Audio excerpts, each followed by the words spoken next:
I know. Too late now. Okay, well, why don't we get the Dungeon and we will start with a recap. So, as the sort of graphic here depicts, the most recent thing we did is we had a little bit of a side quest as we were journeying with a caravan led by Rurik Kraus and the Kraus family. And you guys were raided by the Red Vipers, and you followed the Red Vipers into the desert to the town of Desperation, where you met Cormier Bloodfang, the leader of the Red Vipers, and you learned that they weren't really a nasty group of bandits so much as just looking out for some of these starving villages in the region by raiding caravans and so on. You also learned that they kind of had a bit of a Cold War going with the Iron Hand as they had been looting the smuggling rings caravans back and forth. And the Iron Hand struck out at the Red Vipers while you were in their headquarters, and you helped to defend Cormier from the attack. And that helped solidify the negotiations that you guys had, where you basically agreed to bring these villages under the protection of Aliona and the Knights of the Shattered Crown. And you also sort of secured the agreement from the Red Vipers that they would no longer raid normal caravans. They'll try and stick to just raiding Iron Hand or other criminal caravans. And we ended there with a little bit of a denouement, which allowed us to return back to our travels through the desert to the city of Tarnhold. And that brings us to sort of the larger uh, story that's been going on is that after clearing out Lucius's tower, you learned that Lucius had taken the Heart of Brock, the artifact found in the pyramid, and the robot soldiers, the Ankemut soldiers that he had also taken. He had taken them out into the desert to look for the lost city of Seshmu Chenin and using it, his goal is to access the Anvil of Brock and it sounds like awaken the Eternal Guardians, an army of Ankemut that is trapped hidden there. You've been tasked by Tristan, as well as various members of the Alionian uh, sort of ruling class, like Raphael de Corbeau and Aslan the Undying, to go out on this mission to try and see what Lucius is up to and maybe stop his nefarious ways and retrieve the Heart of Brock if you can. But to do that, you need to find this lost city of Seshmu Chenin. And all of your clues were pointing to something called the Scroll of Brock's Favor that is held in a sacred part of the Temple of Rufin in Tarnhold. Leora has arranged for you to gain access to the city to try and get this scroll and whatever it might contain. And so you have now, actually, after your journey in the desert, arrived at the city of Tarnhold, or rather the volcano of Pyre Peak, which houses the city of Tarnhold underneath or within. And you have reached the outskirts of the mountain. And actually, since visuals are helpful, I think I have one. I You hope I. repeat the name. Remind me the name of the temple again that the scroll is at. The Temple of Rufin. Rufin is the And god Rooston. of history. That's it. That's what I remembered. Okay, cool. Okay, now let me. Ooh, this one. How do I do this? Like this? Oh, show my players, all of the players. Boom. Did that pop That's up? sick. Yes. That's It sick did. as Sure fuck. did. Cool. So God damn, that's cool. imagine a lot of those humans are also like dwarves and gnolls and leonin and such. And this is sort of an ancient and massive gate. You can see it's been it definitely has the signs of being here for many centuries, but also has the signs of being well kept by the artisans. So it looks like features have been retooled to keeps the details intact over the many years. Especially since out here there seems to be, a lot of wear due to sandstorms and erosion that comes from the environment. But as you're taking in the sort of glorious, we call this, or this is called the Grand Arch of Pyre Peak. It sort of comes into view as you come around some dunes. And as we see here, it's a towering stone gateway carved directly into the mountain's stone. The doors are engraved with ancient runes and scenes of dwarves and myconids working side by side, and they stand open, welcoming travelers in, merchants and carts laden with goods. Caravans from Aliona and other distant cities wait in a long line, the Sandronox, Kikus, and other beasts shifting impatiently while traders haggle with the guards at the gate. Some are presenting paperwork and showing their cargo. Others are paying tariffs. The air hums with the sound of the cartwheels grinding against the hard stone, voices calling out in various languages, and you hear the occasional hiss of steam escaping from nearby vents that seem to be releasing something from the city below. At times, you get the whiff of sort of a volcanic smell mixed with earthy tones. You also see soldiers, mostly dwarven, wearing an interesting kind of armor and arms. They seem to have enchantments. There are little specks of glowing something, maybe dust, or you overhear someone calling them fungal steel armor, and you realize that maybe they're spores that have been imbued into the steel to give it some type of enchantment or magical bonus. But you see these soldiers sort of guarding That's around. awesome. What? Oh, and you might be able to find merchants inside that might be able to give you such fungal steel improvements to your own weapons and armor. We'll get there in a bit. And as you get closer and closer to the gate, you see that it's incredibly wide, and that you imagine potentially 100 folks could stand sort of shoulder to shoulder across. But with that said, there are a large number of dwarves and Myconid guards setting up with, or set up with, these sort of little customs stations as people are in lines. As your caravan reaches the sort of mass of people trying to get into Tarnhold, it sort of disperses naturally.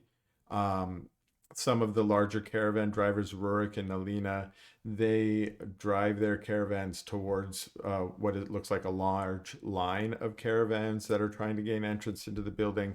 It looks like they need to succumb to maybe a more intense search of their products, and so they break off.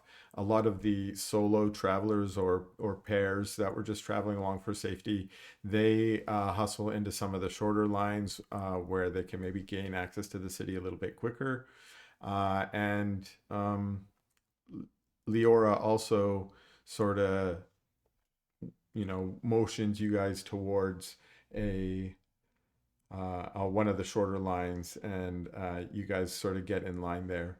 Um, Anyone want to do anything as you're getting in line or preparing to get in the city?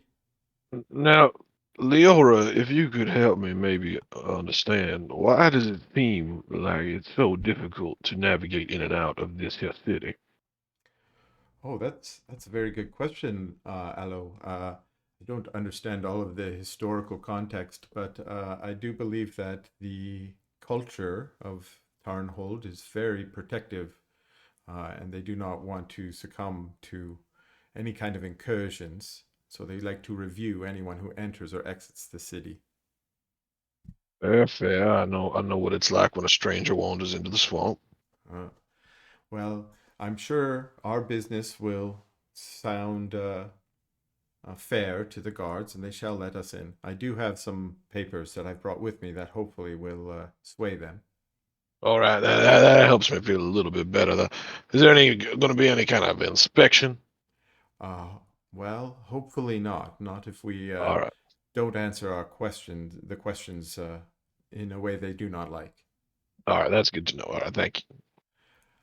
You guys start to get the line starts to move forward a little bit. You guys have a few moments to inspect the crowd that is about you, and let's do some perception checks, and let's make them private. Yeah, thank you for that reminder. Yeah.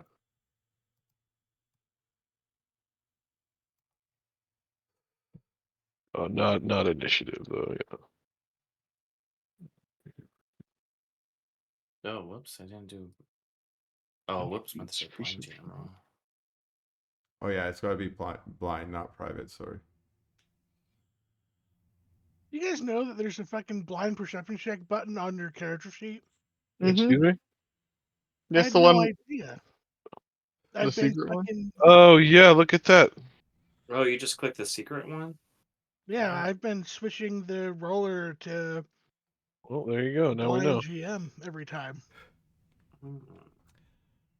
All right. Fucking You guys are spying around a bit, and you see a large number of folks that look like they may have come from Aliona, just based on, there's a number of gnolls and Leonin and Tabaxi and halfling folks that are fairly common in the desert, as well as folks that look a little bit more distant. You see a number of different elven uh, sort of caravans or groups of folks. Some of them look to be a little bit more of a high elven kind of. They look to have more luxury about them, and maybe displaying some more magical artifacts and such. Whereas there are other groups that look to be a little bit more like wood elves or forest elves, maybe more in tune with nature. But those bunches definitely are outnumbered by the folks coming in from Aliona. Landry, you spot one member. Uh, what draws your eye is she looks a little bit suspicious at first, as she's kind of slinking. Instead of waiting in line patiently, she's sort of slinking about and looking maybe like she might find a way to get in. And you do catch a glimpse of her face very briefly, and you recognize her as Shazia Alzazia. You guys remember Shazia Alzazia? I certainly remember Yeah. the name. Yeah. She was from the first episode, so it was a very long Yeah. time ago. But she was the the bard who was a member of sort of a Zazist That's what it was. group who she played some songs while some Zazites caused havoc in your neighborhood in the first episode. Um, ah, well, you Landry, you sort of draw the attention of some of your peers, and you each get a little bit of a glimpse of her moving through the crowd. And as she's moving through the crowd, she's looking around, she's trying to see who's got eyes on her. And as she turns around, she does spot the group of you kind of all looking in her direction.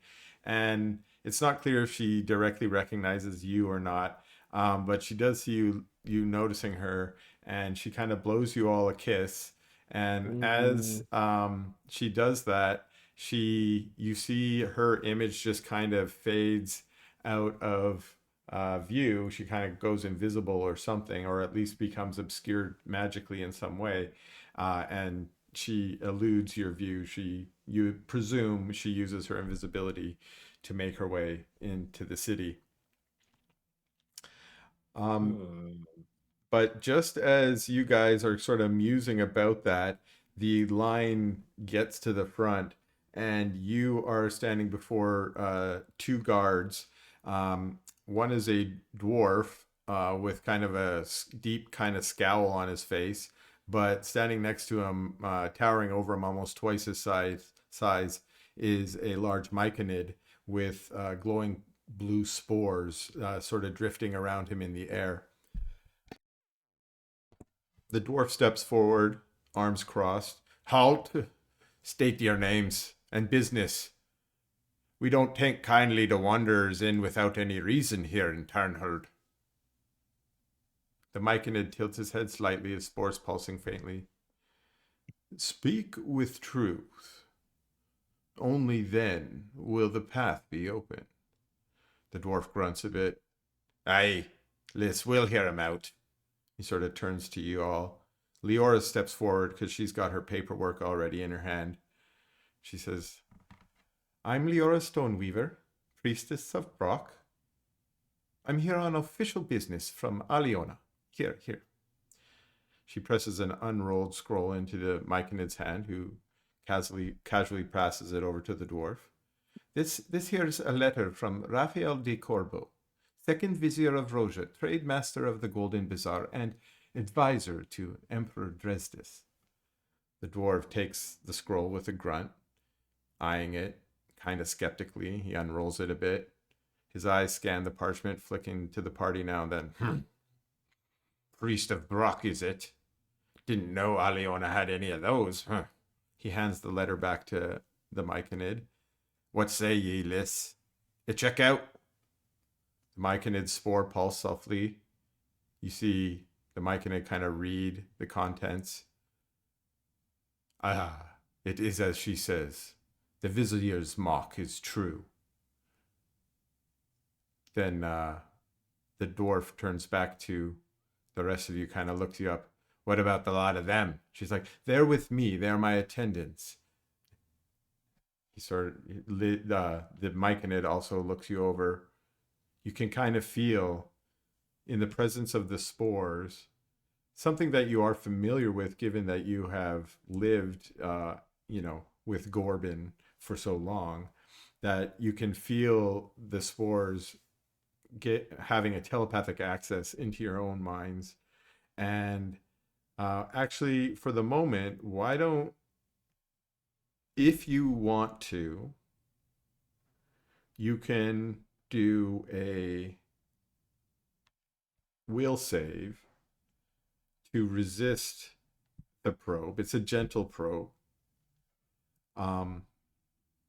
Or you can let the probe in. I'll leave it up to each of you. But you feel the probe. I'm going to resist. H21 lets it happen. Okay. I'm also gonna let it happen. I guess whatever. I think I'm gonna resist that for sure. Okay, everyone who wants to resist, roll a will check. How do I do that? Will save. There's a will save button Yeah. on your character sheet. Oh, there is. Oh, I was thinking like, oh wait, that was 3.5. Right in front of my face. It is 3.5. Oh, yeah, right there. Yep. Yeah, we are playing 3.5. I forgot about that. All right. There you go. It's actually second edition Pathfinder. None of this. Oh, okay. Both of you resist. And what that means is Liss gives both of you this sort of a little bit sterner glare, but there's no additional probe that comes, and Liss does nod their head, and there's a grunt from Turin Ironbrow. Everyone has to have a fun name, but he grunts and he lets you. All right, let's in with you. Turn. Next. Stay close now. We have a long way. Leoris. Goodbye, Churn. Aye. We look forward to seeing you again, Mr. Ironbrow. Oh, aye, I'll see you at the pub. Sounds like a drink. As I walk by him, I just go, "I." He just assumes you all know which pub. Another day, another ale. I'll figure it out. Yeah. Dwarf.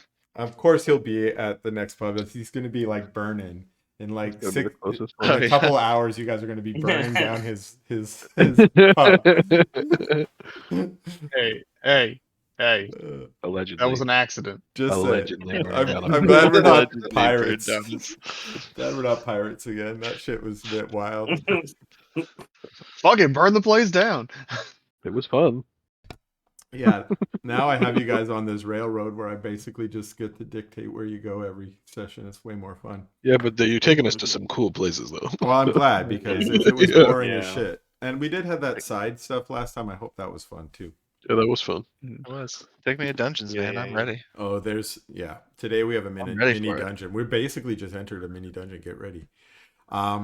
So Leora leads I you use my through the headset. gates, and you pass from the bright sun of the day into the sort of dark tunnel, and it takes you a moment for your eyes to adjust. And what you notice when you get inside is that it's not like pitch black in there, although many of you have dark vision, of course. There is an iridescent fungus that lines most of the walls of the tunnel once you're sort of deep within, and that keeps all of the tunnel ways fairly well lit.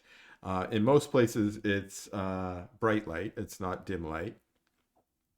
And the reason, of course, is despite most of the folks here having dark vision, your vision is just better when you have light. For instance, you have color vision and such, and that just sort of makes everything just look a little bit better and easier for folks to get around, especially for folks who don't have dark vision. There are many travelers that probably don't have dark vision as well, and that keeps them comfortable in this climate. There is kind of a flow of travelers in and out at the moment. It looks like there's kind of a trickle coming in as they pass through customs, but there's just a bit more of a flow going out as they are just freely allowed to leave. After a few minutes, of sort of just traveling down this longer tunnel, you see it branches out on both sides, but the branches have full-on gates, and there are dwarven guards standing over them. You can kind of peer through the gates down the adjoined hallways, and you notice that it looks like a lot more troops, a lot more dwarven troops there. Some of what appears to be barracks, other what looks like training grounds along those tunnels. And Leora sort of explains as you're looking in there, she says, Tarnhold has an outer ring. It's for the military, for the troops.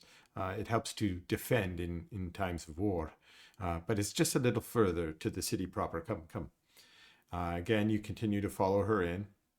Very soon, you reach a large plaza with tunnels and stairwells leading in multiple different directions, up, down, maybe 4 or 5 different tunnels branching off. But the large tunnel that you had been flowing through continues to flow forward before you. The plaza, however, is open where there's a lot of different merchants that have set up stands. You sort of see them as the hawkers and such that are gathered around the gates here, trying to get whatever business they can from new travelers or new visitors to the city. Some of the stuff is a little bit gaudy, but you see people selling jewelry. There are tinctures and potions. There's also a rich smell of some kind of spicy food, and in fact, one Myconid hawker, as you pass by, calls out to you, "Spicy mushroom nuggets! Get your spicy mushroom nuggets!"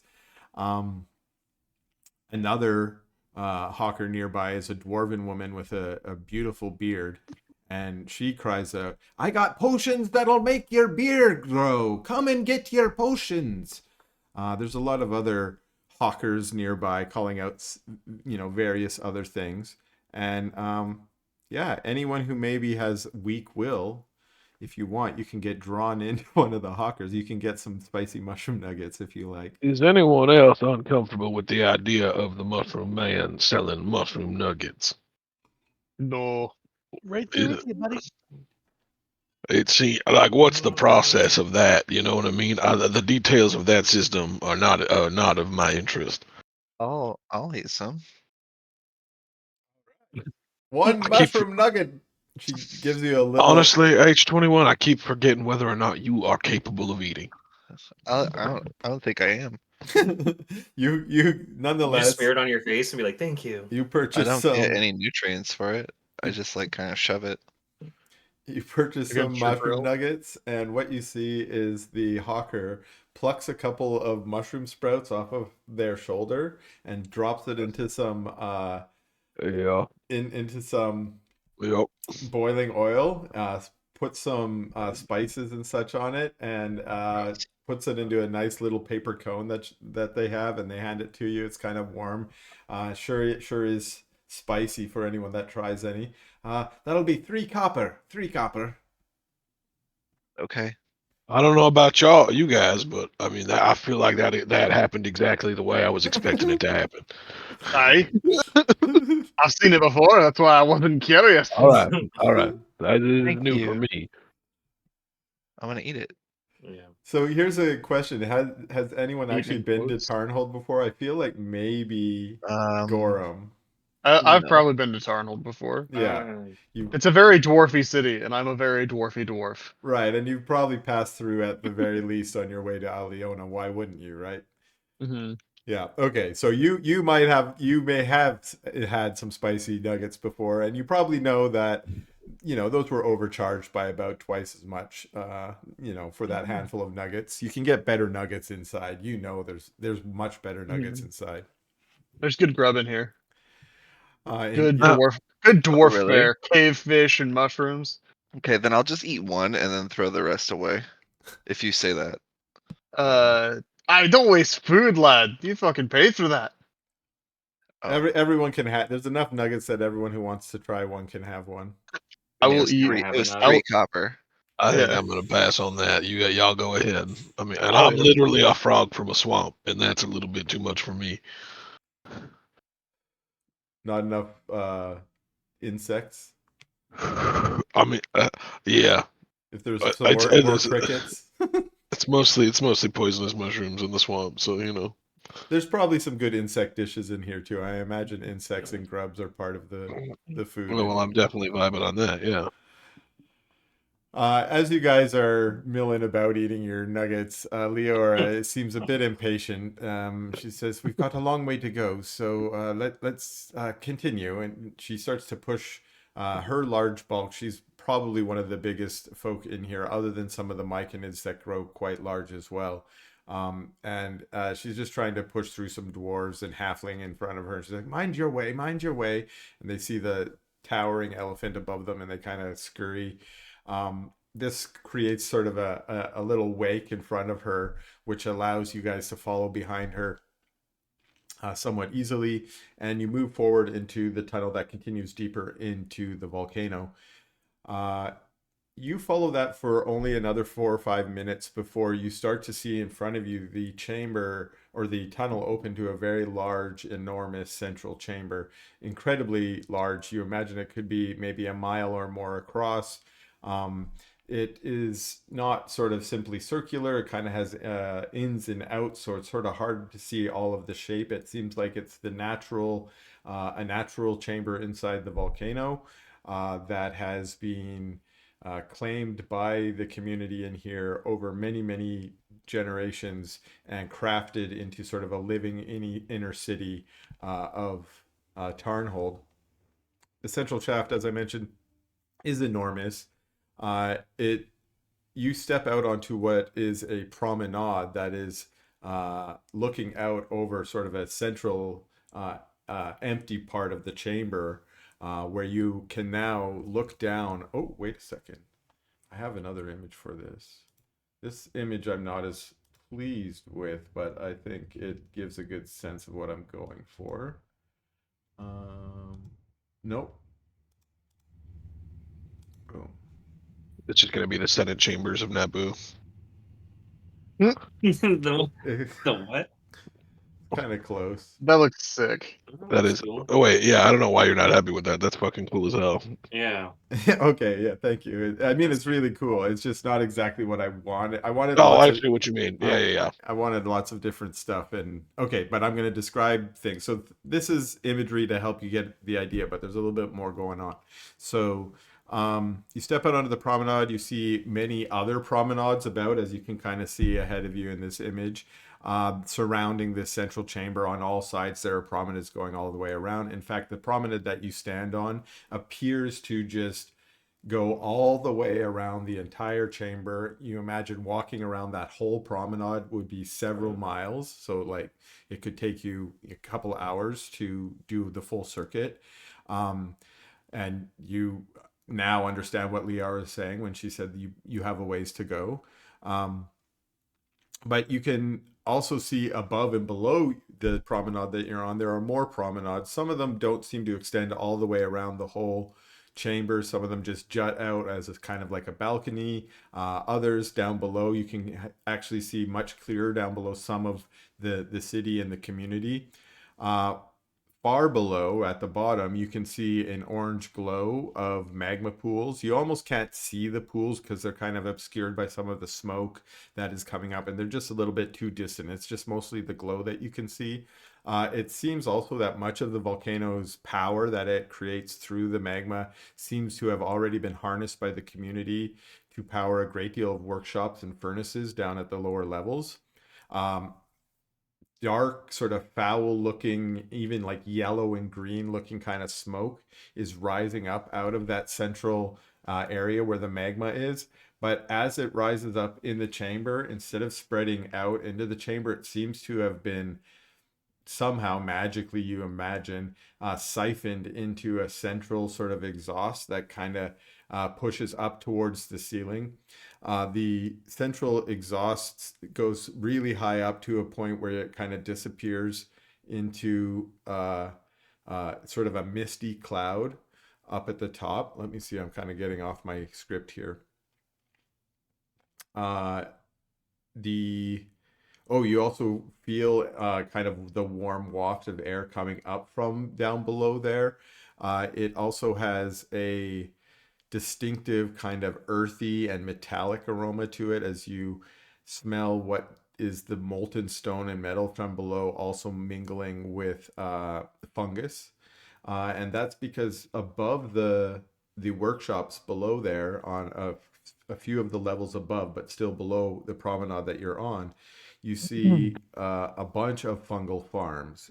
These have giant orange mushrooms, smaller purple ones, rows of bluebells, all kinds of luminescent fungus grow among the on about 3 or 4 different layers, and it sort of just think of them as almost like, you know how rice is grown in like those little, what do they call them? Patties? Patty, is that what they call them? Patty? Yeah. It's a rice patty. Yeah, so yeah, exactly. And they're sort of layered up, and they're that's sort of how the fungus is grown in all these terraced sort of layers down below. And also you see a ton of spores coming up the central shaft. And what you also notice is the spores kind of spiral around the smoke that's in the center of the shaft, so that it's mostly the spores that are on the outer part. And that's also what you smell, which gives you kind of a sweet smell of the mushrooms growing down below. Then, as I mentioned, high above, there's this cloud of water vapor that seems to be coming from the ice cap that is on the top. Somehow, again, some of the dwarven engineering is such that the heat from down below has siphoned up to create kind of a almost a atmosphere that includes condensation and rain up above. And it's not really raining, it kind of only drizzles. You wouldn't even barely feel it on your skin, but you can kind of see the mist as it kind of wafts down below and rains down onto the fungus far below.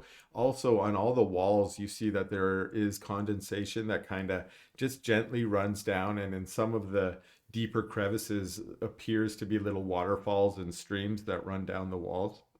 Some of those streams are it looks like they're gathered into basins that is used for water within the community. So maybe I'll just finish my description here. The promenade on this level is as I mentioned, very large, but it's also lined with all kinds of shops, taverns, inns. There are people out on the promenade still hawking their spicy mushroom nuggets. These ones already look better than the ones out. They're not being plucked off people's shoulders, these ones. They already look higher class. But Leora sort of leans in and says, we'll be traveling up a few levels to the temple district. I've arranged rooms at an inn there called the Emberoot Rest. We could be on our way now, but if you'd like to visit some of the shops, I'll wait here for you, and we can go when you're ready. Is there better shops in the temple district? Because I don't want to get ripped off again. Oh, these shops here, well, I think what you'll find is the people of this community, they value fair prices. And once you're in a good shop here, they'll well, you'll see. They don't really haggle, but they'll make sure they give you a price that you'll agree to.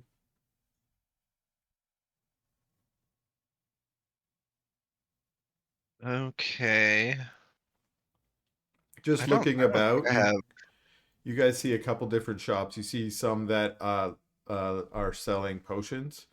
You see some that seem to be more selling runes and armor and armaments, those type of things. Yeah. There are also restaurant. If any of you guys want some food, lots of different fun Now, looking food. Leora, my all this heat, and all this the change in temperature, it's leaving me quite dry and parched here. Might there be some sort of bathhouse that I can recreate in? Oh, bathhouse for sure. Actually, they are quite popular here. There is an abundant water source, and yes, I'm sure you can find one. Would you Oh, like very me well. to help you? I won't do it. I won't do it now, as to hold up us on our journey towards the Temple District. But maybe this evening, once we have all gone to our separate rooms, I will return. Well, you know that well, the Temple District's quite far away, but I do understand that there are some quite good accommodations there. It's very possible that the Ember Root Rest might actually have baths right there inside the inn. I have not visited there yet, but I do know it's quite a possibility. Oh, very well, very well. You have to understand this is one of the first times that I have stayed in such lavish accoutrement. Well, if they do not have it at the inn, I do think there will be other bathhouses in the Temple District for sure. Well, I say we continue then here, unless H21 you wanted to explore some of these mercantile opportunities. Well, we should look at it because our party has 352 gold, and I have 19 gold, and It's a shit ton of gold. striking runes is I have 41 gold and 325 65 copper. gold. So if this place has a shop that has stuff that I could go find, then we could properly kit at least a few of us out if we need it. I don't know who needs what Let's in do it. what. I'm wearing just regular leather armor right now, so I could definitely use some. But I do have a really high AC, so I guess it doesn't really matter. Well, we'd have to see how much. If leather you? armor +1 is a thing. I have a 19 AC. I don't know how that's possible. You buy decks. Yeah. That's how it's possible. Oh, okay. So another thing I'll just highlight that we're about to finish or start this next little arc. You're about to venture out into the desert alone looking for the secret city of Seshmuchenin, and then you're going to go into that secret city. There's not going to be many opportunities to get more, equipment and resources between here and there. So this is a great time to outfit as much as you can. In Yeah, particular, like scrolls. potions Somebody pass me and scrolls, potions, runes. Yep. Yep. runes. Like this place is a fully huge functioning hive city, basically. Exactly. I can What? mention that I am 100% completely broke. Yeah, but our party has 352 gold. I'm just letting you guys know that I am scants. I have like 41 gold. Yeah, I don't have a I have ton. like 50. I have zeros across the board. Yeah, you do. How did that happen? Well, I have a sweet sturdy shield miner. Oh, right. Yeah, you spent a bunch of money. That's how it happened. Yeah, I spent all my money on a badass shield.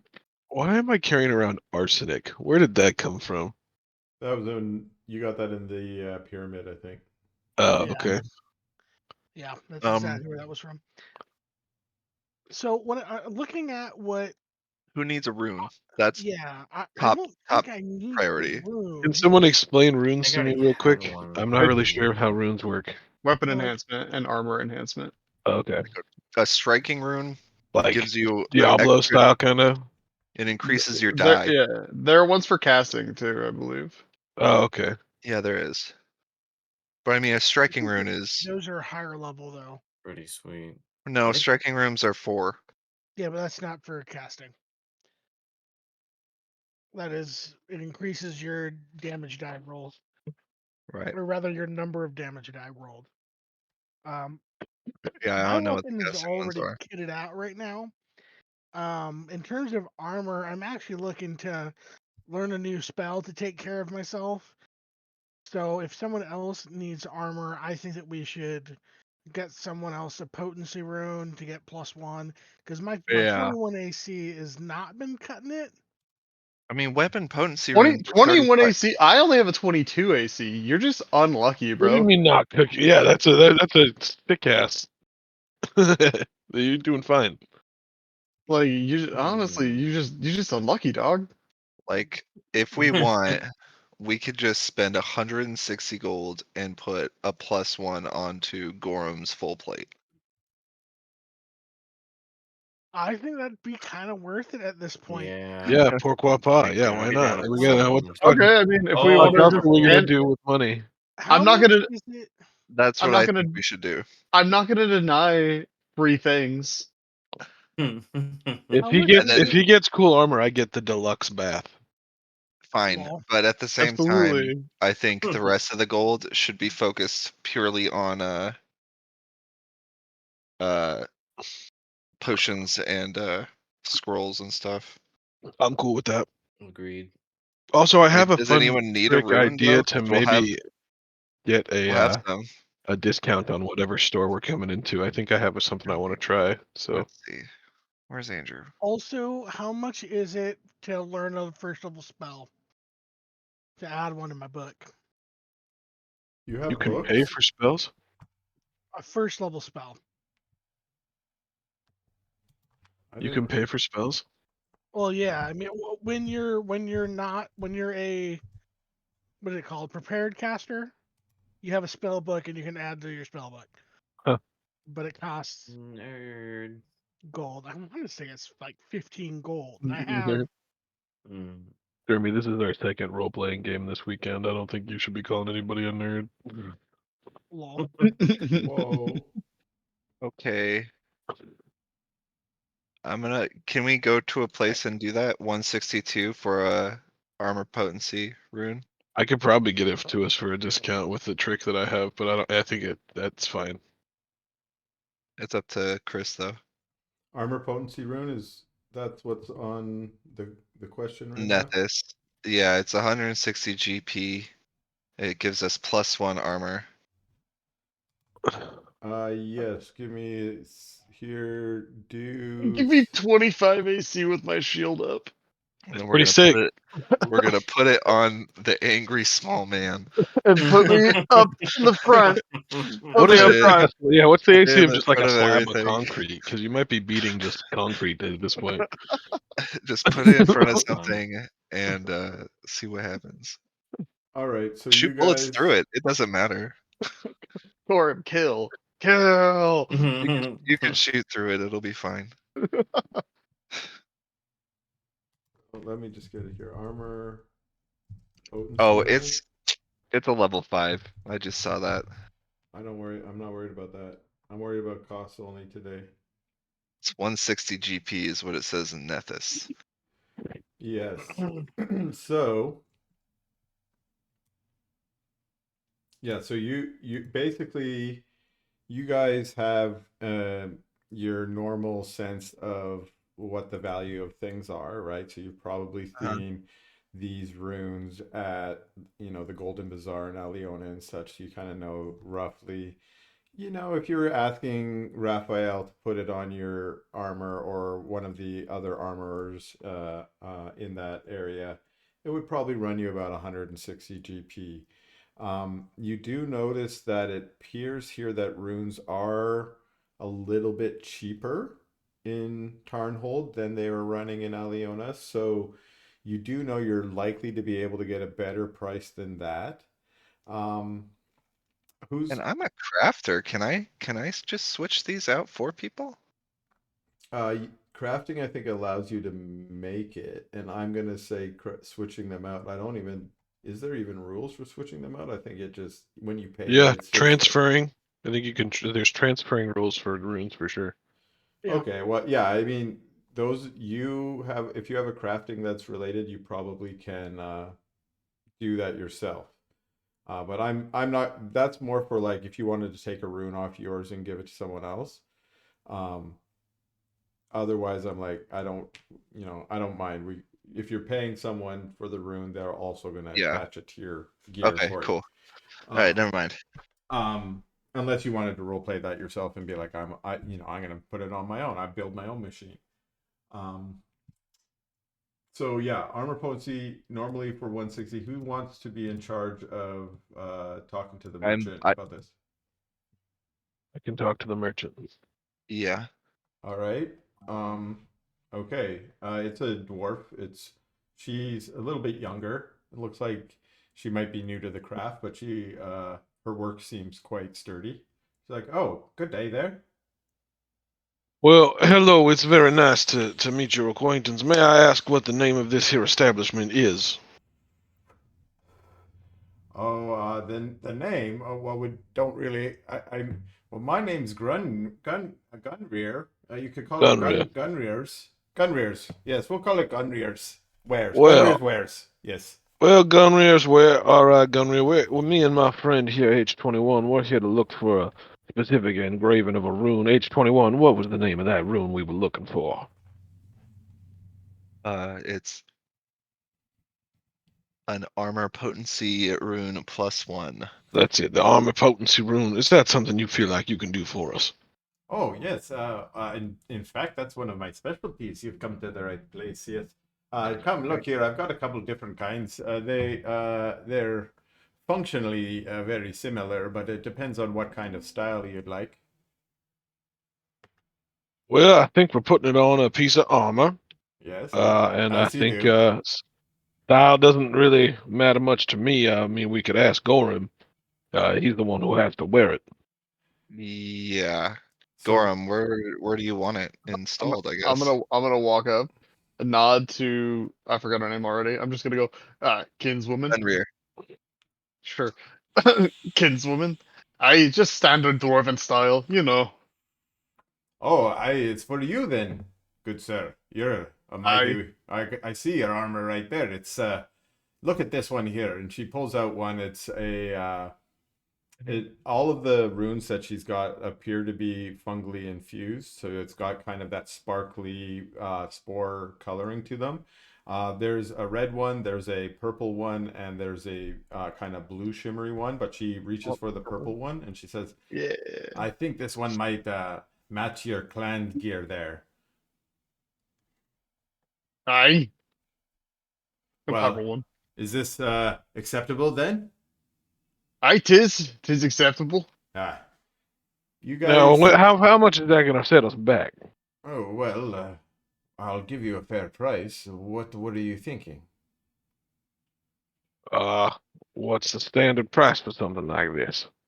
Well, I guess it depends on where you're buying. I think outside these halls, this is probably worth about 160 gold pieces. But you look like fine folks, and you are here at Gunrear's Wares, and I value your patronage. So I'd give it to you for, let's see here, 150 gold pieces. 150. No. Well, it is quite kind of you. Before I give you such a kind amount of money, how much is it worth? The word of mouth of your shop. How much to you is a little bit of let's say unconventional advertising worth? Well, I am kind of a new here in this part of Bulk the promenade, purchases. and it would be great to drum up new business. What do you have to offer there? Well, if I was able to say bring in enough business to fill in that say 150 gold, would you maybe give us this rune complimentary like? Well, that's a mighty promise, but I mean, You've offered me only words, and we are a fair folk here. We like to get trade up Mhm. front. All right. Well. You guys all sense that ever since you've hit the promenade, actually, ever since you hit the plaza, there's been a light spore field throughout the whole city. You can sense there is a community feeling, and you definitely have a sense that she's trying to be fair with you and she wants to get a fair price. You also get a natural sense just in this negotiation that she probably will give you more off of her offer of 150 and is hoping that you will, she wants you to continue to discuss the price more. But you also get this sense now that actually roll Aloe, I want you to roll 1d10. Just a D10. Just a I mean, d10. does she sell other stuff Public? too? Yeah, she's mostly got arms and armor. So she Potions, has scrolls? potions and scrolls. You'll have to go somewhere else. Okay. She's mostly armor and Right. she's kind of a blacksmith. It looks like. Yep. You could. Boom. Okay. So let me do a little. Get my calculator.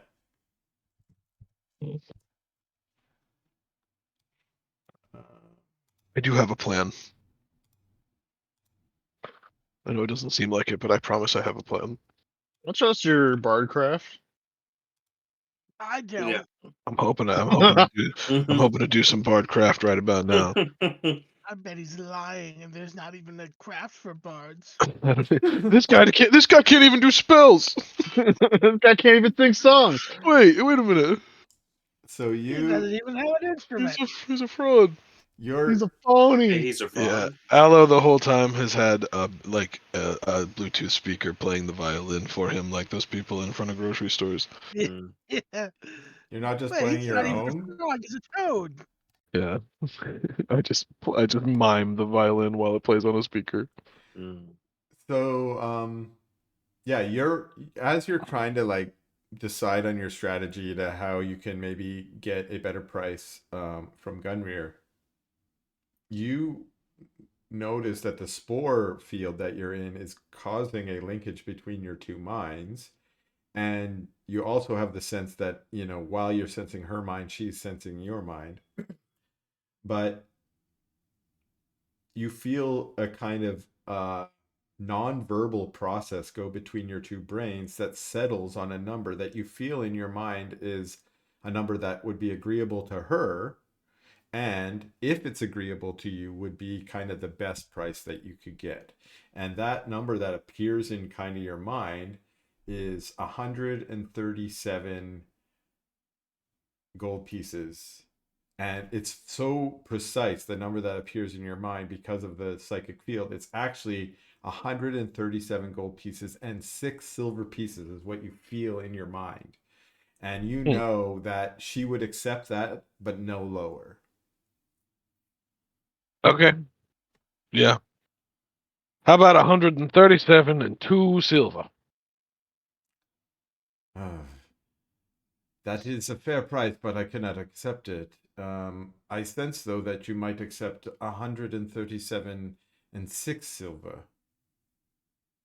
6 silver is, yes. I must have misunderstood. I'm new to the fungal communication.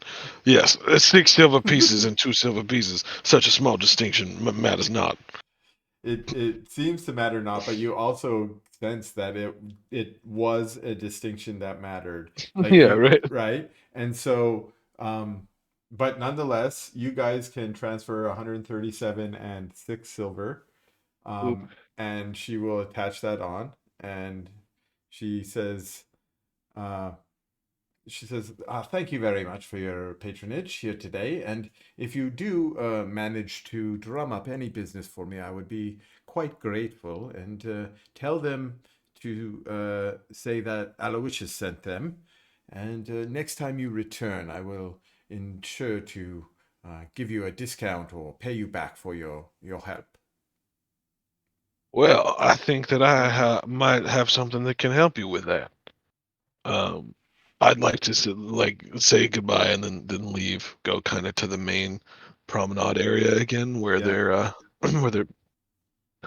Is it? Can I see like a small box there, or anything to stand on? Is there anything sitting around that I can just grab real quick out of like a trash to just kind of give myself a little bit more height? Right, you're looking around, you do see a couple discarded crates near, basically right outside Gunrier's shop. It looks like she maybe have emptied Yeah, some ore out of them, and you flip them over and you stand on top. yeah. So I start playing a song, and as I am playing this song, I weave my magic into it, and I cast the spell Phantom Crowd. Let me bring that back up again to show everybody. Yeah.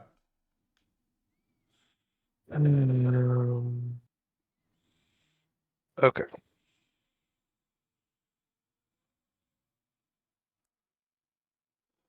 Let's show that to public. Yeah, there we go. Cast. There we go. Phantom Crowd. Okay. So a tightly packed crowd of humanoids appropriate to the area appear facing me and agreeing loudly with anything I say. A creature that touches a member of the crowd or makes a seek action to examine the crowd can attempt to disbelieve in my illusion. The crowd is difficult terrain for anyone who hasn't disbelieved the illusion. I can spend actions to continue it, and that I can do that. I can do perform an activity that includes a performance check. I can also sustain the spell as a part of that action. Awesome. Okay, So, so you summon, there's, uh about 8 to 10 dwarves, myconids, and a couple other just random folks arrive and kind of appear. They walk out of alleyways and businesses nearby, so it doesn't, look too yeah. suspicious. And they sort of gather around you. But what are you performing? So you have to do a performance as part of that. What is going on? Yeah, so I'm kind of just sawing staccato style at the violin, and I'm kind of doing like a musical speak over where I'm Mm-hmm. just not really singing, but I'm kind of speaking over the music. Mm-hmm. And I just kind of say, gather round, everyone. Well, do I have one thing to tell all of you? Well, have you ever found yourself at the mercy of another man's arrow and or bullet? Have you ever found yourself in a situation where a blade is coming troublingly close to your vital internal organs? Well, do I have the answer for you over at Gunrear Shop? They have the best of armor and armor enhancements, and they will be able to fix you up and prevent your vital bits and pieces from getting chopped to the nethers. And I start sawing faster at my violin. All right. Wonderful. So do a performance check for me. Yes. And if you remember, you have your I'm feat really that good at allows that. you to re-roll any I can performance. redo it with Yeah. magical smoke. Yeah. Oh, I'm good with that one though. Yeah. So Yeah. I mean, and that was a great Oh, sorry. performance. That was a Blind jam. Sorry. that was a great role playing performance as well. So that gives you, that always gives you bonuses. But yeah. So let's roll a d6. D6. I'll do that public. Boom. 4. Okay. So you've got a packed crowd of illusions, and they, of course, only have illusionary gold, so that's not going to help out Gunrear. But a few other folks walking along the promenade, as you're calling out, have you ever, had another person's bullet or whatever, and someone in the crowd's like, "Oh, I have," because everyone in your crowd is Exactly. loudly agreeing with you, right? Like, "I This is the have," best spell ever. I right? fucking love this spell so Like bad. two other people in the crowd are like, "I've shopped at Gunrear. She's got the best." Everyone in the crowd is loudly agreeing with you, and you're going on for a couple minutes while you're doing your little performance and playing your song. And during this time, uh, 6 different individuals come, stop, listen. They join the illusionary crowd. None of them seem to disbelieve the crowd. No one has reason to believe your illusion is an illusion. And you do notice that a couple of them do wander into Gunrear's shop, and she smiles at you from inside the shop and kind of gives you a wave and a nod and kind of thanks you, as she's now got 2 or 3 new folks in her shop. One of them's eyeing up some daggers, another one's looking at some armor, and the third one's just browsing. So yeah, you Nice. drummed up some business. All right. So I kind of like bring the jingle slash song to a close with a sweeping bow of the violin, and then I just kind of bow to the illusory crowd as they all kind of start to. I prolong it so they don't dissipate immediately. They kind of vanish into the crowd and dissipate away into the crowd. Right, and do another roll of a d6. So 3 of the people that you attracted had wandered into Gunrear shop and are actively shopping. The other 3 appear to have just liked your fiddle play, and they toss 5 gold pieces for you on. Oh, good sir, good madam, I do appreciate such humble offerings. You can scoop them up, and there you go. Hell yeah. Okay, so you also notice nearby that there is a potion shop, and I wanted to just give you guys an opportunity to like load up on some potions. Yeah. The potions here are also kind of cheaper. These ones you can see from the displayed prices that they're already at what you think to be quite affordable prices. Normally, for instance, a minor healing potion goes for 4 gold pieces in town, even though you guys had a hookup. They're here for 3 gold pieces. And the lessers are 10, which I think is a discount from. I should go look these up. I think I have them. Healing potion. Yeah, that's a discount from 12 normally, and the greater healing or the moderate healing potions are actually only 38 gold pieces, and they are normally 50 gold pieces. So those are We some should take options. advantage of it. Let's blow some gold on some So potions, because those we're not going to get those some deals help. again. I can't seem to get the 137.6 minus from the party gold. Where is the party gold? In Yeah, how do you party? establish the party goal? Is it on the party Party. character Party. sheet? It's in the party sheet, yeah. How much do you need to subtract from it? Isn't it? Don't you just subtract? Doesn't it just the remove coins button?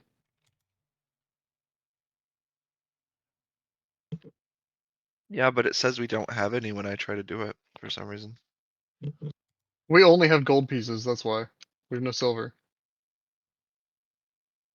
Yeah, break one of the Oh, goals that's into why I 10 have. silver. Okay. We got to make Alright, our so own change. I'll do Mhm. 138. Oh yeah. And then you Well, we get have to 4 break our silver own back. change. What do we even play this game? Yeah. I stopped I guess working at some- Target a I'll long time remove ago. that. I'll add this. And then I'll remove this. Okay. Alright, so we have 214 gold left over. So buy stuff. So that could be 20 lessers. Are lessers still good for y'all? Or Lessers are what? 1d4. 2d8 plus 2d8. 5? Alright for 2d8. me, but I have way more health than the rest of the party. 2d8 seems good to me. Yeah.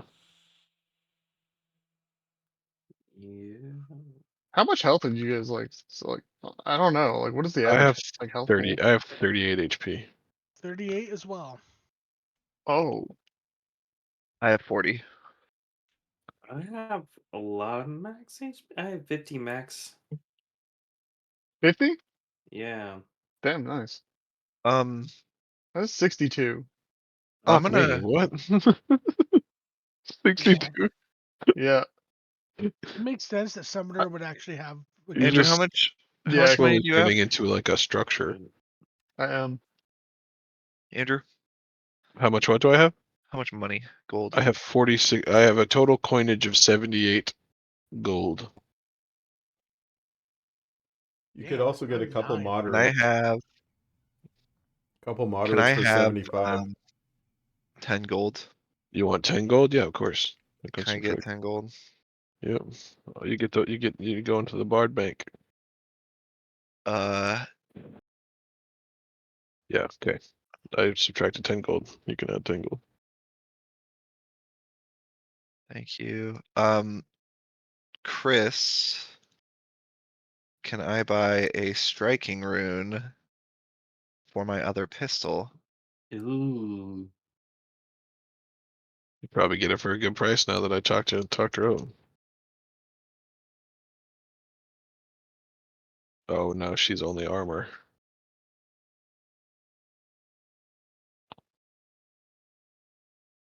Andrew, you're saying we were looking to defend ourselves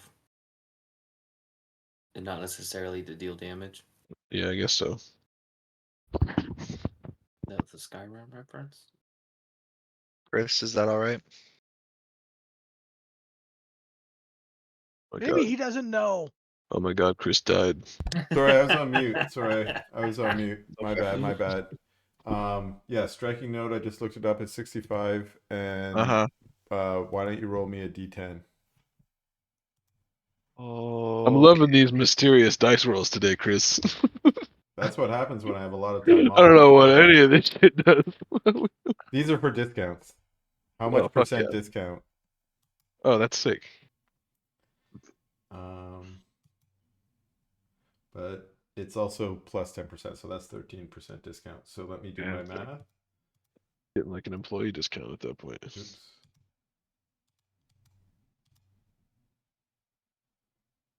Eight, 7. Is there an anti pretzel anywhere? Oh, that's not right. Get like an It's I orange don't so want a Julius. sick. pretzel. I would love an anti-hands right now. Dude, right? Those pretzel nuggets are dope, dude. They are. I love The a only little anti-hands in Spokane is at the Valley Mall. True. So that'll be 56 and 5 silver. Okay. I can spot you 5 silver if you don't want to do the math. You know what though? I am going to make that even less because of the discount from let me change that. 65.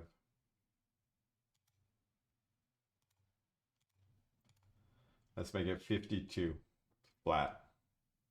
52 flat. Donezo. Okay. Let's go through everyone. I Aloysius, how many potions do you need and what kind? I currently have 2 minor healing potions. That's all I've got. All right, how many do you need? I think probably 1 more larger one and 2 that should supplement my 2 healing potions, my 2 small ones. 2 large. How much is that, Chris? Not even large, 2 but like lesser ones are yeah. each lesser is 10 gold piece, so that would be 20 gold Okay. pieces. I have 20 gold to throw at that, so I'll do that. Okay. And that's what? Those are lesser? Lesser healing potions. Okay. All right, and then that's who's next? Gorham, Mm. what do you need? I have What do you got? 2 lessers, a numbing tonic lesser, a numbing tonic Get you some, minor. like and that's some it. graders or some moderates or whatever they're called. Moderate. I'd say 2 moderates. That's 75. I would agree with that 75? Yeah. for All right. emergency use. Because here's what I'm thinking. The miners are almost useless now other than reviving people, right? Yeah. Mhm. And lessers are good for everybody, but moderates, I think, are All right, so there's me. for Gorham. Those are back in the action potions. I have 1 exactly. minor, 1 lesser. Let's go to Landry. What do you have?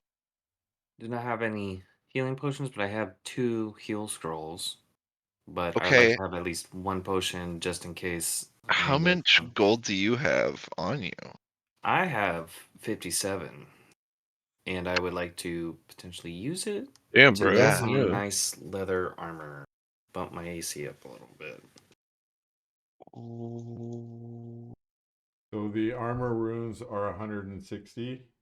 Oh, you're not wearing anything, so you just want to get some armor. You Yeah. have no armor? Oh, shite. Yeah, I didn't even realize it, but I have 18 AC. I'm just not familiar with how Oh, you some get like magical 19. skills. Okay. Help him what What armor should he have? Leather. Summoner. What do you have skills for? Yeah. Like, are you trained in leather or Are you any trained in light light? armor at all? I'm looking. It says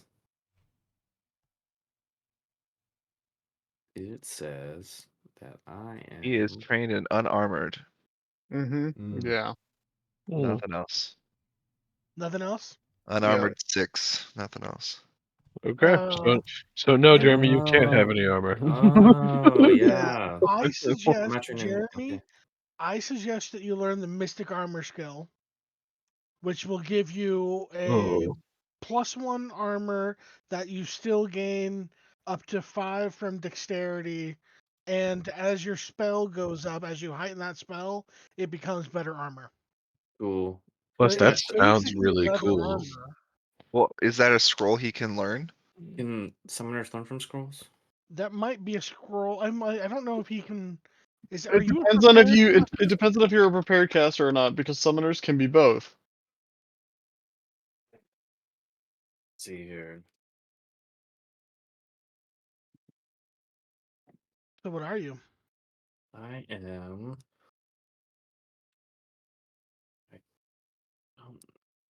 I'm a primal spellcaster. I know that. I don't know if that affects whether or not you're prepared or not. Do you have a spell book? No. Do you select what spells you want to learn when you level up, or do you get all the spells and you select the Oh no, ones you no. want Only every when I day? level up. I level up and I have a specific. Actually, now you say it, I have a specific um You have a specific amount of spells. Yeah, that I know. You're a Like, prepared caster. You have a spell book. what? Which means he can learn. Correct. So just let's buy it. Man, today I learned like I feel like I know nothing about my class. What is it? Cool. What is the spell Well, called? summoner's like the hardest class to 2e. Yeah, What is the spell called? Mystic Armor. All right, that sounds good. Yeah. That's That's one of a those cases spell? where Yeah, and it's a primal. He can learn it. Mystic Yep. Armor, level 1. It's a level 1.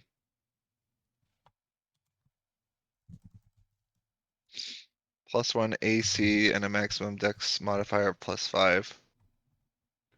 And how much does it cost to Well, I don't know how much a spell book? level 1 spell would cost in a scroll. And then I wanna assume say he'd it's have to 15. roll a check to be able to learn it. And there's that too. Yeah. But level 1 shouldn't cost too much, like what, 40, 50? Gold? A I level don't 1 scroll remember. is 4 gold pieces, it says here. 4 gold? Okay, well then, oh easy. yeah. Also, it's a spell that lasts and like all day. Cool. Oh, Like cool. they. So right at the beginning of the day. Oh, it's just I mage mean, armor. Yeah, Yeah, basically. yeah. It's basically mage armor. It's It called la- mystic armor. Because Yep. everything changed its Yeah. name. Yep. Yeah. Mystic armor team. Yeah, Definitely not yes. Correct. definitely not mage. So this, Tote's not mage armor.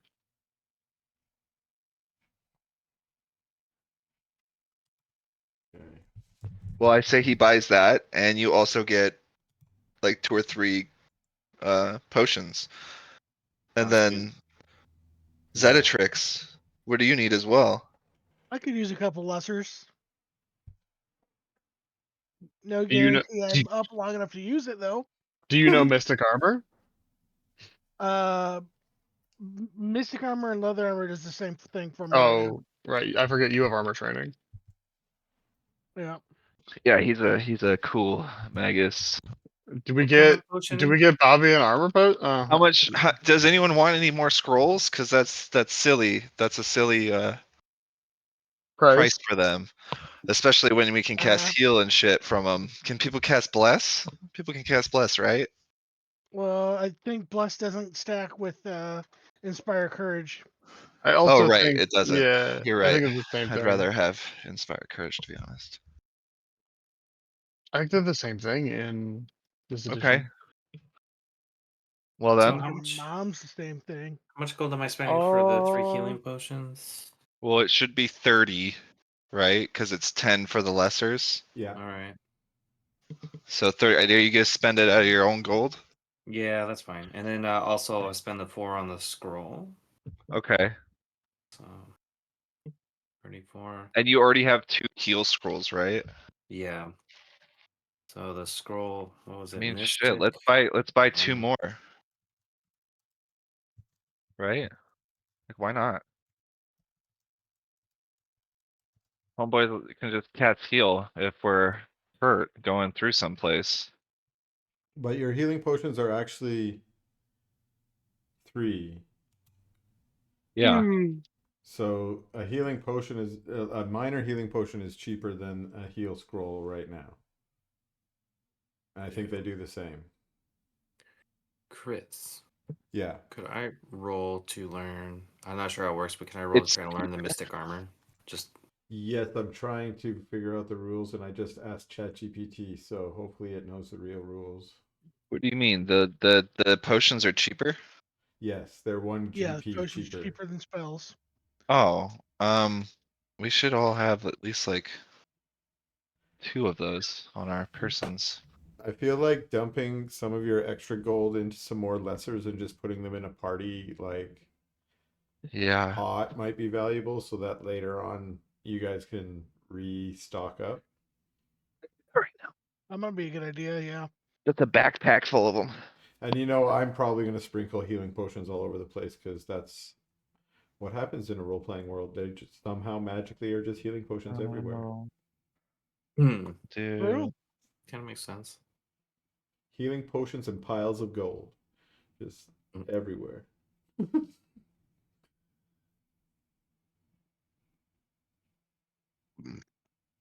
1 hour per spell level. So it takes you 1 hour and it costs 2 GP per spell level and magical inks of material.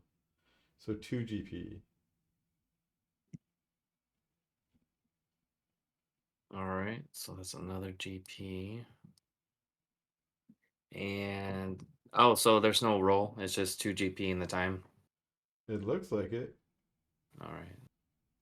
So I'm just kind of looking at the scroll as we're going about in the city and going back and forth between trying to pay attention to the city and what we're doing and looking at the scroll trying to learn mystic armor. Oh wait, there is a DC. I lied. The It should wizard be, right? the wizard must successfully decipher the spell using an arcana check. Typically DC 15 for a first level spell.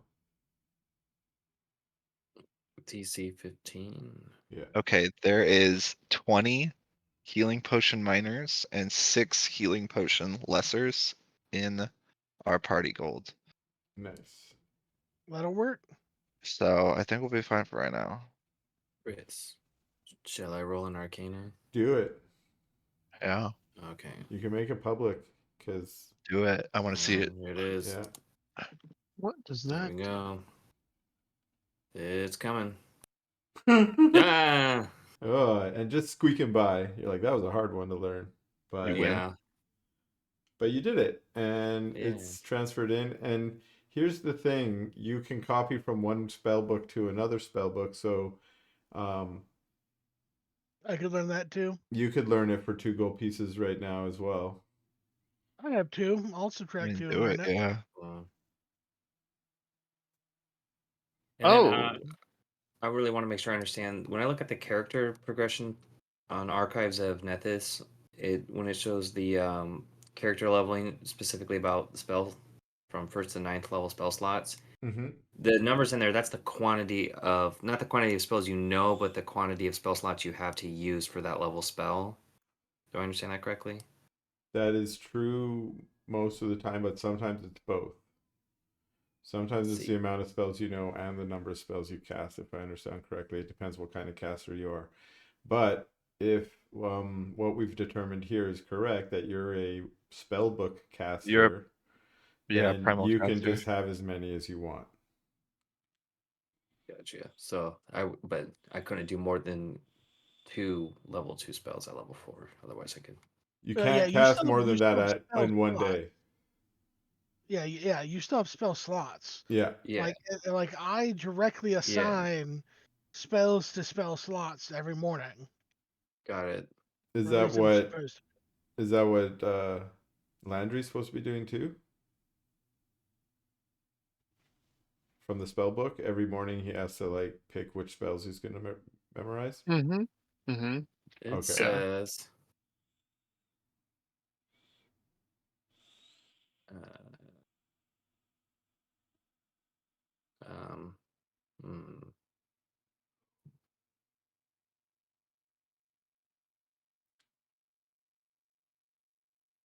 I got my first piece of attuned gear, basically, that armor rune.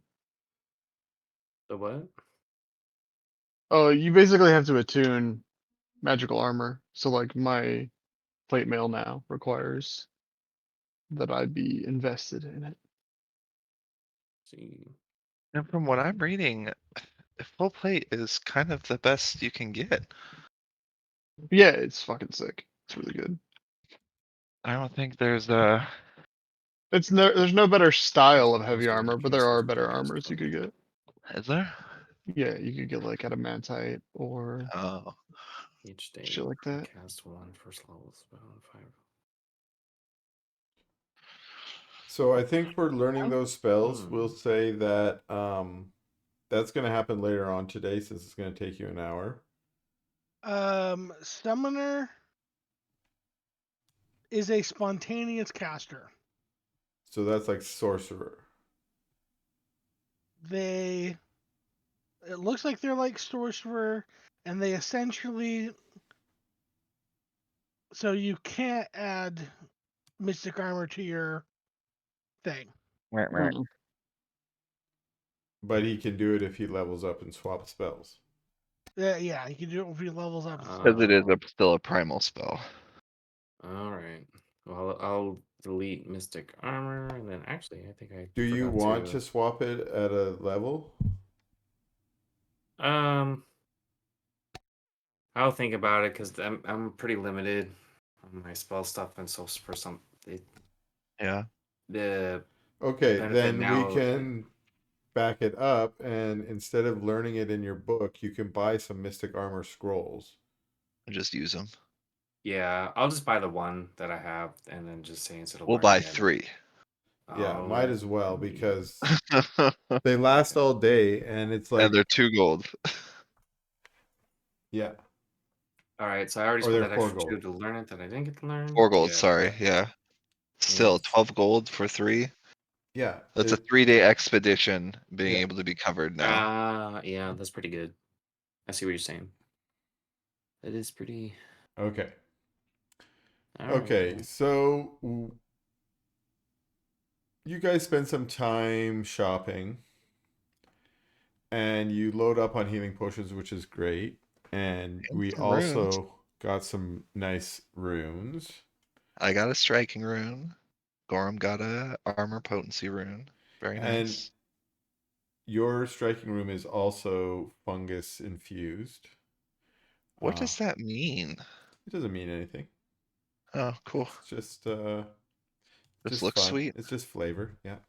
Can it be like bioluminescent? Yeah, Like exactly. bullets? Uh if way however you want. If you want your guns to glow now, they glow. Or you have one of your guns that One glows of the guns softly. glows.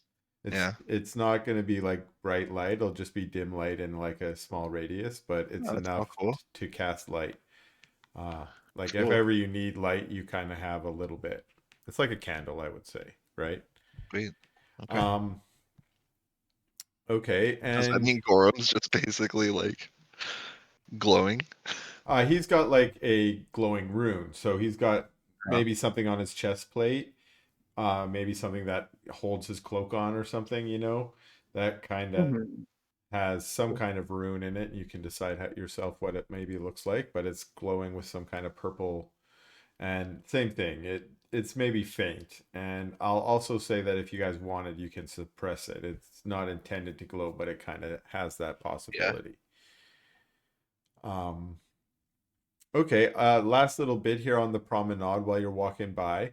There are a few other food vendors and restaurants nearby, and I just wanted to offer you a couple things. There's some lava baked truffle bread. There are some crystal shrimp skewers. There are glow cap mushroom caps. And there's some obsidian ice cream. And just good old fashioned fungal ale, which all of you have had uh, at Gorbin's house. Anyone want to take in any of the I'm fun gonna foods? eat I want that obsidian obsidian. ice cream. Yeah, Yeah, I'm gonna yeah, eat them scrimps. Them shrimps. All right. Scrimps. obsidian. So the shrimps yeah. are Ice 5 cream's silver cool. pieces, and the ice cream's 3 silver pieces for anyone who wants to purchase some. Would someone be so kind as to buy some of those shrimp?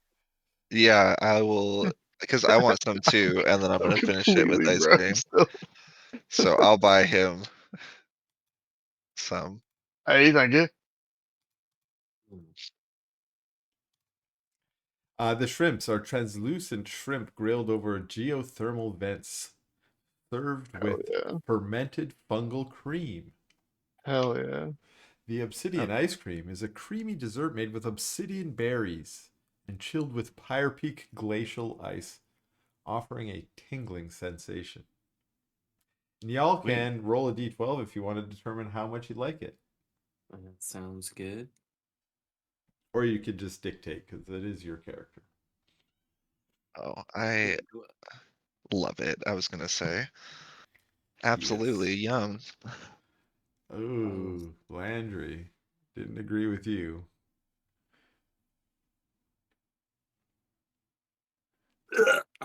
Yeah, it actually causes you get a little bubble guts for a bit where there's some rumbling. Doesn't agree with your gut bacteria for a bit, but after a while it calms down. Nothing serious. Just not. You're probably not going to go back for the obsidian ice cream Oh, again. Oh, it sounds so cool. the gut biome. Oh no. All right, so your Yeah. afternoon on the promenade is starting to get a little bit long. You spent a few hours here, and What a wonderful little city, though. thank you. And Leora is starting to look a little bit impatient as you guys are finishing up your We're obsidian ice sorry. cream. Okay. But no, she doesn't say anything, and it's you only Shopping and just food. catch a glimpse of her maybe sighing or something when you guys decided to go for the ice cream. Um, but she says, come along then. It's getting a bit late. We need to get off to the inn. And she leads you from the promenade towards. You walk along the promenade for a while, but you end up getting towards this giant staircase with dozens of pedestrians sort of shuffling up and down. You go up the staircase 2 levels up. So when you get to the middle level, you sort of see another promenade, not quite as big, not quite as many shops, but still sort of the same kind. But then you move up to the next level, and you are starting to move through what looks more like a residential area. You can see the temple district still across the main chamber. And so there's still a little bit of a ways to go. It also looks like it's still up another level or two. It's not clear, so you probably have some more stairs to climb. But you wander along this promenade for a while. It meanders along the edge of the cavern. And as you are going by, you keep seeing sort of tunnels leading deeper into the mountain. And along the tunnels, you basically see sort of neighborhoods, homes of dwarves and myconids sort of gathered together. Everyone sort of lives in one big community. It's not sort of sectioned off by the different peoples. Um, Often you'll even see that some of the homes seem quite large, maybe housing a clan or a circle. So not just one family, maybe a whole, hierarchy of individuals. And sometimes there's even intermingling of myconid and dwarf families within some of these homes. Uh, Outside the homes, it looks like it's part of the Tarnhold custom to decorate the walls with murals and depictions of various parts of Tarnhold culture, including one thing that seems to be common is depictions of festivals or holy days. Although a lot of people also have what appear to just be prominent citizens or maybe even members of the family depicted on these murals, and also, of course, popular conflicts. There are some battles portrayed on some walls.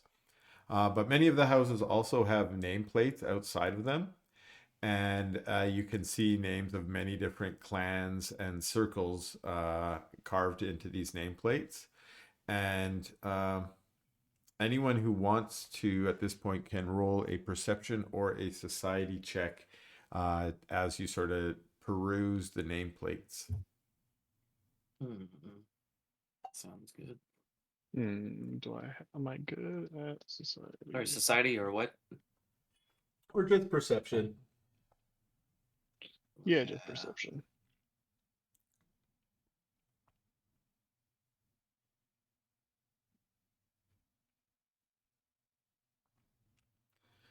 So you guys wander through. Again, Socialist fuck.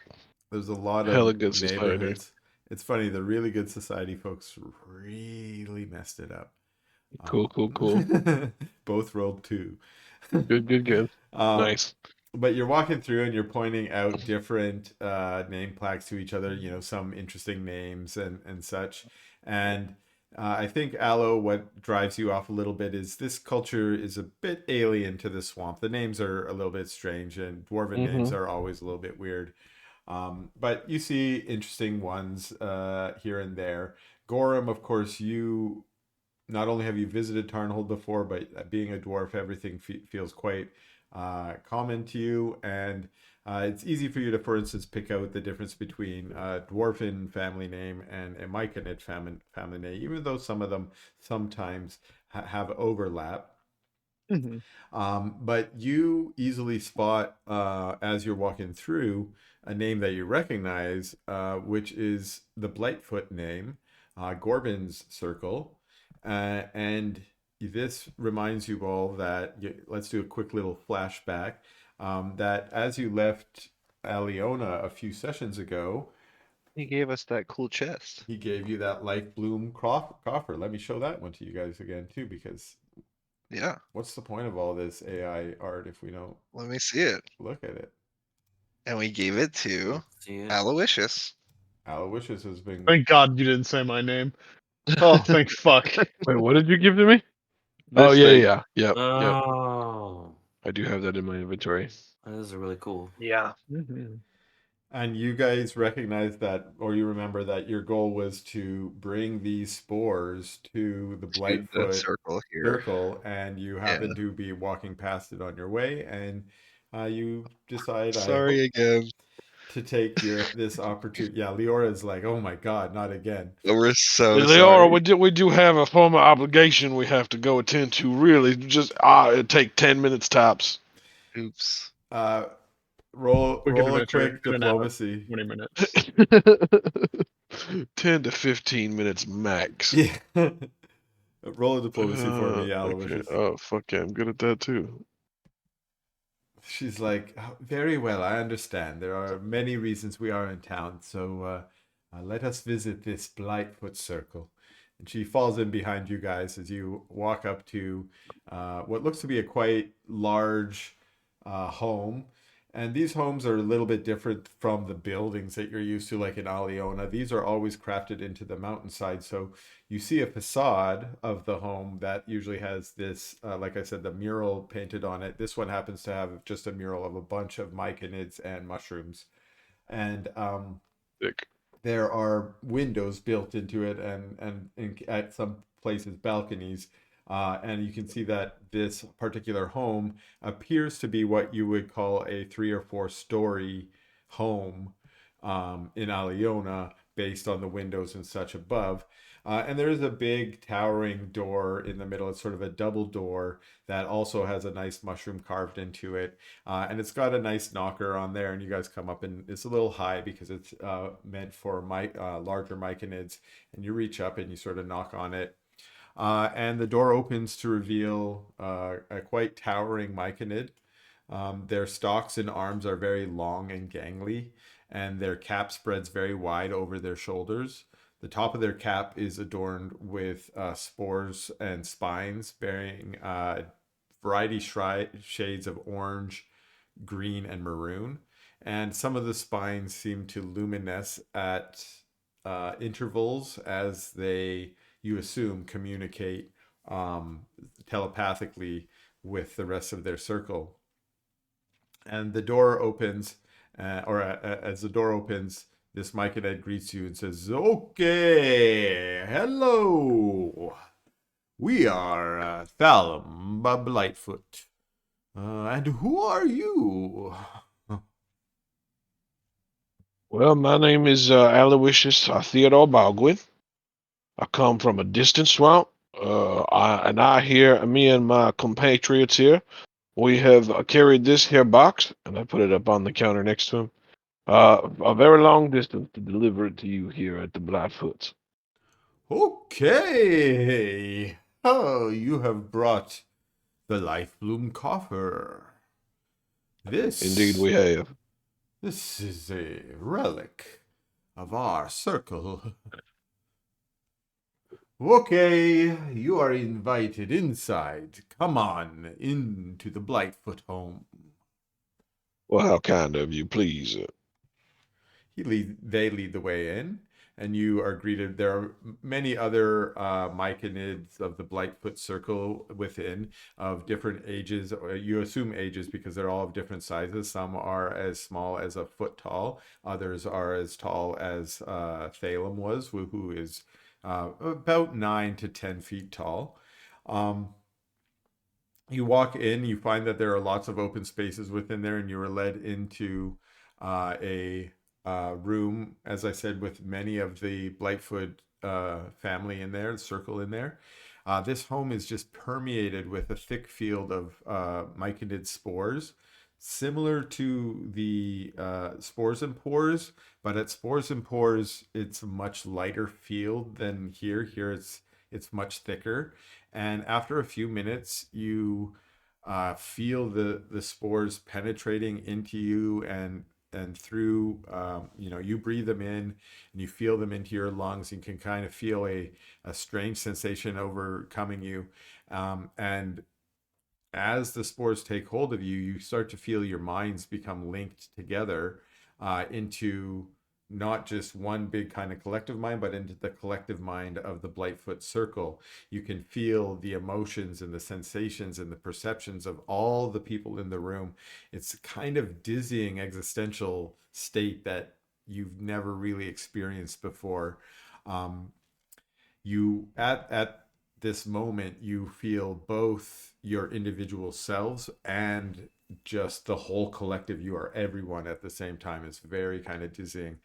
You try to grapple with this in your head for a moment, but just as they start to feel overwhelming, you feel a consensus form in the community, in the collective. Instead of a bunch of different voices all speaking at once, you hear kind of one collective voice, and the consensus forms around a decision, but also a sense of joy fills the bond, which is you all decide that the circle has welcomed you in for the evening meal. So it is actually right about meal time, even though you guys had just snacked. The Blightfits have prepared a feast for themselves, and they invite you to share within it. You are invited into a dining chamber. One thing you notice about the inside of the Myconid's home is that the walls and the furniture, everything has a living feel to it. Even though the stone of the walls do not, they are not necessarily alive, they are often lined with fungus that is growing in there for luminescence sake, and you can just feel there's just life everywhere. So you get brought into this chamber that has a long table that's kind of just slightly curved, but it feels like it's been grown into this shape almost. It may be grown, you're not sure. Is it stone? Is it it wood? Is it maybe some kind of fungus? It's not super clear, but it's a very smooth, shiny table. And there are many chairs set up around them, and you're able to take your seats around this table. And out from the kitchen, carried by some of the Blightfoot family, are a number of different dishes. The centerpiece is spore steamed caps, massive mushrooms capped. Massive mushroom caps filled with savory blend of root vegetables, herbs, and bioluminescent spores. They're steamed. Accompanying them are the glow vine tendrils, a sweet and tangy dish of luminescent plant matter marinade in a nectar-like sap. And then finally, sap drop soup, a creamy, nutty broth flavored with fermented tree sap and topped with a delicate spore foam. It's almost like a gourmet meal feasted upon you. And once again, some of you are a little full. Some of you didn't enjoy your obsidian ice cream, and so you might have bubble guts. But you all collectively, you sort of enjoy the meal because you are not just sharing in your own sensations, but the sensations of everyone. And as a collective, it is a quite delicious meal. But you can also roll your d12s to determine individually what you contribute to that collective sensation. Chris, do you sit Oh. around and think of delicious sounding foods? I wish I could say that I did, but I use AI for a lot of this shit. Because it can come Fair. up with that description. Yeah, I know it sounds great, but yeah, that's the AI helping me out there. So far, these meals are not looking like they're. Yeah. Landry's still suffering from that bubble gut. H21 is still not sure if he can eat or not. No. Gorham, not a fan of Mike and cuisine. Yeah, I've been Yeah. completely put off by all of this. Are we gonna get a sequence? Zeta, Being Aloe, are you guys going to roll a fed d12? slimy mushroom Yeah, sure. tendrils. Because if it goes 1, 2, 3, 4, 5, would it? Gross. We got a 5 out of Don't eat it. Aloysius. Oh, well, Vizetta's Hey. 4.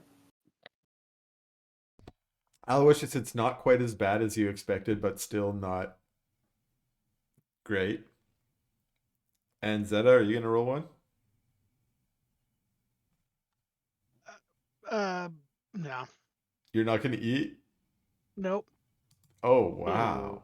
Wise. Wow. Even though the collective mind is actually do a will save. Do a will save. Yeah. Oh, what did I do wrong here? I love it. You resist and you do not eat the meal. You can feel that some of the mind of the collective mind is disturbed. There is like a cognitive dissonance within the collective mind, and you get the sense. So what happens is you break away from the consensus and don't eat, and members of the consensus are mad that you broke off and broke the consensus, so then they become broken off because they're angry, and it kind of causes just a the mood in the room to just change ever so slightly. Oh, However, Oh, I just wasn't very hungry. you make a diplomacy check. There are fucking consequences to your actions, Bobby. Make a diplomacy Apparently. check. It should probably be a deception because I'm lying. You're lying. I love it. Okay. Oh shit. Okay, because you're lying. Oh my god. So you lie to the collective mind that can sense your thoughts, and it's like okay, we know you're lying, but Yeah, this setting has made duplicity very difficult. yeah, some of the people in the circle recognize your lie for what it is, which is a white lie that is an attempt to placate the circle, and they are thusly placated. They are happy that you made that gesture, even if it was a lie. Whereas a few other people, mostly the people who are already angry at you, they were like, are more like fucking liar, and they're a little bit double pissed off. But Whoopsie. as the you like you realize that you're trying to make the vibrations calm down, but every time you do it, it's like plucking another string in the organ, and it's like another one goes off, and you're like, Yeah. oh, okay. But what you also sense in your mind is that the Thalem, the sovereign of the circle, the leader of the family, it falls upon Thalem's mind to be the stabilizing force for the collective mind. And he both speaks out so that you guys can hear in his own, in your own sort of normal way of communicating, but he also sends out calming emotions through the collective mind. And you feel as the vibrations sort of slowly settle back down. And as you guys are sort of enjoying the last bits of your meal, some more of the Blightfoots bring out a couple pieces of dessert. There's crystallized mycelial threads and fizz fruit nectar. But as you're doing this, Thalem explains a Tarnhold custom to you. He says, okay, we have shared our meal, and we are in Tarnhold. So we now share our mind and our memories. Over the link, you understand a bit more deeper what the custom is as his emotions and feelings flow into you as well. And you understand that in Tarnhold that it is a custom after meeting new friends like this and sharing a meal that you often share cherished memories. So what I'm going to now ask each of you to do is to make up a cherished memory from your character's history and share it with the circle. But before we do that, I'm going to give you a little bit of time to think about that because they're going to share a cherished memory with you. But yeah, just think about something from your character's past that you might consider to be a cherished memory, and then you'll have a chance to go. And as Yep. we do that, could I roll a d12 on the fizzberry? Yeah, that sounded good, didn't it? Because at this point, Glenn Yeah. was like, Yeah, okay, maybe the fizzberry will calm sounds down good. the stomach. The fizz fruit nectar, yeah, Yeah, it looks fruit like a nectar. nice palate cleanser at the end. So So I'm like, oh, please, just anything. please don't roll another one. Everybody can roll a d12. All Oh, right. Landry! Oh, Fucking so love good. that shit. Fizz fruit nectar, your favorite drink. Nah, man. Oh, Gorham's into that shit too. I do like it. It was. Oh, I'm still on blind. And your Landry for some reason. Whoop. You got an 8 though. Not bad. Aloysius, you gonna Yeah. drink the fizz Sorry, fruit I'm as well? thinking The about now. desserts. Oh, you're I'm thinking. thinking about I love it. my story.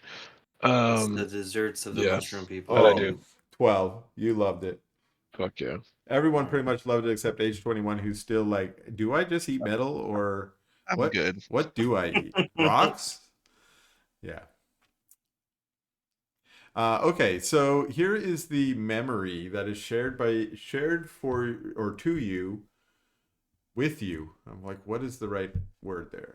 Okay, the memory shared with you by the Blightfoot Circle is a memory of Gorbin, who you know, Gorbin Blightfoot, who's like your landlord, kind of. So a vision of the memory washes over each of you, and in this memory, you are embodying Thalem. So this is Thalem's memory, and he is standing over Gorbin, and Gorbin is much younger than you know them now. Not quite as tall at all. Gorbin themselves is probably 8 foot tall, so about the size of some of the taller Pachyodons in Aliona. But in this vision is probably about 5 or 6 feet tall, and that it's from that size difference that you draw the conclusion that they're much younger. Emotions flow through in this memory. The emotions flow from Gorbin into Thalem, and the emotions are confusion, ambition, and longing. They are feeling a strong duty to their circle, as all Myconids do, but they also feel compelled to leave. Gorbin wishes to join a troop known as the Blazing Halberds, a mercenary band visiting Tarnhold, led by a powerful Leonin named Aslan the Undying. Gorbin is drawn to join the Blazing Halberds because there is a danger growing far in the east in Charvalia, and Gorbin is feeling a need to protect the circle from this danger. And Thalem, not really understanding Gorbin's willingness to do violence, because it is very common in the Myconid people to have a pacifist mentality. They're very community focused and they don't usually like to do harm. So there's a lot of confusion in Thalem about this. But Thalem does understand Gorbin's deep desire to protect the circle, as Thalem, the sovereign of the circle, has shares in that deep desire as well. And that is why Thalem in that moment released Gorbin from the circle. And you get so much of this memory as it washes over you. You're actually in that moment. You feel so much of Thalem's loss, but also his pride for his fellow circle member. And you also sort of learn about Gorbin's journey, which you had kind of heard that he had fought in the War of Darkness, and that's why he settled in Aliana and started his own circle. But you're starting to get some of the pieces filled in, so you learn a little bit more about Gorbin, and you also learn in that moment that that was the last time that Thalem and this circle had seen Gorbin, and that you returning the spores to Thalem is basically going to convey a whole bunch of memories of Gorbin's back to the circle. So all of the experience that Gorbin has had over decades will now be shared back with his family. Oh, awesome.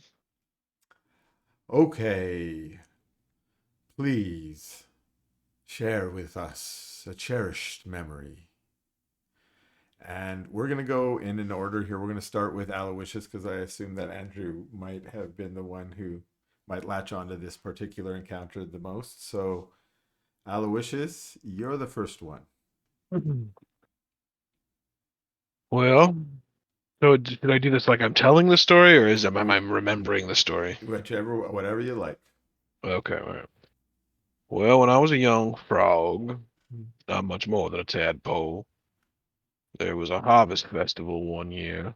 We gathered around every year for the harvest festival when the ash leaf became its ripest, and we spent our days in the deep heat of the bogs, harvesting the leaves to dry in the longhouses. Well, this harvest festival was a special one because me and old Four String, my mentor, had organized a little performance for everyone. Well, of course, the other student was there, my rival at the time, Remy Ribotoire.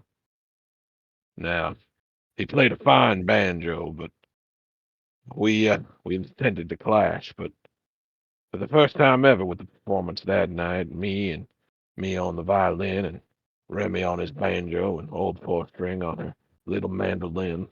Well, we tapped into the swamp song that night, and I believe it's the first time I ever felt it here in my bones. And I feel it now. I feel it still. I, I hope I can find it and prove that I am its chosen. But until then, I can always remember that night at the Harvest Festival, drinking swamp wine and smoking fine cigarettes. When the music took hold of me and the swamp song was the truth again. Wow. That was a beautiful memory. Thank you. Would you like a cigarette? No smoking in here, please. It's bad for the That's spores. fair. That's fair. That's fair. Age 21. Yeah. So mine is pretty quick. It's just one memory of laying behind the other Myconid bar, and then being pulled out by I forgot who it was who pulled me out of the garbage out back. Yeah. And then going inside of the inn and then feeling warm once the spores set in, and then being feeling welcome for it. And then I just want to share that with this one. That's awesome. In fact, you feel because your memory also includes Gorbin and the spores, you like the circle is really grateful for you sharing that memory. Also grateful for sharing the memory that is obviously such an important part of your own character. Yeah. All right, Trixie, you're up. I think that I'm gonna have a memory of hanging out with my little brother before he was a little shit and disobeyed me and joined the dragons. And but this is just a story of us having dinner together, and it's like it's literally just dinner. They're not even hardly talking. It's just Just like a moment spending that family time. your character goes back to remember the like simple times with your brother. Exactly. Yeah. Awesome. Awesome. Landry. My memory is somewhat quick but sweet. It's taking Angelo in as a stray and feeding him for the first time. Okay. Awesome. So when he first crossed, first crossed paths. Basically, when you and so this was when you were younger in Aliona, right? Yes. And you met him out in the alleyways as a stray, and then I can't remember how he got infused with. We had some idea of how he got infused Oh, with I think this. he ate something. I He think he ate like something, somehow, yeah, yeah, somehow for some reason, yeah, yeah. he ate the multicolored crystal. Crystal, yeah, that you probably Yeah. had from your leftover from Geo, yeah. Yeah. Okay, and that's when you bonded and basically became a summoner, or chose that as your path in life. Yeah. Awesome. So Yeah. another Yep. like character formation moment. And Gorum, you're last up. I was on mute. My memory is of training with Landry, and it's the first time that he and Angelo beat me in a practice fight. Awesome. Oh, that's cool. Oh, Pride. cool. Pride. I love And it. it's pride. Awesome. Okay, cool. So that was fun. I like to create kind of fun, little bit more role playing encounter things like that where we can bring our characters in, and that one just kind of came to me. I thought it would be fun. But after you guys are done sharing your memories and you shared your desserts, your fizz fruit nectar, Thalem leads the circle and the party. Let me advance this a few hours because this Leora is she's out there eating and stuff. She's happy and everything, but she's also like tick tock, tick tock, tick tock. As hours now pass as well. But you are led to a central chamber in the home. It is filled with a lot of different fungus.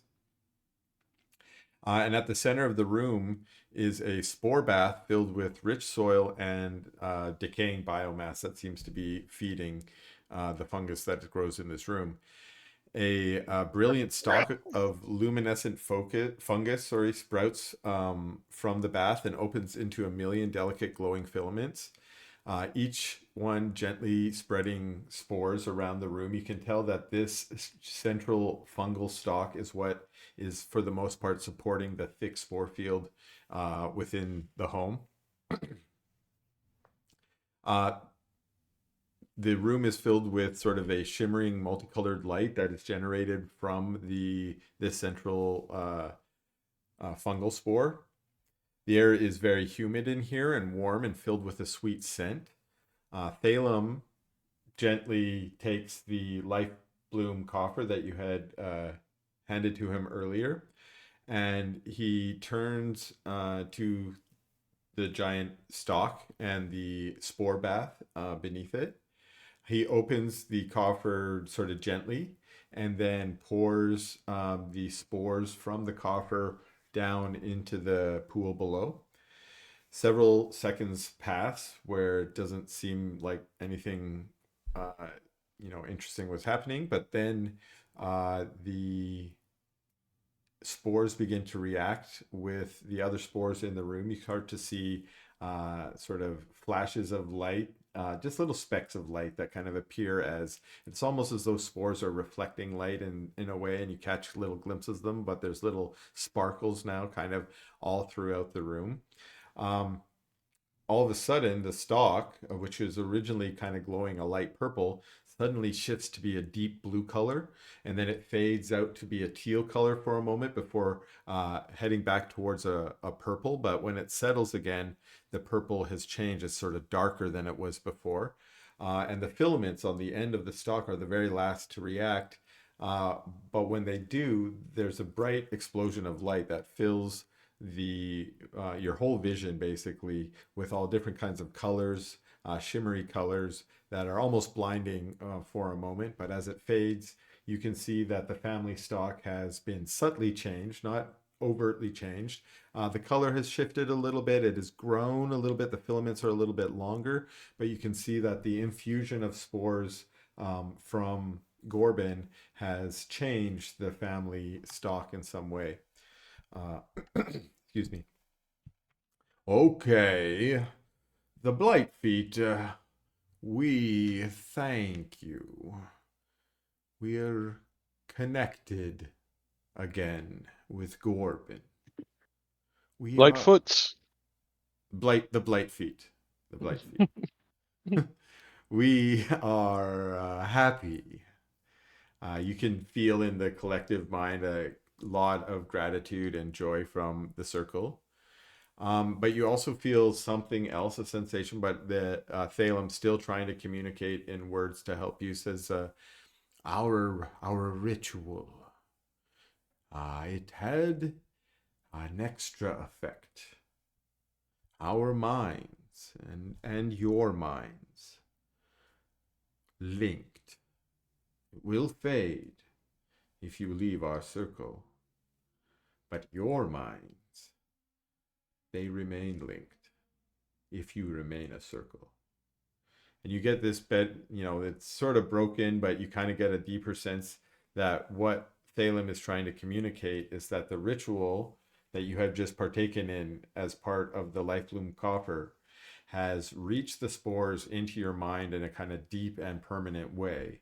And if you had remained here in their family home for, say, another month or so, you would become permanently linked with the Myconid Blightfeet, the Blightfeet family.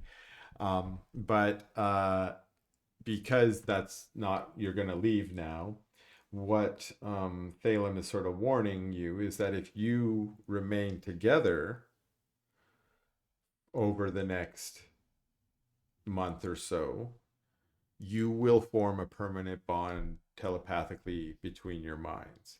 And so you have had a sort of temporary telepathic bond for the last month or so as you carried the Life Bloom coffer that extended 60 feet from the coffer. Well, now, if any two of you are within 60 feet of each other, you can communicate telepathically.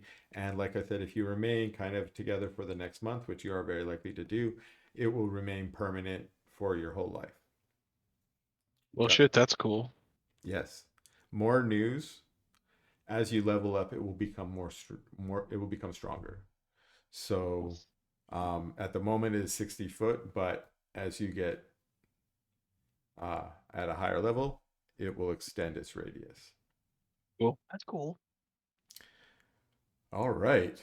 That Nice. was the Got all Blightfoot. kinds of new equipment and powers and shit. This is sick.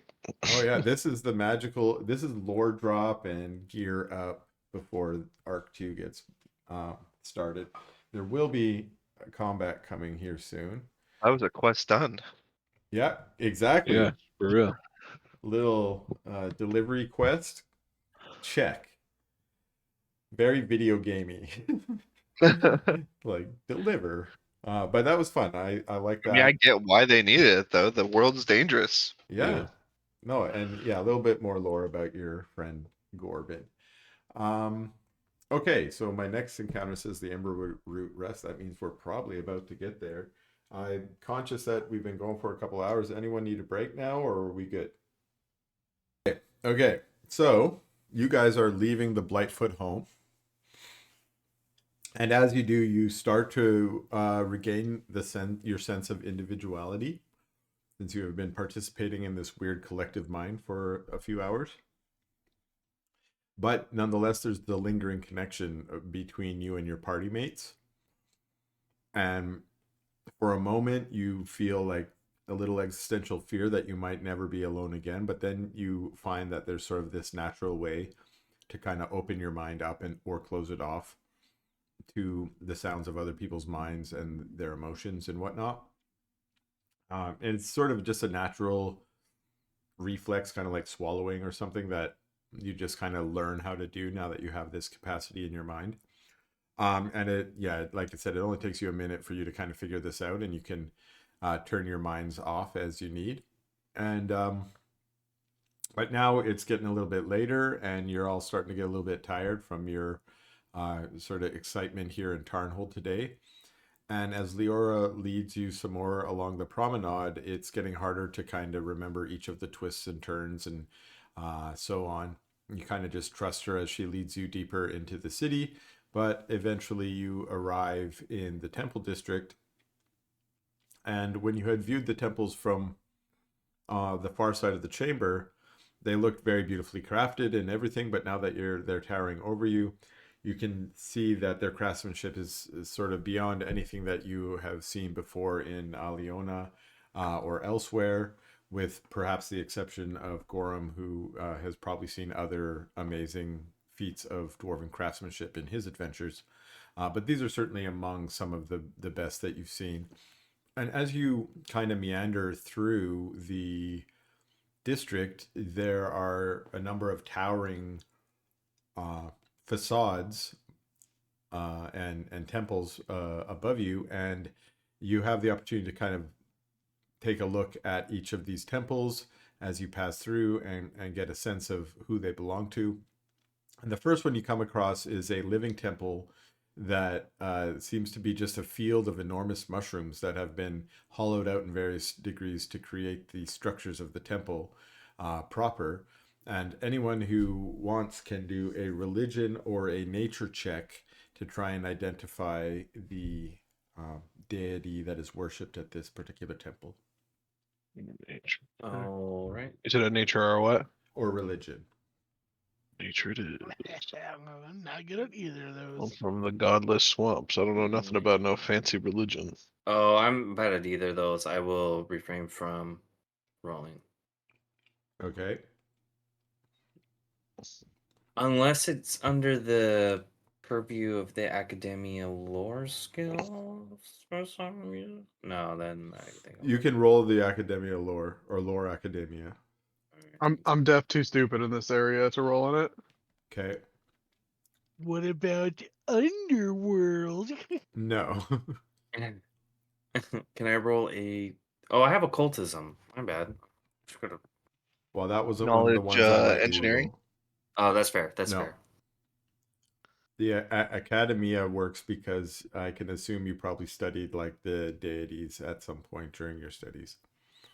Okay, so Aloe and Landry, you both are fairly confident that this is actually the Temple of Talani.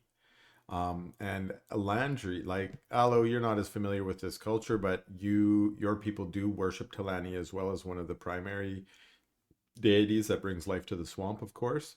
Mm-hmm. She's the life goddess, if to remind us. And but Landry, you do remember that in um, Tarnhold, she's known as the Bloom Bringer.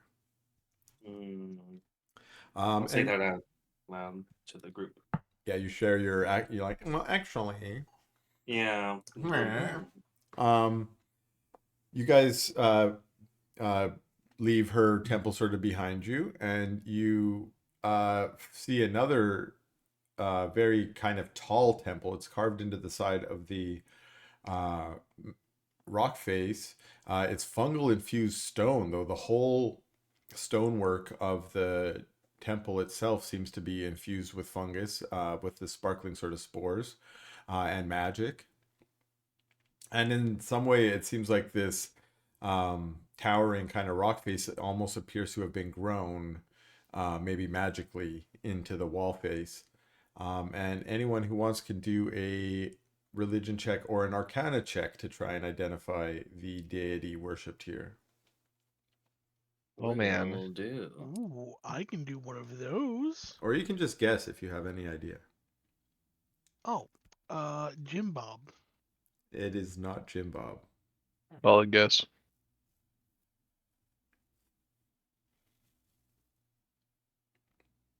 What did you say we're rolling again? An Religion or arcana or Oh, yeah. religion. I'm not good at either of those, but I'll do the better one. All right. It is Trixie this time who identifies this Hey.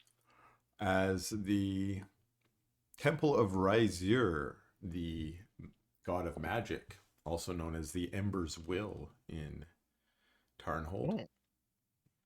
I know about this guy. Ember's Will. Pretty cool guy. Sweet digs. All right, so there's another temple that you pass by that is this one is quite clearly crafted into the mountainside. It has been chiseled away, and it forms what appears to be kind of a sort of standard facade of fortifications. There is grand bronze doors that are very well crafted as well, flanked by some towering columns that are also chiseled with scenes of industry, blacksmithing, the furnaces below, things like that. And there is a giant bas relief dwarf with a hammer in hand overseeing the creation of the world depicted on a mural or a relief carved into the facade. Anyone who wants to identify this one can do a crafting check or a religion check, or lore Yeah, engineering or something like that if you have that. I know.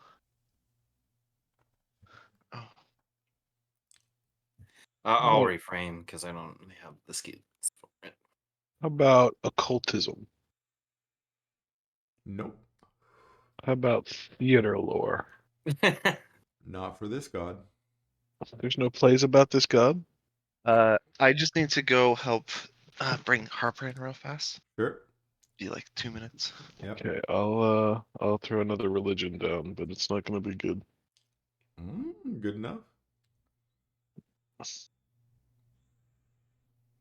Are those all I the still rolls? think I probably would have seen something about this in a play at some I'll point. do you a know? religion. I'll Yeah. just do a 0.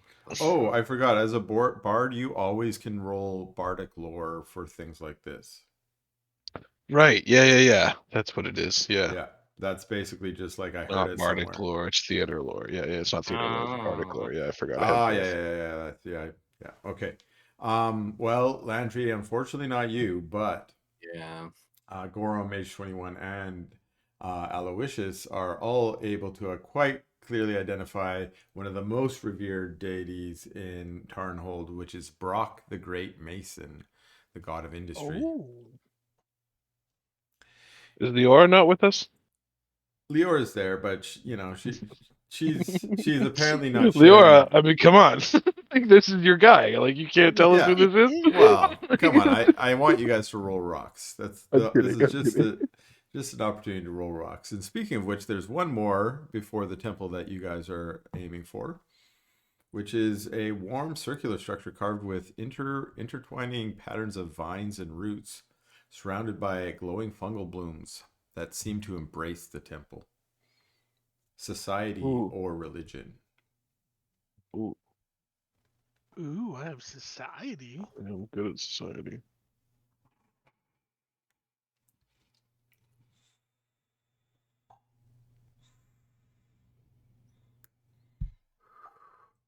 Leora mentions, because no one got high enough, that this is. Oh, this one is Shirin, the Spore Mother.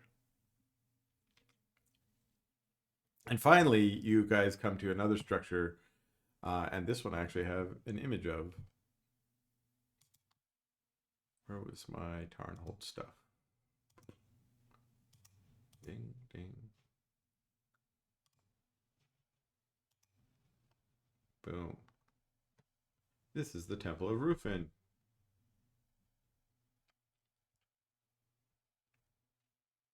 The Record Bearer. Oh, the history guy. That's what we're looking That's for. what you're looking for, yeah. And as you guys see that one, Leora sort of points it out. She says, yes, this is where we're headed. But the hour is late. We'll get started on the morrow. Luckily, we'll stay just down here. And she points to a tunnel that's just... All right, I'm here. You didn't miss much. You missed the Temple of Shirin. But Leora is pointing out the Temple of Rufin here, and she says, yeah, we'll stay just down this tunnel here. There are a number of taverns and inns. And you guys peer down there, and you can indeed see that there are a row of inns and taverns along the tunnel. Most of them have sort of little patios out in front that have spilled out some of the revelry. You can hear, or you can see that it's quite busy. Many of them at this. It's not quite late yet. It's sort of early evening hour. But Leora doesn't lead you far down the tunnel. She stops at the first one there, and you can see the sign above says the Ember Root Rest, the inn she told you she was leading you to.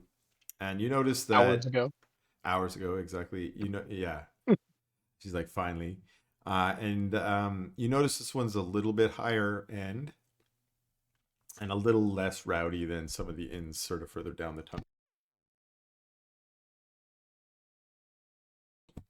So you go inside, and it's brightly lit in there with candles and fungus. And there are several dwarves and myconids sort of joyfully drinking and laughing. The room smells of a sweet mixture of sort of aromatic spores, rich meats cooking in the kitchen. And there's this faint sound of banjo music coming from down the hall. There's some singing down there from a distant room. A dwarf who appears quite tall for his folk, actually, almost as tall as a human, with a beard flaked with green moss, greets you from behind the bar. He says, Oi, you're a stone weaver, I presume. We don't get many Packardons down here, but we got rooms for any with coin. He looks each of you up with a discerning gaze. He says, we got rooms, but not for trouble, mind you. And he stares a little bit longer at the two drow, Landry and Zedatrix. He says, keep your nose clean and you'll get no trouble from me. Who specifically amongst us are you addressing, sir? I address each of you in turn. I know none of you look as strangers to me, but like I say, I'm a fair folk. No trouble. Give me no trouble, and I'll give no trouble back. That's fair, I assume. Leora kind of steps up to bridge sort of some of the animosity there, and she says, yeah, it's a pleasure to make your acquaintance, Master Mossbeard. And he says, Thaldrin, none of that master drivel. Don't be polishing my stone. She Oh goes, my. very well, Thaldrin. She introduces each of you, and she has a short exchange with Thaldrin about the rooms. She exchanges coins. She's already arranged this, and each of you are handed a key to your room. And she announces that she's tired and is going to go to bed, but that you're welcome to explore the common rooms for the evening if you still have energy. And she disappears and leaves you in the common room. Well, gentlemen, I do believe. Oh, sorry, lady and gentlemen. I do believe, and robot. I'm not sure about. Never mind, folks. I think Exactly. I am going. I Folks. think I am going to retire and make myself a little bit of a bath because I am finding myself quite dry from all of this lava business. And I go to my room and start pouring myself a bath. All right. There's not a bath in your room, but there is a public sort of bath chamber set into Yeah. the inn, and it's I fed go with him. fed by hot springs, and yeah, anyone who wants to join that can do that. Anyone else who wants to linger in the common room can do that as well. Anyone else with goals? Just after all that sand and soot and all that grossness, having my metal get, I don't know, steamed out sounds nice. H21, is it a problem at all for you to be fully submerged in water? Or, I'm not sure if I've encountered you dipping yourself in water yet. It's actually a decent I question. can get wet. Oh, all right, all right, Yeah, I can get wet. all No right. So, worries on that front. He has to put lotion on after, keep his skin. Yeah, oh, I know how that goes. Yeah, yeah, gotta get oiled. yeah. Ah. Okay, so the two of you head to the baths. Anyone going to join them, or is everyone else headed to their rooms? To the bar. I would head Oh, to wait. the No, room. not to the bar. I'll head to the bar. All right, you notice the front common room has mostly people dining, but there sounds to be like a slightly more rowdy room in the back. You guys can head there. When you get in there, so you do notice that there is a bard playing in there. The bard is a green-skinned Gripply. Mhm, He's smoking a pipe, mhm, and he's playing a banjo. mhm. And he's playing a song right now called "Rolling Down the Leafy Lane." I have And all of a sudden become completely put off by the idea of a bath. you can, yeah, Aloysius, you recognize as soon as the song starts up, your bath idea kind of leaves your mind.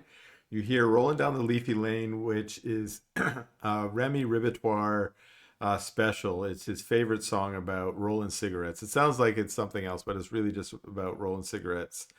And yeah, you can hear the unmistakable voice of Remy echoing down the hall. I do not mean to alarm anybody to this, but we are in the presence of a foul and most unkind, and I'm saying this a little bit too loud, most unkind Gripply from a foul lineage that lacks respect and fundamental understanding of what it is to collaborate with your fellow frog. Wow. Okay. Wow. Yeah. Any party members I'm respond in to there. that? I'm in there too, and I don't say anything because Oh wait. I understand beef. Oh wait. Is that this Pete is knows the beef. restroom, not the bar? I went to the bar. Yeah, you're in the bar. They left. They didn't go to the bath when they heard Remy's voice. He's in the bath. No, he's down in the bar. He's in the bath? He was Two gonna go to naked the frogs bath, stealing but of each other. No, I abandoned the bath immediately and went to go listen to him play. Yeah, okay. And then I out followed out you. of bitter anger. Yeah. And so you say your grumble words and you kind of heckle him while he's on the stage. And Remy, who has a little bit more command of the audience at the moment,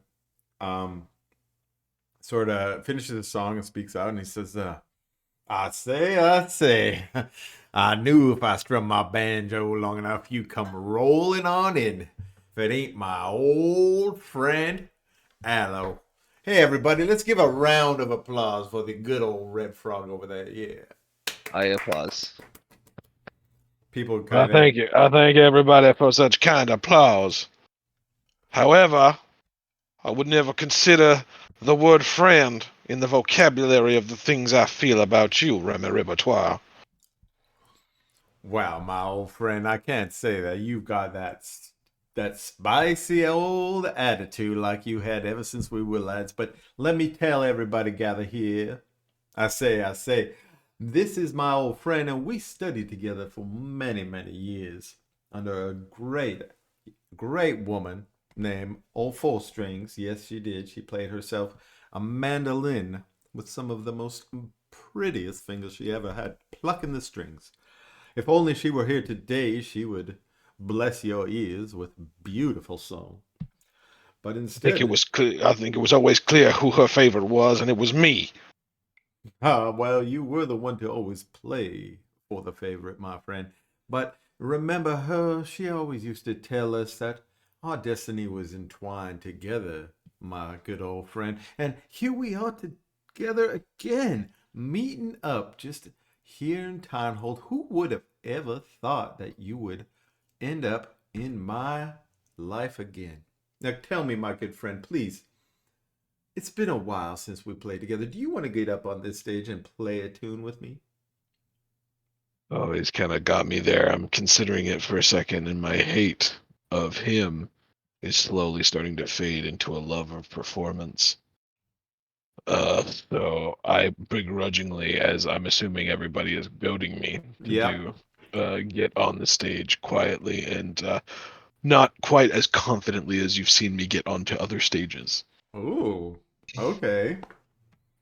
All right. And as you get up there, um, Remy kind of comes closer to you, so he's no longer speaking to the whole room. He's just speaking to you, and he says, "How do you want to do this, old friend? Do you want to do this friendly style, or do you want to duel?"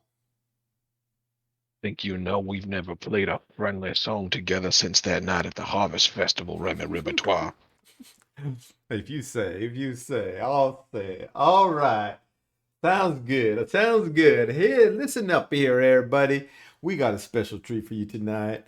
You see, me and my good friend here, Aloysius Baldwin. Yeah, he comes from the same town as me, and we've had a couple of uh, rousing duels before. That is right. We play a couple of fun songs where we're going to battle each other out, and it's going to be up to you to decide who here has the true song of the swamp. Now, he just starts right up on his banjo and he starts playing basically dueling banjos. And yeah, he starts playing the first bit of dueling banjos, and then he's going to turn it over to you to basically play your version on the fiddle. Yep. And So now I start sawing it out. I didn't make a Remy Repertoire character, unfortunately. That was an oversight of mine. So I'm going to have to... If you only need really like performance checks and stuff, I have a +10 for good reference. Yeah, I was just going to... Yeah, that's all I need is performance checks. So, why we should do these public, right, everybody? Oh yeah, I mean, there's nothing more public than being Yeah. on a stage in front of everybody. All right, then. Can I shoot a Exactly. cigarette in his mouth to light it? Oh fuck yeah! God, don't miss. Yeah, that's a good Oh, plan. wait. Can I just shoot him in his face? I just get on stage and you just shoot me in the head. I just die immediately. Again. The fuck? Critical. Blah. Oh wait. Yeah, oops. That wasn't what I was going for. My bad. My bad. Oh, Okay. man. So Never I'm gonna mind. do... But I do take, of course, before I start doing any performance, I do take a cigarette out and light it before I perform anything, of course. All right. And so he's basically playing that first couple bars of dueling banjos, and you're just sparking up a cigarette, and you get it lit up, and you take your first drag as he finishes with a Oh, pretty fuck me. strong opening. Okay. Okay. All right. Ooh, but I get to roll it again. That's only once a day, but yeah, you can use it right now. Oh, it is just once a day, isn't it? Yeah. Fuck. Ooh. Okay, it's just the opening. I'm a little nervous. My cigarette didn't light right. You know what I mean? I'm not Yeah. feeling quite confident. I'm gonna let it go. All right. All right. Um, and you do get after he finishes his bit, there's some cheers and some applause, and after you finish your bit, there's also some cheers and some applause. But you can kind of tell it's sort of like the trying to cheer you on to get you going kind of cheers, as opposed to you did what we were hoping for. And Remy's feeling a little bit some of the gusto and the momentum, and he goes into the second bit. Holy, he's throwing it Jesus tonight. Christ, dude. He gives you a little wink after that too. All right. What's he rolling there? He's rolling 15s, yeah. All I right. mean, you both have a +10. Yeah. Okay. You went to the same school, trained under the same master. Yeah. And I rolled a 3. I'm gonna use my reroll on that one. Yeah. Yeah. So I kind of Also, push don't we have forward. a hero point every time or something? You guys have 3 hero points. What are Yeah. hero points? Also We can use rerolls, them. I think. Oh, Yeah, cool. All right, I'll Yes, remember extra that. rerolls. All right, so I'm going to kind of curl my smoke into the shape of what should I put? Of a horse galloping through a field to kind of enhance the music for me real quick. Okay. Smoke check. Uh, yeah, oh, because it's like I re-roll using something called a musical smoke. Oh yeah, yeah. Yeah. Oh, for fuck's sake! Rough. All right, Yeah, your smoke goes out re-roll. and it's kind of impressive, but you're trying to Too inspire complicated. the Yeah. crowd to get into your stuff, but they seem just drawn into Remy right now, and he goes in to the third bit. Holy Jesus Christ, man! moly! And he's just on fire tonight. This is You're starting to humiliating. have you're starting to have nightmares of the good old days when he would occasionally just trounce you in a duel. Okay, all right. So I concentrate hard. I remember all the teachings of old fourth string, and I try to channel them into my fingers as I make this one. God damn it! Come on, Use the man! reroll. Man, reroll it. Dude, use the points. Yeah, Just I'm do gonna use it. the point for sure. Reroll it. This is humiliating. Eat all his hero points. Oh, come on. All right. To beat a 28, you would have had to roll a 19 or a That's a 20. good I point. mean, That's a good point. Yeah. You start playing, and you're just feeling, there's sweat going down your brow. You can feel the shame of being a child all over again, I and didn't get to take my bath. You know what I mean? Like yeah, I'm all yeah, fucked yeah, up. exactly. And you're going hard on that fiddle. You're just pounding those fingers down, and you hit one so hard that it kind of slips and it breaks the string. And you are like, oh Yes. no. But luckily, you've at that moment you feel just a little bit of that training and that the jazz in you that just keeps you going. You're like, I don't even need that string, and you pull it out. You finish your bit, but it's not quite as impressive of what he's been doing over there. He's at a dances in now, and he's sort of doing a little Yeah. jig and whatnot. But you do manage to sort of stop yourself from being fully embarrassed by that 12, and you pull it back into a 21. You're proud that you did your best tonight. It wasn't the best that you've done in the past, but at least you didn't fully face plant.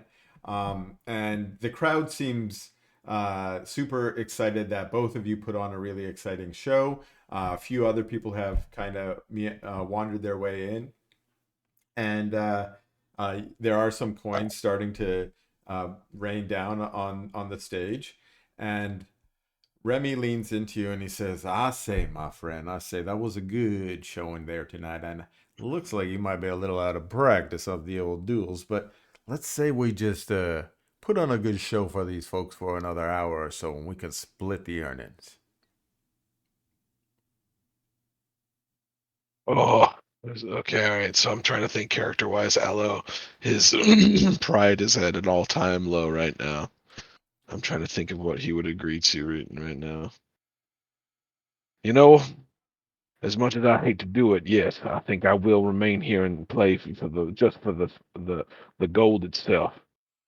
I think there's enough time for me to maybe redeem myself if I keep playing. That's my old friend. Now listen here. Don't go rushing out at the end. I got something I need to talk to you about. But yeah, let's put on a good show here. All right, let's do one last set of rolls. And this I is do it for just 4 string. this is collaboratively. Of course he rolls his worst roll now. Of course he does. He's trying to show you off. See? Uh, He played down to your level so and that you guys he's still beat me. he's just you're better. Damn it, Chris. Well, I love it when it's something like this that We really have to doesn't kill matter. him. We have to kill him. We have to kill him. Oh wow. Wow. He has Wow. to die. He's like the nicest guy. He's just yeah, okay. Our first impression of him is, oh, this guy's pretty cool. Yeah. Aloe's like, murder him. Embarrassing you. This guy's gonna die. Oh. Okay. How about this? How about this? I'm gonna take your two rolls, 21 plus 19. That is 40. That is how many gold pieces you guys earned. This is a kind of high-end bar, so you Cool. guys earn a little bit more than you might in a Ooh, so I normal got day 20 in then? Aliona. Yeah, you can split that fair and down the Nice. middle. And yeah, so you know the rest of the party, you guys drink and enjoy a little bit of the performance.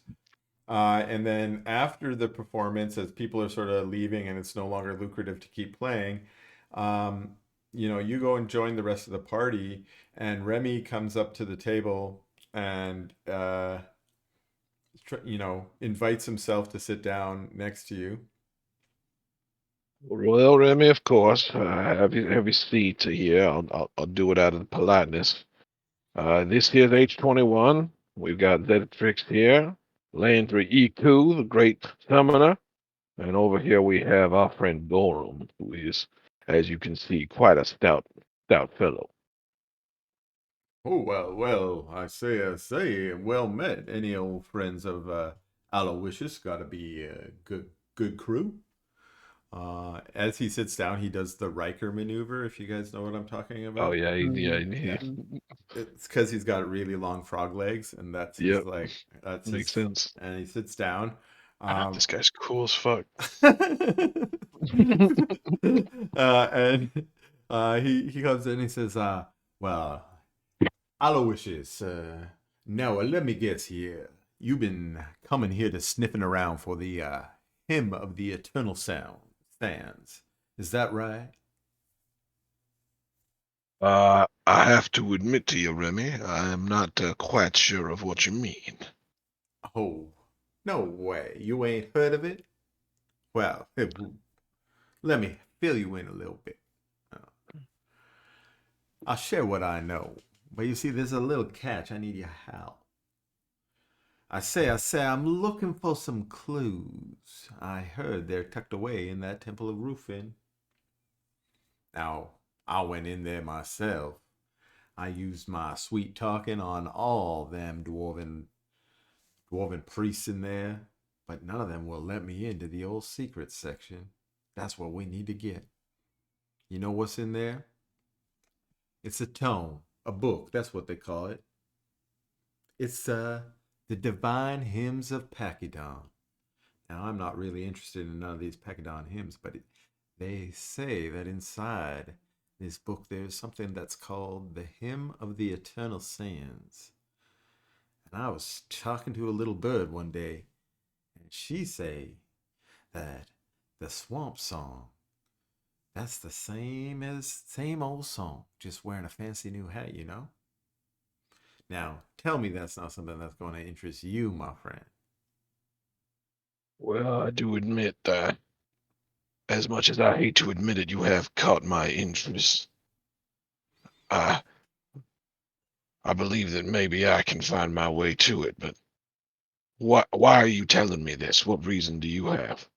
Well, of course, my friend, and we can learn this song together, just as old Four String used to say, we will sing that sweet duet, you and me, together. I might agree to this if it wasn't for the fact that I knew that the swamp song eventually had to choose one of us.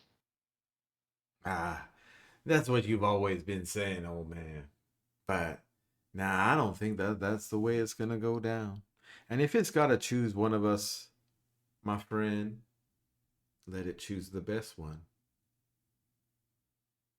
He grins I and winks. I do admit that that was the plan before, so I see no reason why we should not collaborate this one final time.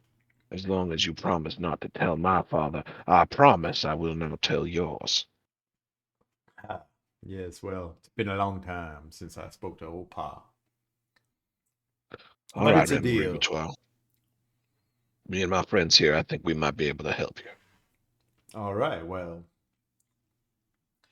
I'm gonna be sitting in here in this fine room. If you can get that tome out of that library, you bring it back on in here and we'll see what kind of sweet songs it can teach us. Of course. Well, I will return with the tome as soon as it becomes a part of my possession. Haha, wonderful, my old friend. It's certainly fortuitous that I met you here today. Now, let me ask you, you got any of that with a wheat? What is your Ashley. Ashley, any of that ash leaf? Well, of course. Am I to believe that a man of the swamp such as yourself has let himself run dry of the ash leaf? Oh, I have a pouch of my own ash leaf here, but it's that Witherwell ash leaf that my sweet tongue wishes I had a good sack of that. Well, I myself would never find myself in such a situation, and thusly do indeed have some Weatherwell ash leaf to share with you now. And I roll him a cigarette and hand it to him. Oh, yeah, you roll him the cigarette, and then he takes the cigarette And and it's it's smells it's it. it's significantly thinner than the cigarettes that I've rolled in the past. It's like all paper. It's just Yeah, paper with it. yeah, He it's really sniffs it. shitty. He's like, Yeah. "Yeah, that's that sweet Witherwell that I miss." Thank you there, Bogwin. Now I'm gonna go play a few more tunes. You're welcome to join me, but yeah, if not, I'll see you in the morning. Well, you go and do what you call playing tunes, and I'll go ahead and go do something productive. Haha. He laughs and gets back up on stage. All right. Well, I think it's about time for us to go here, folks. I've had my fill of the banjo of Remy Rivertois. All right, and we'll say you guys And have a quick bath too, because that was part of yeah, today's plan. during the bath, I kind of look at H21 and I say, now, H21, I hope you understand that under no circumstances, once we find that tome, are we going to be sharing any of that information with that damn Rivertois boy. I don't know. He doesn't seem that bad to me. Well, Zeta, first of all, I'm glad to learn that this is a progressive unisex bath. Uh, second of all, That's how it all rolls, especially in Tarnhold. yeah, well, we've all seen it before. It's fine. So as, but I will insist that he must learn a lesson.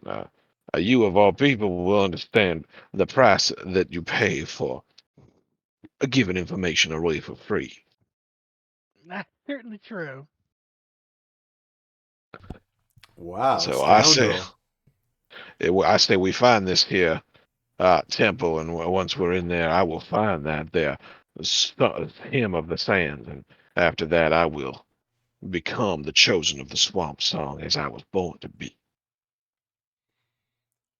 He's starting to sound a little crazy. You're not sure if it's the spores or what, but yeah, he's obsessing a little hard. Yeah, for sure. Probably because Remy embarrassed him on the stage, and that's just Yeah. wrecked his Yeah, I Yeah, thought self-esteem. like no doubt. he was probably because he's like the only uh guitar wielding frog I've seen ever. I figured he was pretty great, but it turns out there's two, and the other one's better. A better is a subjective distinction, H21. I really enjoy that you called them both guitar wielding frogs, and neither of them play Neither guitar. of them play guitar yet. There's no guitar involved in any of it. Not even our master plays guitar. Okay, All right, I think we're retiring for the evening then, right? I think we're done. Yeah, I'll go. sounds yeah. good. Oh, what did I do? Okay. So, okay. All right, so it's the next morning then. Let me advance us. Dawn. Boop, boop, doo. Let's give it a little more than that. So you wake up the next morning, and Leora is eager to get headed to the Temple of Rufin. And again, it's just sort of right around the corner. So you guys finish a quick little breakfast in the morning, and you're off on your way. Remy doesn't seem to have woken up yet, so as you guys head out, you don't encounter him.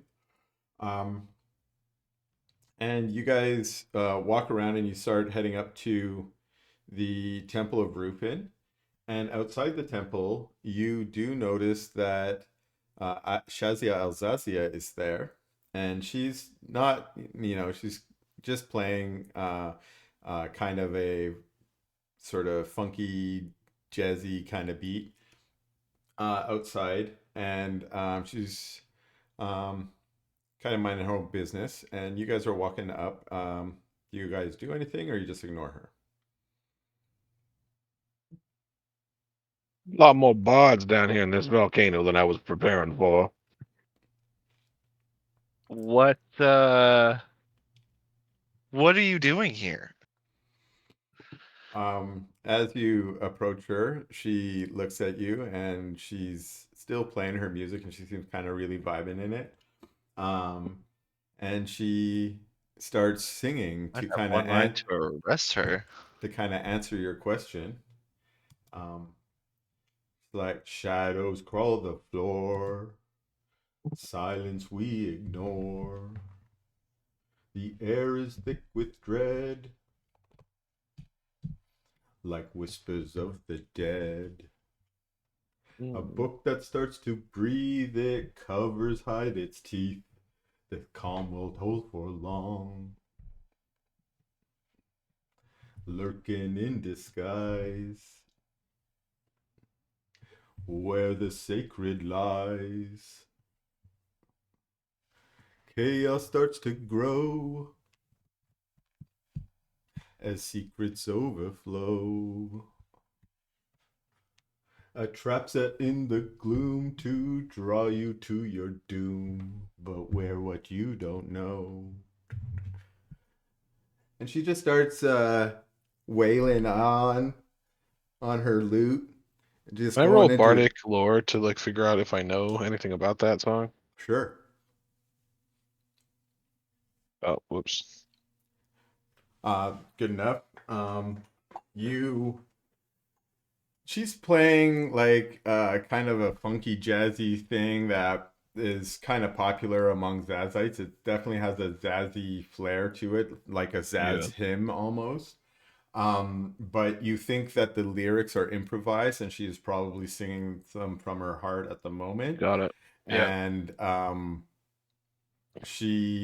you're getting a kind of weird vibe out of it. Anyone who wants to can do an insight. But I don't recognize the lyrics or anything like that. Not I'm not familiar with specifically, that no. song. Okay, cool. But you do recognize like the melody and the style as Sure. a Zazite style. Sure. Anyone want to do an insight on the song?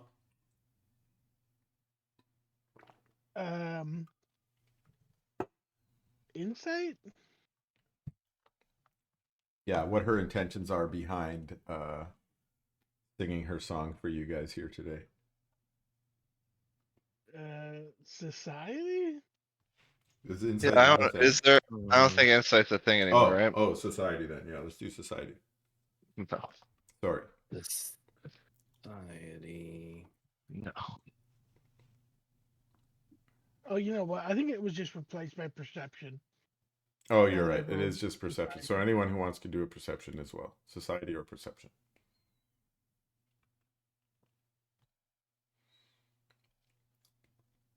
Um. Okay. Anyone else? We got 3. yeah, I'll give a perception. Why not?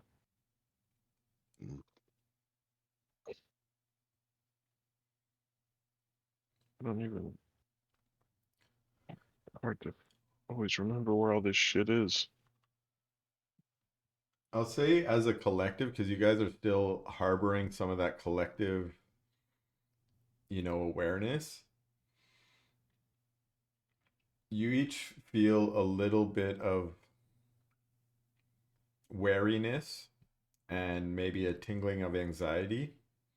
The song sounds as normal from her, kind of chaotic and a little bit discordant. So just the music itself is a little disconcerting, but there's a wariness that you bring into the temple, something that maybe you weren't necessarily prepared for before her song.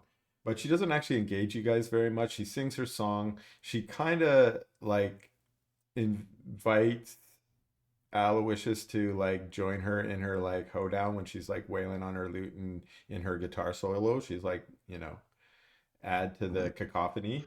And you're welcome to if you like. No, I Yeah. definitely do not. Yeah, I'm tired of. And you guys maybe try and engage her a little bit, and she just keeps playing. And after she ignores you for a couple seconds, you guys are like, "Well, fuck it, we're gonna go in the Yeah. damn library." So you guys head in, and inside. Oh, wait a second. Boop, boop, doo. Wait, Ooh. let me see. Okay, so you guys can see you're in the library. Okay, good. So as you come in the library, this red-haired dwarf comes and she recognizes you walking in. She's like, "Oh, hello, welcome, welcome to the Library of Rufin. Hi, I'm Tharby Cinderlap. Um, yeah, I'll be at your service here today. I'm a page. If you're here to like read or study or like just bask in the wisdom of the ages, I guess you've like come to the right place. Hi." Leora kind of steps forward and she's like, Yeah. "My name is Leora Stoneweaver. We are a delegation from Aliona. I sent word to your Hearth Warden of our arrival." She's like, "Oh, yes, of course. Yeah. Oh, wow. Yeah, follow me. Of course. You're Pachyderm. I should have guessed. That's my fault there. Sorry. Yeah, follow me and I'll get you studied into or settled into your study nook there faster than you can say sacred scrolls. Come on. Come along. Come on. Follow me. Come on." You can use arrow keys. Yep, this way. Come on. Hey, we finally fixed my thing. It's not reverting back to the shitty old one. Yep. Come on, this way. Come on. Yeah. Slow down. Oh well. Oh, We're sorry. tired.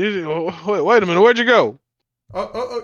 Just over here. She pops out here. Come on. Wait a minute. Wait a minute. Here we are. Okay. Oh my Everybody God, your in. walls are broken. Everybody. Oh wait, did I make the Leora? Is Leora down there? Yeah. Leora, she's gonna teleport because. Woo! Boom. The Okay. instant transmissions inside. All right, so she shows you here, and she's like, "Yeah, here you go. This is a little study nook. Like you can read books here and make notes and whatever. But anyways, like this is yours. You can kind of like use it as you need here for the rest of the day, I guess, or however long you need. You can explore the rest of the library. Yes, all of the books are available for you to read for sure. Yeah, wait, sorry, except for maybe in the sacred area. If you want to go to the sacred area, you're probably gonna have to talk to Brother Grendel or Sister I Ferna. want to go to the sacred area. Yeah, they're the ones who. Yeah, well, if you want to go there, you're gonna have to talk to them. But also we got the living memories over there on the. She motions to the right side of the library, and she's like, you can go and talk to Keeper Loomis there if you need to access any of the living memories. Yeah, they're the expert in all the things spory and storied, if you know what I mean. Anyways, yeah, I'm Tharby again. And yeah, if you need my help, I'll just be out in the front there. Yeah, you can just come and call on me. Yeah. Any questions? Mm. What was your name again? My name's Tharby, Tharby All Cinderlap. right. Thank you. All right. Understood. And All what right. is your name, sir? Aloysius Theodore Baldwin, madam. Oh, that is a wonderful name, and you're a Gripply. I haven't seen many Gripply, but there was another Gripply coming in here just the other couple days ago. He kept wanting to get into the sacred area, but he's not allowed. You know, there is a policy, but yeah. What specifically was it that prevented him from accessing the secret area? Oh well, No this frogs. no, yeah, no frogs allowed. Um, um, let me do a quick check. Where is Just it? general racism prevented him from getting in. Yeah, General racism. Displeasure with him. systemic racism actually. Um, yeah, well, actually, he's, well, you know, we love all of the folks who are interested in history, and that's why we keep our library open to everyone. But there are certain Uh-huh. artifacts and certain books that are a little bit more powerful and a little bit sacred to us, and we have to keep them in special locations. And he just didn't meet up to our standards. You see, the people who are allowed access in there, well, yeah, they have to have proven like their dedication to Rufin. Usually that's like you do like some sacred rites or service. Like I'm doing my service right now. When I complete a year's worth of service, then I will be raised and I'll be able to go in there. So that's like one way you can do it. But yeah, he didn't do any of that stuff. So yeah, they Hmm. they didn't let him in. Yeah. All right. I'm Wow, not what a gonna. jerk. It is difficult to follow you when you are speaking so quickly, but I do appreciate the information. Oh, I heard that. I'm so sorry. I don't know why. Yeah, sorry. Well, all right. Well, I believe it is okay for you to leave us unattended now. Okay, Yeah, thank you. Leora, do we need anything? Bye. She leaves, and then Leora's like, where's my Leora notes? What are we looking for here, Leora? So Leora has brought with her a fairly large satchel and bag. Some of them you recognize that over your travels she's been using them to keep her notes and such, but another one you know is carrying the tablet that she showed you so long ago, and I think I have a picture of that too. Let me see. Tablet fragment. Boom. Something like this. And she pulls that out of her satchel and she places it on one of the tables in front of you. And Classic tablet. she says, if you remember, the inscription on this tablet says that if we follow the Hammer of Brock, a constellation, into the desert for 28 nights until the Forge's Flame, another constellation, burns in Pyre Peak's caldera, then we will arrive at the lost city of Seshmi-Chenin. However, there are parts missing here. That's what we are looking for. And the most important thing, you see, we've got a lot to look for here, and to be honest, we've got our work cut out for us. First, I do need some of you to help me search the general stacks. There could be clues. There's lots of. This is the largest repository of historical artifacts of the desert, of the Pachyderm sands, that has ever at least survived from antiquity. And if we are going to find any clues about Seshmi-Chenin, it will be here among these books. So I need some of you out there looking just in the general stacks for clues, any that we can find, maps, books, scrolls, whatever it might be. In addition, uh, I where am I here? The real prize here is in the sacred area, and I will need one of you to help me. I think I might be able to gain access, but hopefully one of you might be able to join me. You see, in the sacred area, there is a scroll called the Scroll of Brock's Favor. It tells of the tale of this tablet speaks of a time when the king, the then king of Tarnhold, Dernier, Sandforge, he traveled across the desert to meet the Empress Masika at the city of Seshmi-Chenin. And the Scroll of Brock's Favor has a number of mystical spells that will be helpful for us in our journey. The most important one of them is a spell that will align our navigation by the constellations as described in this tablet. If we can get our hands on that spell, it will greatly help us in our navigation through the desert. So hopefully we can get our hands on that. And then finally, there is a very special aspect of this library. You see, the Myconids here maintain an elaborate spore network here that has living memories, the memories of Myconids and others that have been shared into this matrix long ago, and we may be able to access the memories of some who have visited Seshmu-Chenin at a distant time. So hopefully someone will be willing to engage with the living memories. And at this point, she looks at you, H21, and she says, H21, your automaton mind might be particularly useful for that task. You see, your mind has been crafted together, and I think it will interface much better with the spores. It has sort of a natural link. If you're interested, I would suggest maybe you go speak to Keeper Lumith, who is in charge of the living memories. Yeah, of course. Now, what do you all think? Can we get this done today? I believe so. I don't Yeah. believe there's any reason why we should not. All right. Then who wishes to join me? The secret zone is probably going to be the most difficult. I would very much like to volunteer to join you in the sacred zone, but I do not want to be presumptuous. Actually, Aloe, I was hoping you would volunteer, as I think you have a bit of a silver tongue, perhaps better than mine at times, and you might be able to help us get us, past the gods. Yeah, I appreciate the compliment. I would be happy to use any means necessary to get into the sacred zone. Oh, wonderful. Then, if H21, if you're going to go to the living memories, that's over on the right. The sacred area is over on the left. Perhaps the rest of you could search in the general stacks, which is pretty much any of the shelves else around here, and look for other clues. All right. Incredibly reluctant. Sorry. No.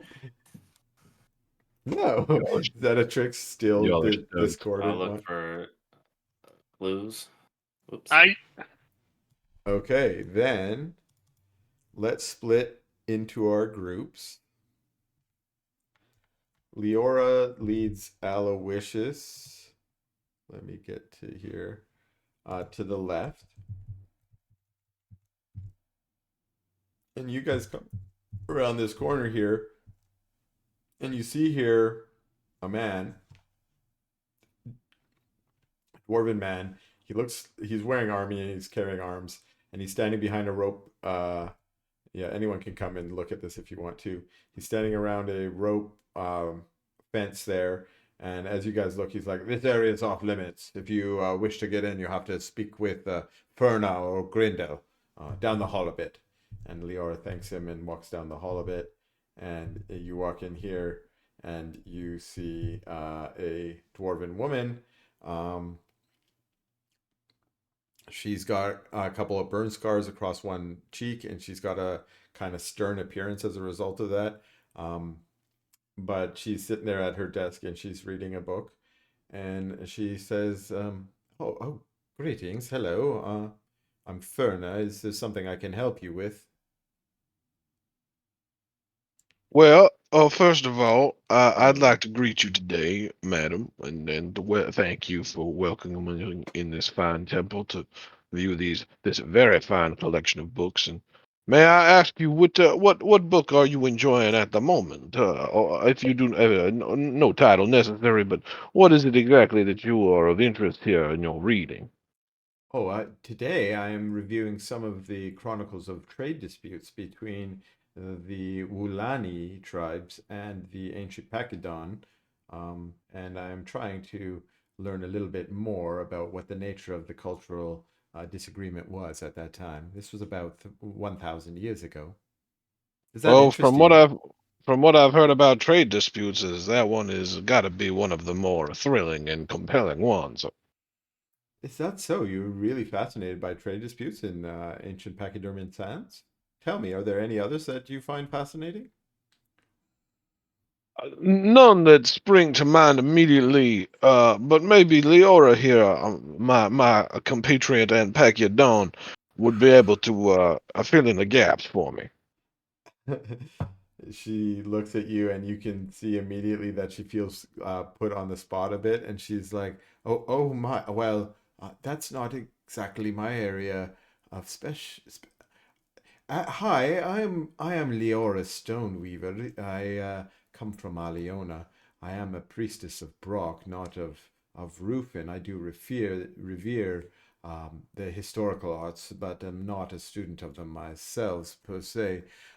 But as my companion here was, I'm sure, trying to start to say, we do need some access into the sacred stacks today, if you would be willing to give them. Um, and Ferna looks you both over and she says, well, we have a stern policy here. Only those who have proven their dedication to Rufin are able to access the sacred stacks. Now, is there any way I can certify you as a such such a worthy member? Well, I can tell you now that there is no one in this world, especially that Remy Repertoire, there is no one in this world who understands the history of Weatherwell Acres and the Gripply of this fine world of ours better than myself. And as a bard of the people of the swamp, I believe I am myself a sort of musical, anthropological storekeeper. And because of that, I do believe that I have shown adequate representation and dedication to the historical arts and their preservation. All right, all right. So um you make a case for yourself as someone who has sort of in the school of life learned about Rufin and the history of your own people. So let's make a diplomacy check.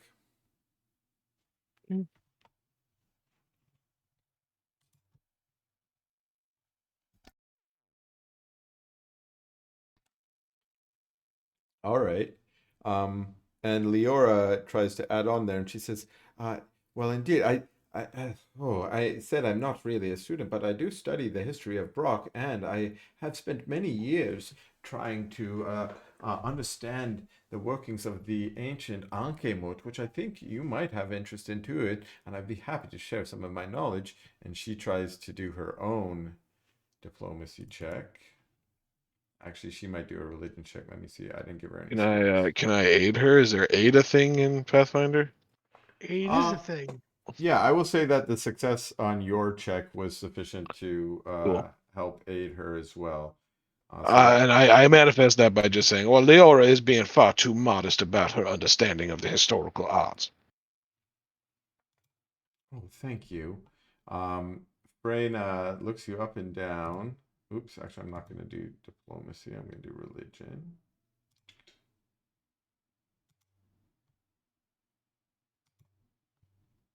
What? Not +0.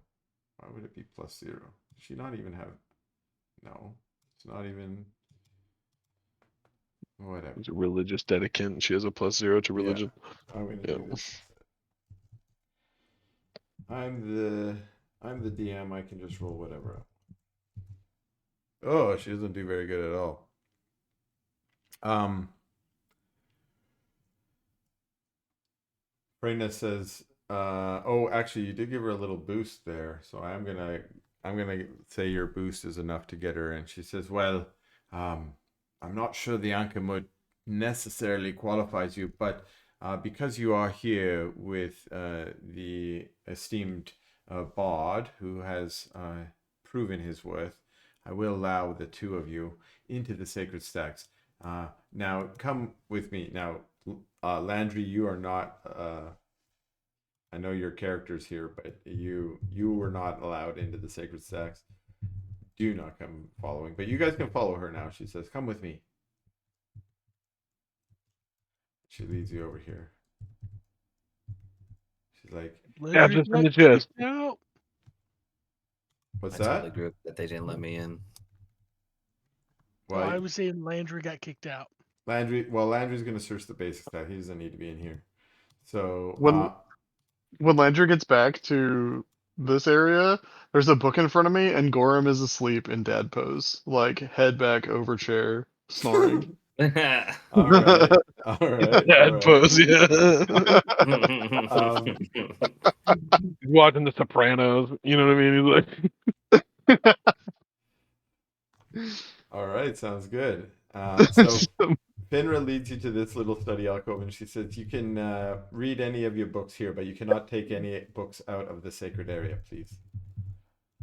all right. I immediately start looking for the Hymn of the Sands. Okay. All right. So let's go to age 21. You're gonna go over to living memories. Yeah. Okay, so that's over on the right hand side. No one's there to lead you, so you can either find your own way or go find Tharby and she can lead you there. Yeah, I'll find my own way. Okay. So yeah, it's over on the right hand side. You can explore the library a Hey, little bit. let's go and look, huh? Sorry, I'm just grabbing a baby tray. Zoe? We're on the right side. Right side of history. We hope. And also the library. You get into the spore field and you can see there's lots of basically well gardened and taken care of fungus Yeah, around. spores everywhere. But you haven't found the spore Oh, keeper, okay. the keeper of the spores yet. Lumiere. No, what's his name? Oh, Something like There he is. You found him. Does hi, he have a sir. name? Yeah, he does. Oh, Lumith. cool. Spore Shade. Lumith Spore Shade. Isn't he a cool looking How's Lumith? motherfucker? Yeah, Lumith, you look rad. Hello, sir. It thing? It. Hello, Come mushroom. on. It thing. Jeez. Excuse Is that what you go by? Yeah, Yes, yes, actually, I prefer thing. it/thing.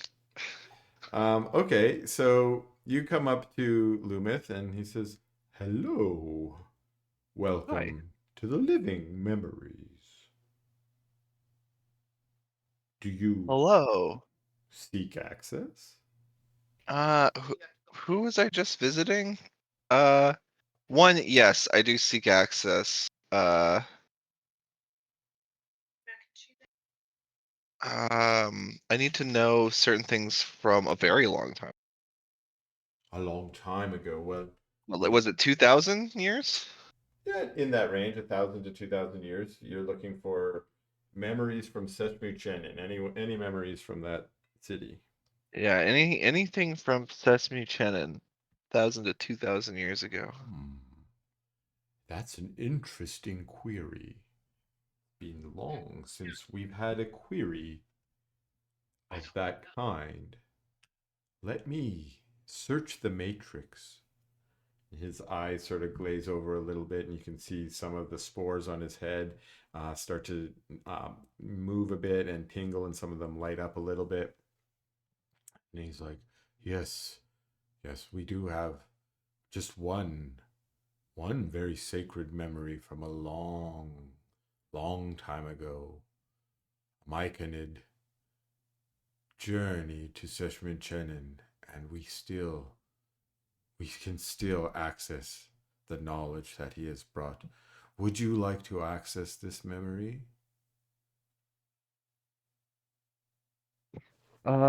Yes, I think that would do adequately. Ah, well, connecting to the matrix is challenging, but if you have training, it can go easier. Have you trained in this form before?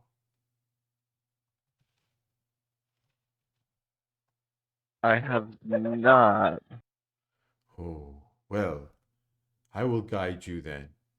Here, come with me. And he leads you into the spore field a little bit further. You can feel the spores kind of seeping into your essence. You remember from the day before at the dinner having a similar experience. And it says, let the spores float over you. It will be an intense feeling. And you can do a fortitude save.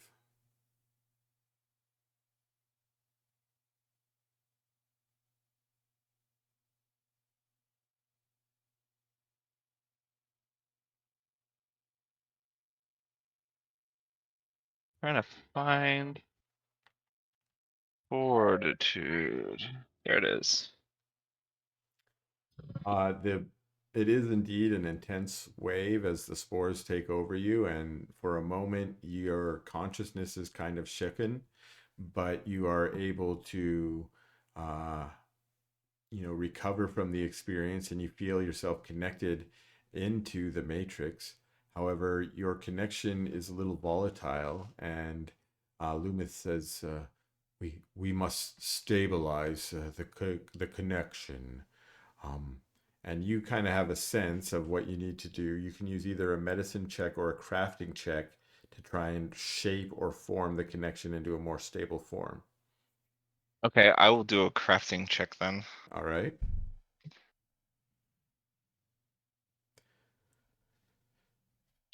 All right. The connection is still remains unstable, but you do Yes. not lose the connection. You feel you kind of struggle with it. I'm going to advance us 5 minutes. You struggle for 5 minutes as you try to stabilize the connection, but you can make another check, another try now.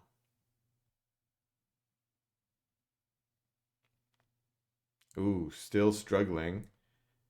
Another 5 minutes pass. Ouch, man. Try again. Ouch. You haven't got blasted by it yet. Oh, rough. Another 5 minutes. You can keep going. You haven't been disconnected yet. Okay.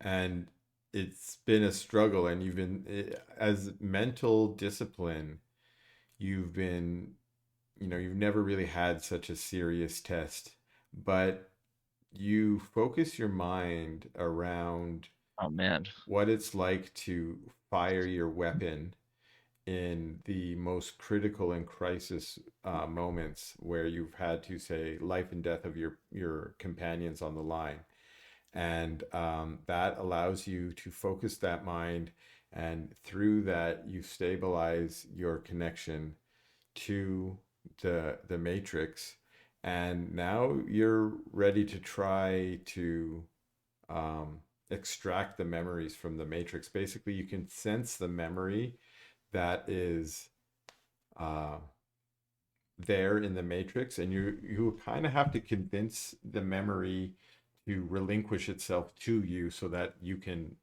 indwell it and live within it.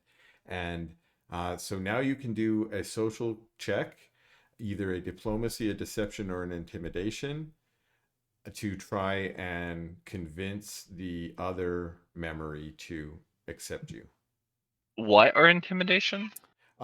Diplomacy, deception, or intimidation. Any of the social check skills, I'll basically. do deception. Okay. Very good. So you actually are able to share in the memory.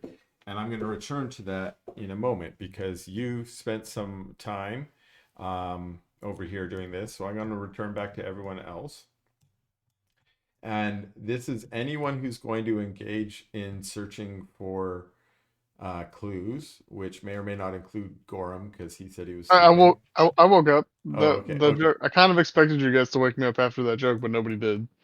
I just kind of We're like, he needs pictured you his sleeping there. he needs his nap. I just wanted to do a dad bit. Yeah, no, I like it. Zenetrix is looking for smut novels. Okay, so no one's A on lady task. has her needs, guys. I love it. This is not the kind of library for that. Although you might find some historical accounts of smut that might be acceptable. Okay, but anyone who's going to search for a clue, so H21, you did your stuff there, but everyone else who might be searching in the stack, so this includes Aloysius, you're searching. Yeah. You said you're searching for your Yes. song hymn thing. Yeah, I am. Leora is going to be searching for the scroll because she's on task. Anyone else can search the general stack. So any of the ones out there, you can move to any bookshelf that you feel lucky at, and you can search there. And whoever wants to search does, let me see here, perception or society or religion or arcana or lore. Okay, wait, that's not exactly right. It depends on the clues. So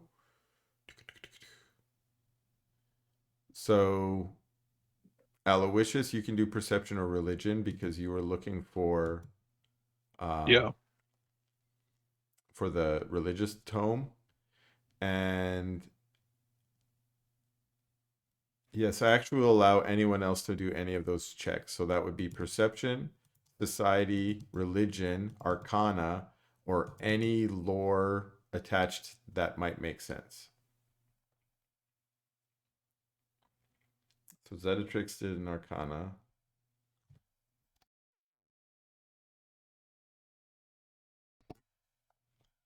Okay. You know, now that I've done my Arcana check, is there any chance that, because we're looking for a place that doesn't really exist anymore, right? Yes. So what if I rolled Underworld? I'd like to see if there's like some sort of any Because it's connection. literally under the world. We could do that on another check because I'm going to let you have different. Basically, what Okay. I'm doing is using the check that you're making to determine which clue you might find. So, like, Got you. so you did Arcana, so you're going to maybe find one that has something to do with magic, maybe What were my Right. options again? religion or perception.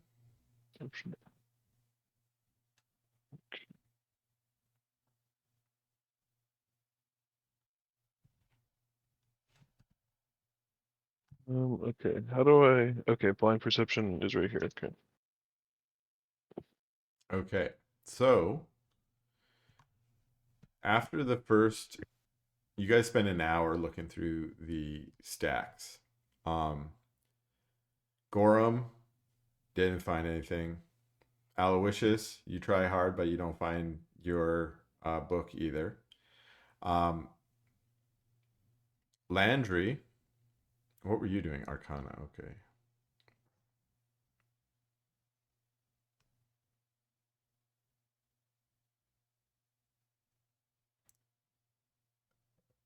Yeah. Yeah, I'm just looking at my notes. Sorry. Oh, okay. Um,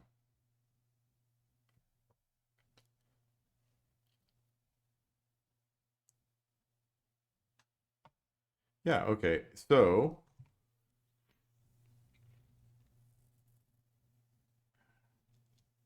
Landry, you're searching in the stacks and you find a book called The Fall of Pachydon by Furian Darkmorrow. And it, at first glance, it seems to tell of the fall of the various cities of ancient Pachydon, Neferkenu, Rojut, and Seshmuchenin, to chaos, anarchy, and war. And you feel like inside this book, it is probable that you might find some good clues. Now, You also notice when you were looking among the stacks that this particular book was placed in the wrong order. There's no Dewey Decimal System here, but it is kind of in a alphabetical, and this one was way out of place. It wasn't where it should have been. Someone had misplaced it and put it in the wrong spot, so you kind of got lucky to find it, but you did indeed find it. And you can bring it back to your little study alcove to work on it, to read it a little bit deeper. All right. And we'll get Okay. to that in a second. Now, Zetatrix, you actually get really lucky. You rolled a critical. I don't know if that was visible or not, but you rolled a critical. And Nope, I'm unblind. Yeah, and that means that you got more than just finding a clue. Let me go look at my notes again here.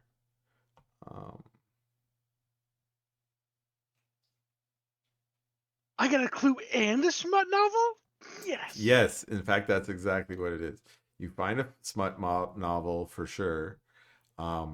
History of Pachyodon intercourse rituals. So it's all Pachyodon. So I hope that gets you off, but Oh, sounds hot. Not at all. not at all. Okay, not into it. Well, whatever.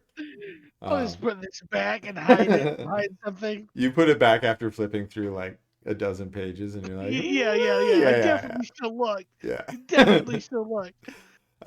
Yeah, so you put it back, but you also find an interesting book. It's just called Assorted Maps of Tarad. It you're not even sure what makes you think about it. You're just like, well, maybe there's a map of Sesame Chenin in there. And you actually got quite lucky. You find a map that's actually unlabeled, but it is in a section about ancient Pachyodon, and you kind of, you see one for Roja, you see one for Nefukhenu, you see one for Aliona, but you didn't see one for Sesame Chenin, and you're like, oh, maybe this is the one that's unlabeled. And it almost looks a little bit weird, like the labels, like there should be labels, but they're kind of like they've been like maybe erased or something. Someone maybe has come in and tried to modify this map so that the data that might be stored on it is missing, although it's still a map and it's still something that you can probably use. I want you to do, let me check where it says here, a religion check. No.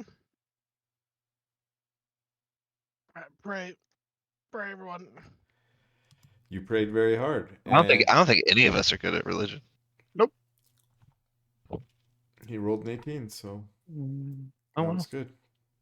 Okay, so where do we have? We got Landry and Trixie back here. Okay, and Gorham, maybe you're still wandering around looking for books, but you guys bring these two treasures or tomes that you found back here, and Zetatrix, you notice there's something off about this map. It tingles a little bit with that magical feeling that you sometimes get from magical artifacts, although it's different. Normally, it's a stronger feeling that would be you'd be more confident about. This one, you barely notice. It's as though it might be concealed, because sometimes the magical auras are concealed by whatever magic is within it. And but honestly, the main thing you get from it is this weird, creepy feeling. You feel like it might be alive for some reason, is a weird feeling you have, or possessed might be another word you would use to describe this feeling. And for the moment, you're just a little wary of it, but you still think it's probably a valuable clue, and you put it on the table. Do you want to do anything relative to that feeling, or yeah? Like it might be alive. Yeah.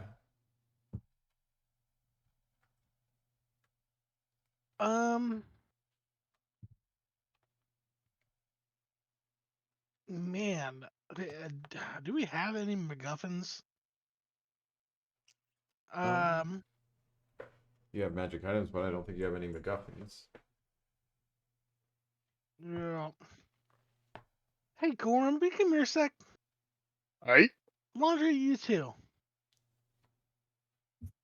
All And right. I'm pointing out this map. I'm like, I'm getting this weird feeling from this map. And all these other ones are like marked, but this one's not. Any ideas? If you want, Can you each of try- you can do a religion check too. Oh, that's gonna go super good. I know all about the gods. I'm the king of knowing about the gods. Oh man, I don't know any.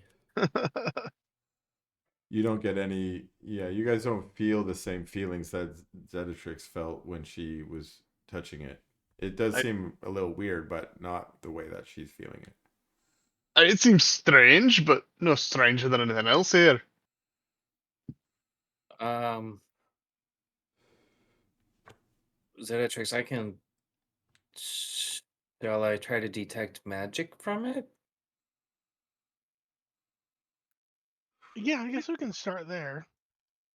All right, let's try that. Does he detect magic? Yes, in fact, when you cast it,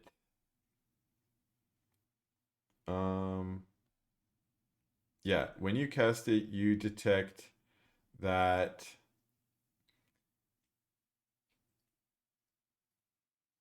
both the book that contains the maps, which I called Maps of Tarad or Assorted Maps of Tarad, and the book that you found, the one by what was that one called? Um, The Fall of Pachydon. Both of them have a magical aura that is of transmutation, and a faint aura of like illusion, but mostly it's transmutation. Oh, I'm And you know sensing that some. that's magic of changing something from one shape to Yeah. another.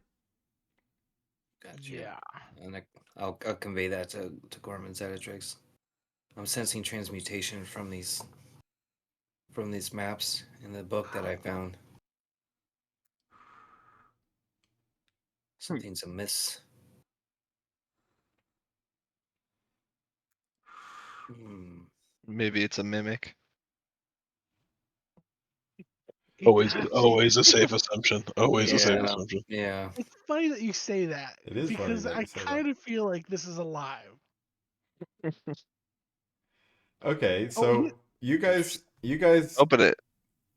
it's already open. They've already opened yeah, it and yeah. Oh. everything. But you guys are, let's just say you're going to spend a few minutes like trying to figure this stuff out. And in this time, I'm going to go back to age 21. Hi.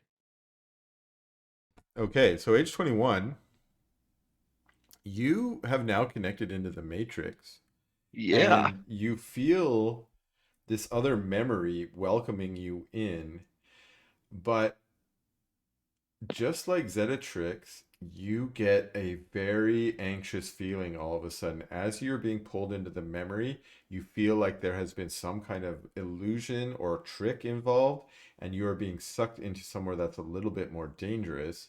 And let me do this. Okay. So I'm going to put it right next to you, age 21. Oh God, what is that? It's a Everyone, face hugger.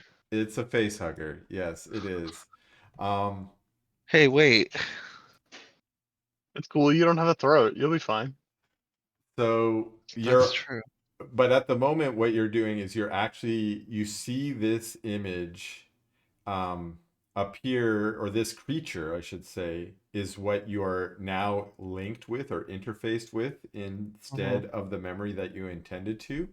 You Well, that are sucks. in very intimate contact with this face hugger, and it is going to attack, but Oh. um, I think, yeah, I want to. At the same moment, as this facehugger reveals itself to you, the other facehuggers that were basically hidden within these books also come to life. So what you really see, I couldn't get the AI to generate what I really wanted it to generate, so I just stole these facehugger images instead.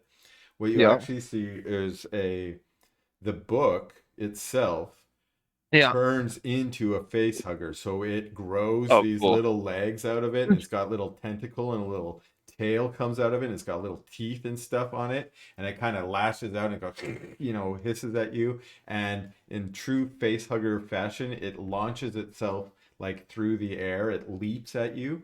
So each of you is going to get attacked by a leaping face hugger. At the moment, this is going to be Landry, Gorham, and H21, who's getting it in his psychic space. So let me start a battle here. Yes. Man, what a weird library. That is interesting. Yes.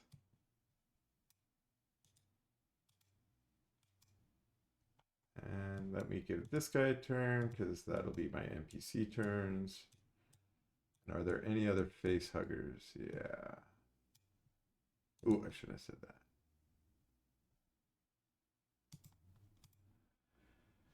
Okay, combat. Begin encounter. Oh, roll NPCs.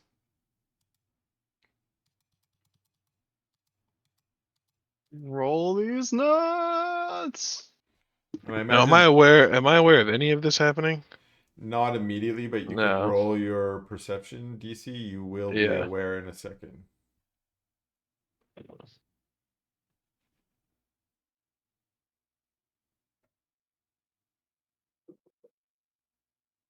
I really shouldn't be that high up the list with a 14. Well, how did Tharby get in here? Well, I guess Tharby's in here too. She did seem kind of quick. Makes sense. Ooh. Ooh.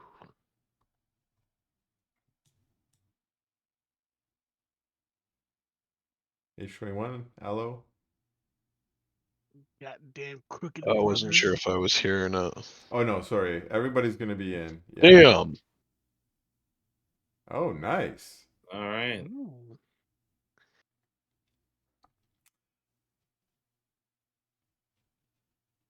H21, you gonna roll your knit? He doesn't know. And since you're Oh my first, Aloe, goodness. or I assume you're first unless H21 beats you. Yeah. Um, I'm gonna just let you do a free search on your turn for Oh, your cool. book. Oh, of course, H21 has to beat you. So H21, you're first, which means even though this is kind of a surprising shock to you, Hmm. you the like the I'm calling them mind binders, but they're face huggers. But the mind Mhm. binder is like launching towards your face. It's going to try and bind your mind and Yeah. hug your face. And but you have initiative on it, so you can like act before it gets to you. So, yeah, what do you want to do? I'm going to stride 10 feet for free. Hopefully it doesn't slap me. Yeah, I don't think you got that. Which means I could also draw my weapons. Got Yeah, it. I'm gonna shoot it twice. Do it. Oh no. Oh yay. 6 damage. Hey, you wanna go up? I would love to go up. Okay, so this guy took 6 damage. Damage. Boom. Okay. Glancing blow, but a blow nonetheless. And that was a good opening round. Why are we down there? I should be on H21's turn. He's first. Okay, now it's Aloysius's turn. But age 21 is fighting in his mind. So Yeah, I am. you actually did not hear the This- blast of the gun. But if you want, you can do a free search on your turn and a move. I'm still in the Okay. mainframe, right? Yep, you're in the matrix. On the search, we said Perception check. perception check. Yeah. Or religion, but yeah. Perception. Oh, nice. So you actually do find your the book you were looking for. Oh, cool. You haven't had an opportunity to read it yet, but yeah, you've got it in your possession. It's the hymn of the sands, right? Isn't that what you called it? It's actually the Divine Hymns of Pachydon book. You're looking for the Hymn of the Sands in Right. that, The yeah, divine hymns of Pachydon. Okay, got it. yeah. All right, it's Leora's turn, and she's like, "Oh, did you find it? What have you got there?"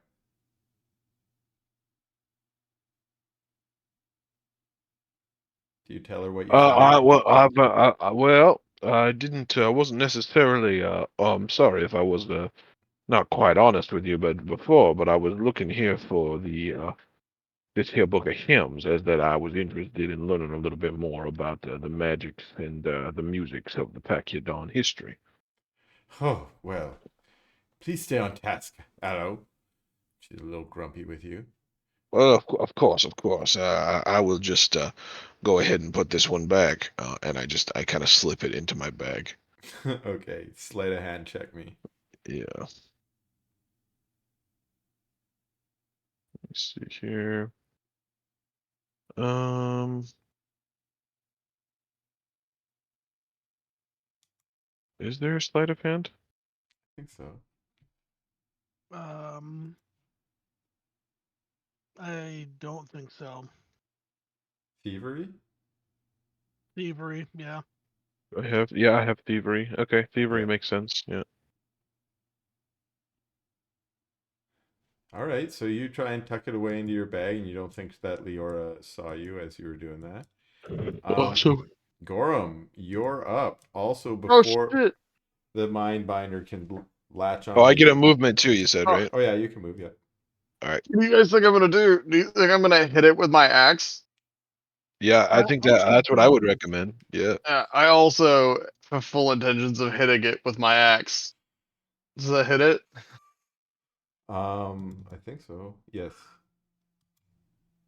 For some reason, it rolled my damage privately. It's. I'll still apply it. It was 14. All right, thank you. That's weird. Why did it do that? I do question mark damage. Yeah, it's just a 16 hit. No. Oh, I could have figured all that out by targeting Targeting. my Yeah. opponent, and then I'm gonna do that thing I do where I put up my shield Nice. And Okay. dance. and dance. Yes, Bobby, I And dance. dance. He does a I, d- shield dance. I do the shield jig. Yes. All right. Now it is All right. this mind binder's turn. He was Oh lashing shit! out at Landry. No, I didn't put on my mystic armor. Fool. Didn't think you were gonna fight in the library, eh? Huh? Did not. We gotta be quiet. It's a Yeah, I was library. gonna say you could be quiet. We gotta fight quietly. Well, you guys have started fighting now, so Aloysius, you've heard the first, strikes from the axe. You didn't hear the gunshots before? They're only in his mind because he's fighting in his Oh, mind. right. Okay. So I'm in the Matrix. Yes. Okay. So the facehugger mindbinder lashes out at you, Landry, and the first thing it does is it tries to wrap its tail around your neck. Yeah. Oh, ooh, hit matches my AC, which That is a means hit no. for Ow. 7 damage. 2 of which is what is that? Chaotic. You also get the grab. The monster's last action was a success with a strike, and it lists a grab. Now it can do the grab attack. Is that right? Oh, it Yeah. automatically grabs the target until the end of the. No, I have to do the grab attack, I think.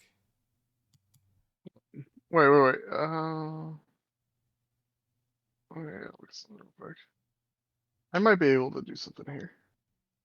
The requirements is the last action was a success. Effect. The monster, it says automatically, so I think it's an automatic grab. So you are now grabbed, Landry, so I'm going to put the grab status on you.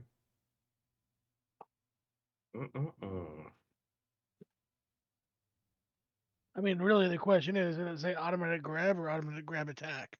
A lot of animals or creatures have, if they hit, they automatically grab afterwards.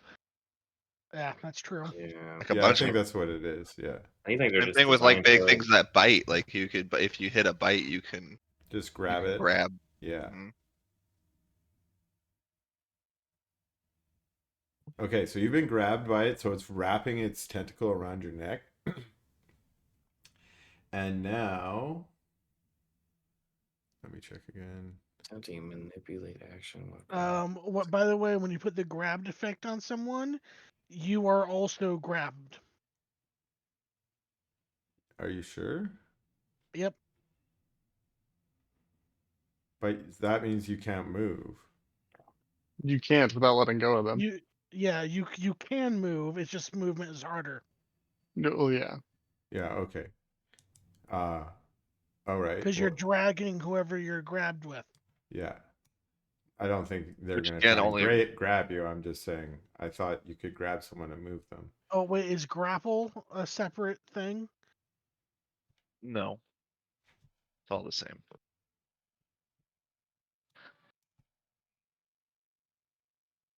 So this makes you immobilized, off guard, and grabbed.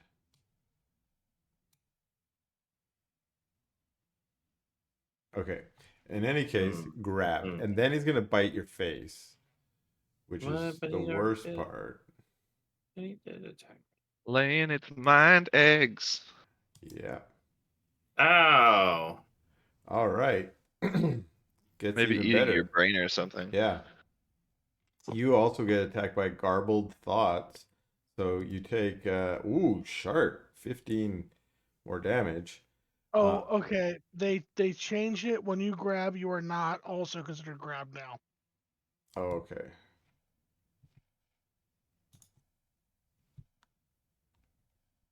Okay. So, but you also take garbled thoughts, which means you have to do a DC 12 will save, Landry. Sorry, DC 20 will save. It's right there on the stat block. Or you get stupefied or confused.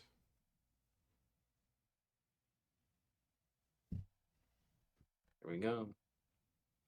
Oh, Nice, critical. We Which left. means you're not stupefied. Okay, so that was that Mindbender's turn. Now it is the Paladin's turn. And he cries out on his turn. He says, "What's going on over there? Do I need to come over there?" Hey, you do! Maybe. All right, then he you said I, and he believes you, so he's going to run his little dwarfy way over here, and he's like, "Oh, what the fuck?" And he screams out quite loud to his peers. He says, "Mindbinders! We need to get the scourge out of here! Quick, to arms!" And you can hear other priests in the temple responding to the threat of the Mindbinders. Well, I'm glad that they don't like it. Yeah. Yeah, why the fuck are this shit in your fucking what's this library? Why is it here? what kind of books are these? Somebody's trying to cover up Sesame Shannon. You got it. Zetatrix, your go. Okay, start crying. Doesn't help. Doesn't help. Okay. Well, Well then I'm just I'm gonna glad you have tried to. at least. Yeah, exactly. I'm gonna use distracting spell strike on the guy I'm targeting, Okay. which is the one grappling. What's his nuts? Yeah. Landry. First a actions. Does it not appear in my normal actions? I don't. Oh, oh, oh, nope. I thought I had a quick thing to do it. Oh yeah, right here. I found it. Faint. That is not how you do it, apparently. Oh, Okay. that is still not how you do it. Deception roll. Failure. Failure. That all that means is that he's not distracted, but I still get to Okay. make my attack.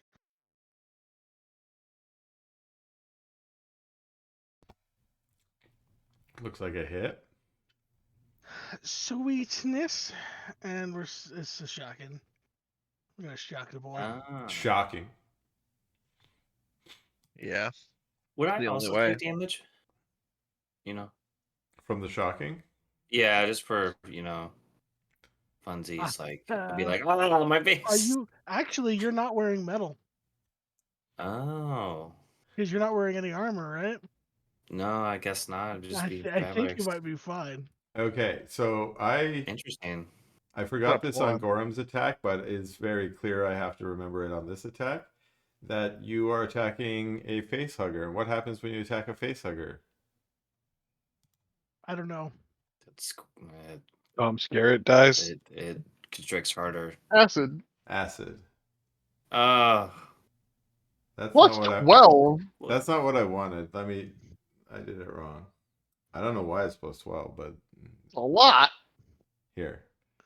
Divine spell attack? Well, acid splash is not a spell attack. Pretty sure it's a. Cantrip. It's a cantrip. It's a spell attack, isn't it? Doesn't mean it's an attack, but Yeah, it says make a spell attack. Anyways, Oh wow! It is a spell attack. in Oh any shit! I case, think you just crit. this is on Gorham's turn. I'm not using that crit. I 21. appreciate that. 21 damage? No, that's an attack. It looks like a Oh miss. no. Yeah. That is a miss. And then it doesn't do something yeah, no, it doesn't. It's just normal acid. And then this is the other one on Landry. 14. miss. And actually the splash also splashes on Zetatrix as well. So 21. Just a hit. Hit. You Both of take, them? yeah. The one is persistent. Oh, splash. I take No. the splash one. It's persistent damage. So there you go. Well, that's good at least. Oh, but I take the normal 6 too. Wait. I lied. You don't take that one. That's only on a critical. So you take the 6, but you don't take the 1. No repeated damage. I don't have a character selected. Yeah. Okay. And that was all on Trixie's turn. And now it's the Mindbender's turn. And it's the Mindbinder that is after H21. Eek. It's going to come charging at you. And it's also going to do its tail attack.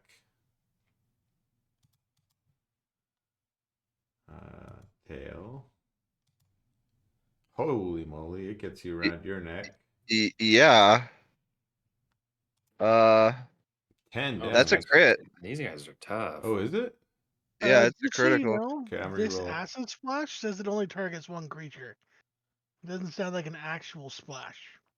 Yeah, I'm also faking the acid damage by using the acid splash cantrip. Got you. Never mind. Yeah. Oh no. Whoa. Boom. And Jesus Christ. holy, I can't believe he hit you so hard. All right. And then he goes to bite you. He's also grabbed you. That's a miss. So Yeah, that misses. let me throw the grab on you. Okay. And Oh we're yeah, on to but you have to have me Landry. grabbed, so now my AC is even lower. So this thing's on my face. So what's gonna happen is I will use. It will cost 3 actions, but it's what I will do is manifest Eidolon. No, back it up. What? All right. Your Eidolon is always manifested. There he is. Okay. We just didn't put him on the map. He's always there. Well, good old Angelo. We'll try to slash at it. Okay. Mhm.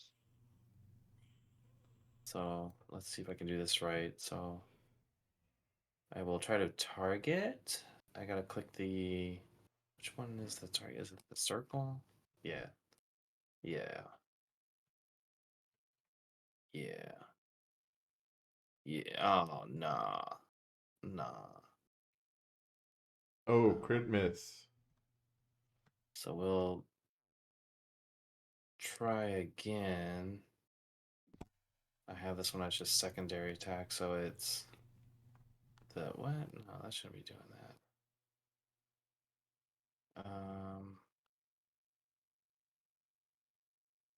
I'm gonna do -5 because it's its second attack.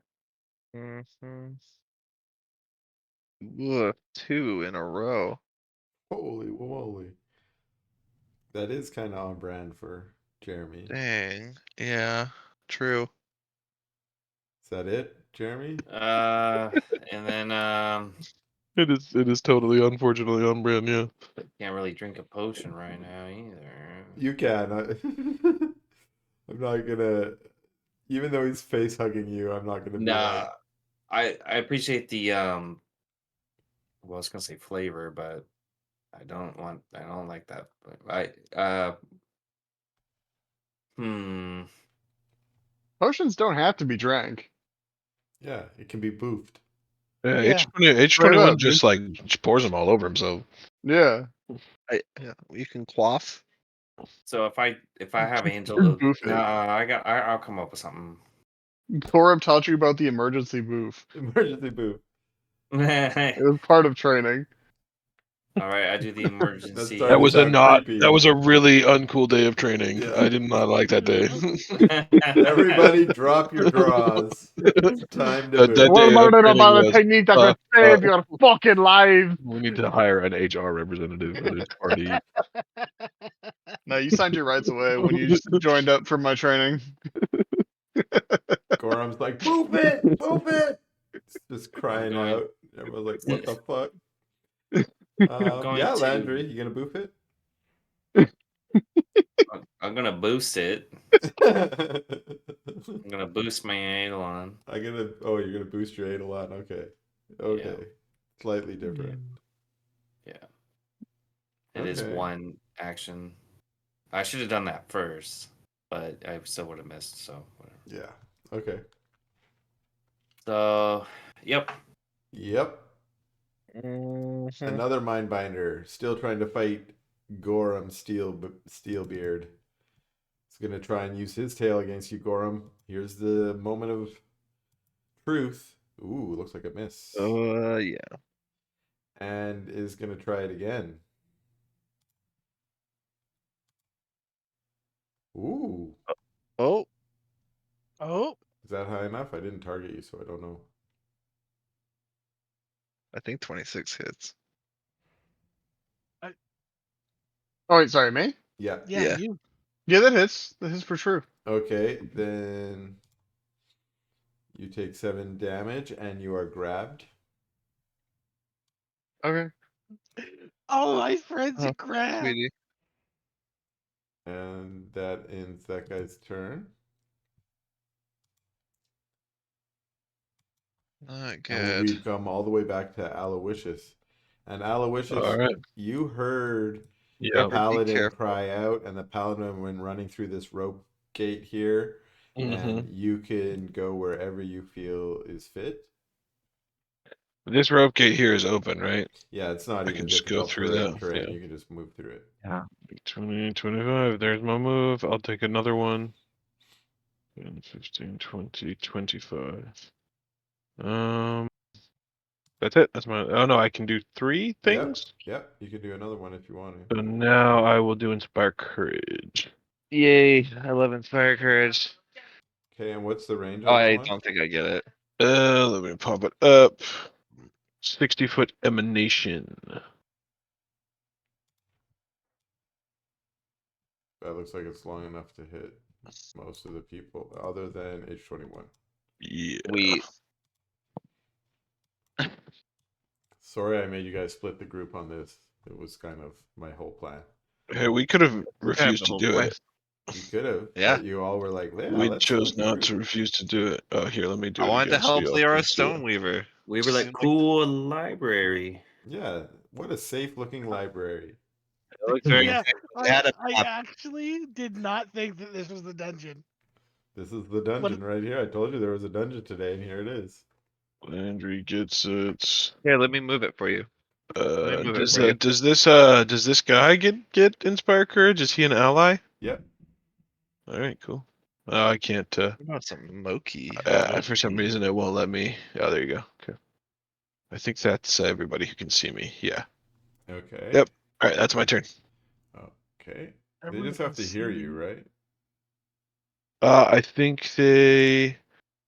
it says- You and your allies all in the area gain a +1 status bonus. Yes, it's the 60-foot emanation. Yeah. So I'm gonna give it to Leora too. Cool. Oh, I guess I get it too. Yeah. I forgot. I always forget I get it too. Okay. Yep, that's my turn. Okay. H21. Mindbinder on your face. Well, it's definitely not good. So I'm gonna Shoot your face off. oh boy.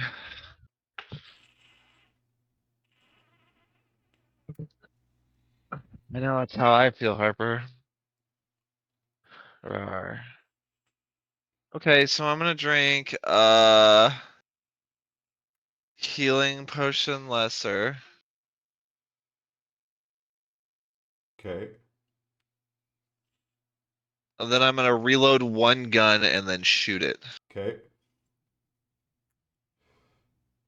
Just like straight up. Yeah. Try to blast it off my face. Look at that. Oh, You like this? Yeah. blast it. Wow. Oh, Okay. that's a cool toilet. So you didn't kill it, Oh, but she'll pee in that. you did a serious amount of damage to it. I think that was a perfect turn for me. And I am going to hit you with your acid back, so 22, probably. Yeah, that hits. We got 6 damage.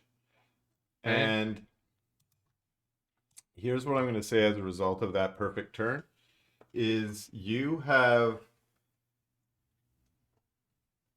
dislodged yourself from the matrix.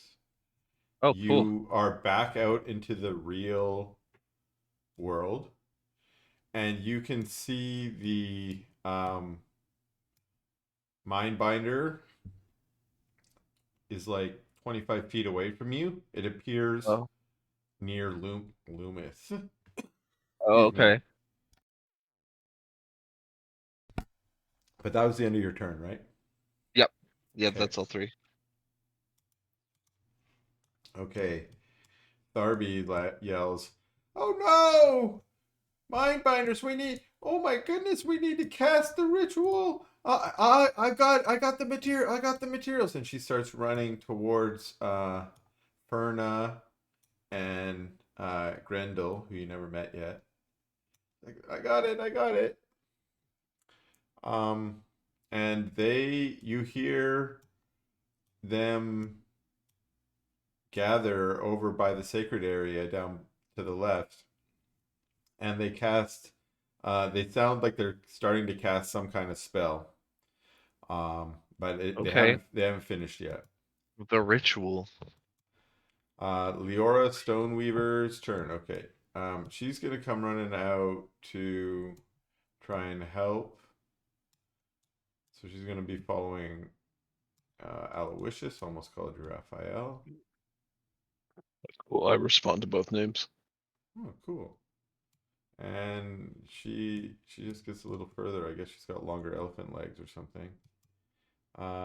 Oh no, you cast your Inspire Courage. Gorham, you're up. All right. So mechanics wise, Yeah. I'm probably just gonna hit. I'm gonna hit it with my axe. But for fun lore, Yeah. I'm gonna turn around towards the bookshelf and just start smashing my face into it with the dude on my face. I like it. I like it. With fucking metal. It's very dwarf. You have to go in the living That room looks if you like want a your hit.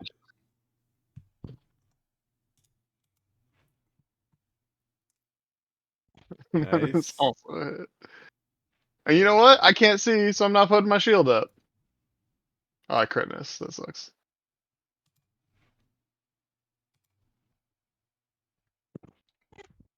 Oh shit. Okay, and it's gonna hit you back with its acid splash.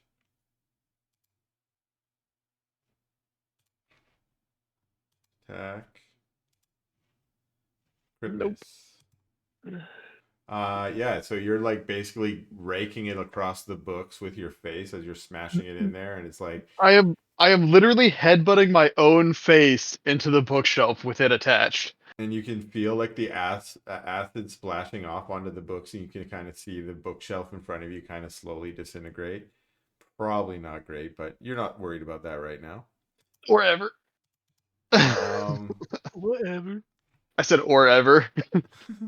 I'm not worried about it now or ever. Or ever. Oh, okay. Well, Okay, so this guy is currently wrapped around Landry's face and is going to use the constrict action. Uh-oh. Can I just do that?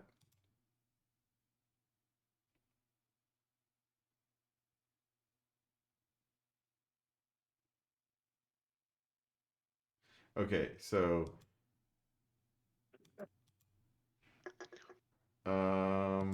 I just take the damage. actually you get a basic fortitude save, so you can save for half, which is DC 20. Can I do? Alright. I'll do that. Fortitude. Haha, another nice one. wow. Nice. Okay, so you only take 2 then. So half. But it is going to bite you again. Ow. That looks like a hit. 18 smacking damage. Ooh, And does you that do it? can click Oh, I'm that. sorry. You did? No? No. By the way, if it's a basic fortitude save, then critical success is no damage. Yeah. Yeah. So you can do that DC 20 will save. Alright. No. So Oh, should I get that God. 2 health back? That's what you're saying? I don't know. Did he say it was basic? It was basic. Oh, he did critical. He did critical. Sorry, I didn't notice that. It was basic, so you have Oh, no. it's Yeah, all you do good. get that 2 health back. Yay. Oh, and you made your will save again. Man, you're doing good against those. Good job. Okay, the paladin bro. He's like, "Oh, watch here, lad. It could hurt when I take this off your face." And he pulls out his long sword, I guess. It was like Warhammer. I don't know if he's gonna just bludgeon your face. Take that. Yeah, this could hurt your why not? face. But no, he takes out his longsword and kind of more delicately tries to like cut the face hugger off your face. And he lets target it. Boom. And go. Crit. Uh, Oh, it dies. He rips it off your face and stabs it in its gut. And it dies. And then it does its acid splash.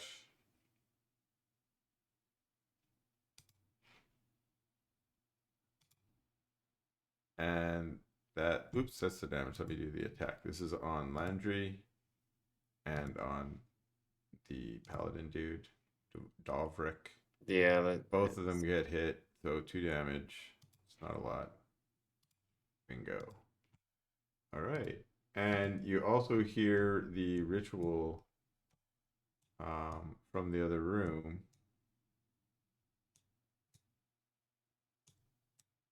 Okay, so here's an opportunity for a little bit of a meta vote. We have 25 minutes left, which means we're really close to the end here in terms of the session. We could make this combat long and extend it into the next session, or I can kind of draw it to a close here, and next session we'll just go on to the next material. How do you I guys feel? think we can kill 2 of these guys in 20 Yeah, minutes. to make it Really super clear, fast, there's a right? lot more of those guys that I could bring in, and we could have a much longer extended battle starting next time, or I'll just leave it with these 2 or 3 last guys, and then we'll finish them off, and we're good. Well, I'd be down to continue the combat after next time. Yeah.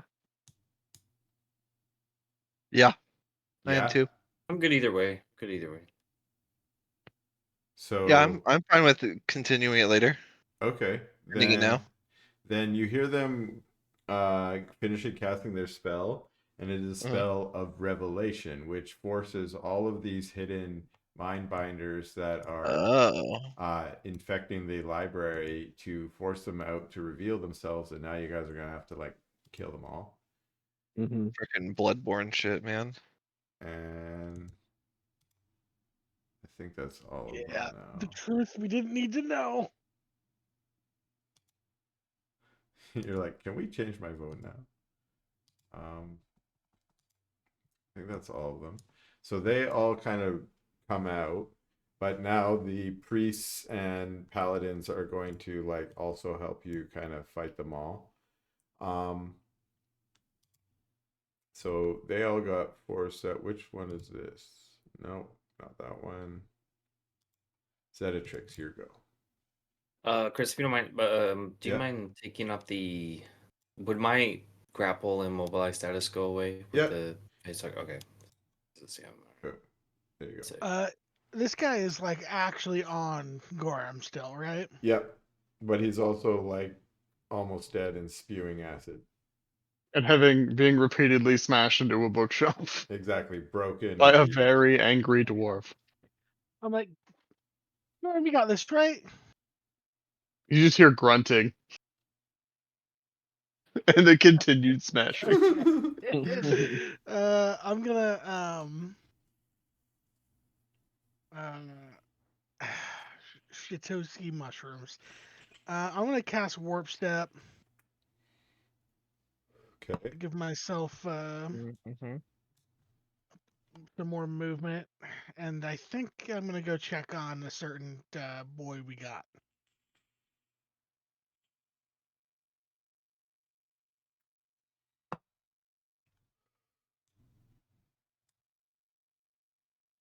I can't see shit right here, so I do not know You don't know where he if is I'm. yet. Is he Who are you up? trying to look for? He's trying You. to look for H21. Oh, I went to the right, So did she. Where toward, She are towards the mushrooms. towards the mushrooms? Oh, I was aiming for your marker, like where this thing, where your so mouse is. where you are now, look south. You can see the Mindbinder and Lumith Spore Shade. Yeah. H21's like you can tell that there's a combat going on right down there now that you've come here. Okay. So you're close, but yeah, I think you used all your movement to get here, right? Yeah, I still have a little bit more. Oh yeah, then you can keep moving. But I'm still gonna stop. Well, that's all 3. Yeah. All right, good. Yeah, it's all 3. All right. And that Mindbinder is going to turn and strike at Lumith, actually. And we'll start with the tail attack.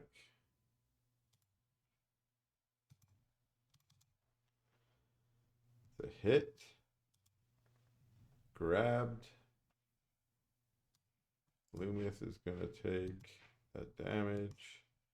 Loomis gets grabbed. And bite attack.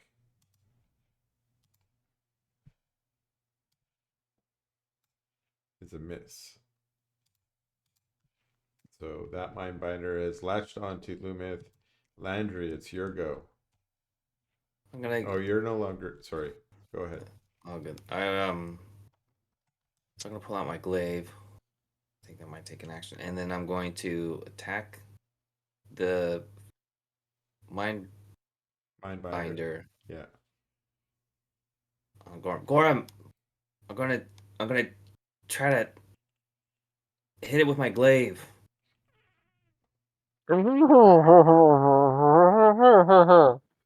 Sounds like a yes to me. That's right. In your heart of hearts, you know that was yes.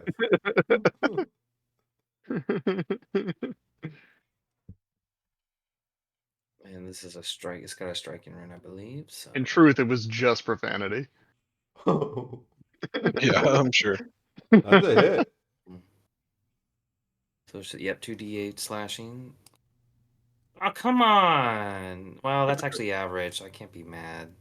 Nonetheless, you're- he did. Ah, all right. Nice. Appreciate the narrative on it. And let Hell me. yeah. Gorm definitely loosened the pickle jar, though. I pulled.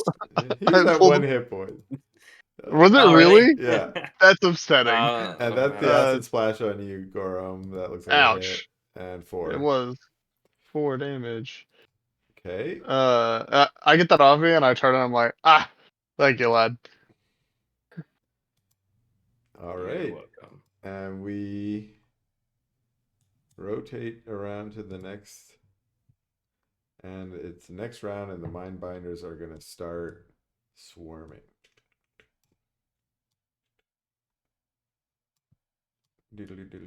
Oh, here comes one around the corner. Comes running right into the lick of it. But that's all its movements, and it's Aloysius's turn. Right. Okay. So I am going to move. 20, 25. To there, and I am going to then. This dude's not attached to anybody. No, he's not. Nope. Yeah. Okay. Cool. All right. So we're gonna give him the old 1-2-1-2 with the telekinetic projectile. Nice. The telekinetic projectile. Are you All going right, to whip at coming him at books? you. Yeah, fucking book. So bludgeoning. Nice.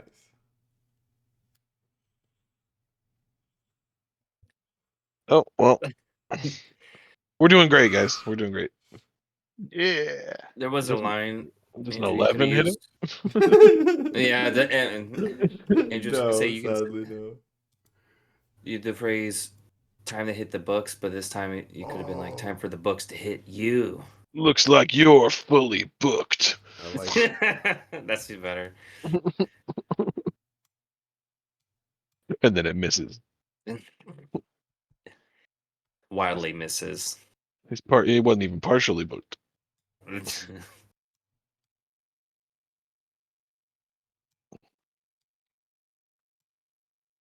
This one comes scurrying over here to get on top of Leora and Hey, chill out, man. We were just in the other room. You don't even know who we are. age 21. Okay, so this little guy's still here, right? Yeah, he's looking pretty beat up after you Mm. blasted him with that critical. And I see the See- tricks over there. yeah. So I'm He's latched gonna. onto the fungus face. Oh, really? I shoot Yeah. Fungus Face in the face. Okay. I No, would shoot I'll- the Mindbinder, but I'll reload. Twice. Shoot once. okay. That's a hit. Oh man, we gotta poop. No way, she's pooping in the toilet. Let's go. Nice. Here we go. Anyway, That- that's on my turn. Progress. And that is a dead Mindbinder. And came over here to help you and didn't even need me. They're gonna need you over here. I'm gonna say this one's gonna go for the priests so that they're distracted by some of the mind binders as well. Tharby is just gonna be like, oh my god, I don't want to fight them. I'm fucking low level. What's she gonna cast? She got a bless or something? Nope, she ain't got shit. Ain't got shit. You know what they say. Oh, where's this mind binder gonna come? He's gonna come over after you, motherfucker. That red hair girl reminds me of that other red hair lady. Gemma? Yeah. That was classic. Oh, the first campaign. The archaeologists that we met in the first. Oh, that one too. There's been more than one red. Damn. Chris, this is a through line at this point. Yeah. Wow. Sorry, there's so many red-headed chicks in my. Oh, I'm not coming. No, I don't think anybody's yeah, no. sorry No, for it. no, you we're know? not I think we're doing fine. You know. Okay, well, Leora's here now. She does got spells. What's she gonna do? Well, for real. Why not? She's gonna cast haste. Is that touch or something? Range 30 feet. Who should get hasted? I'm thinking Gorham. Doesn't that make sense? Yeah. Does it actually give him an extra action?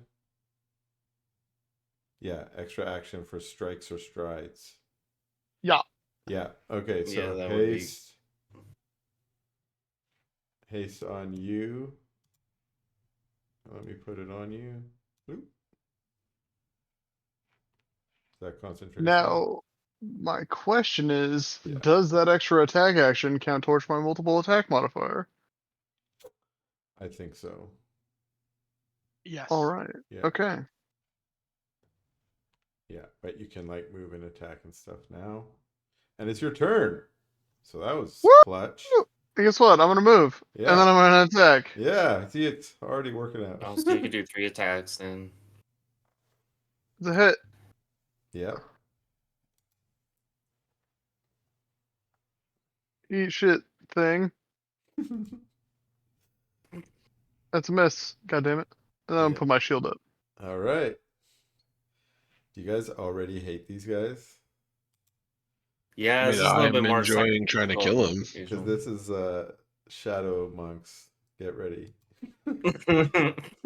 Just mind binders everywhere. Yeah, there's gonna be mind binders motherfucking everywhere. Not to mention whatever they turn into. We haven't met them yet. So Dvorak's gonna step forward here. He's gonna continue to attack with his longsword. Dovrek, I think. Yeah. Boom. More like dog wreck these mind binders. Yeah. It's- Wreck 'em, Ralph. Wow, okay. 28 Good fucking movie. damage. Yeah, classic series. Wow, not enough to finish it though. Oh, and And Dobrik. I didn't do it yet, but both of y'all need to get a little acid splash. So let me get a little splashy acid on you. This is on Gorham. Dobrik pumps. Oh shit! Oh no. Criddly, Good hits. criddly. Oh, Oh, it's only 7? Yeah, I'll just take it. There's no crit. Maybe I can't crit with it. Oh, it's a Yeah. Oh cantrip. no! On the critical, you take the persistent acid. So the 1 is now. I think it persistent. rolled that for you, right? Yeah. Let me put it on. Did you put it on? I think so. I think you took it. I put it on you. I have it. Yeah, Oh. I see it.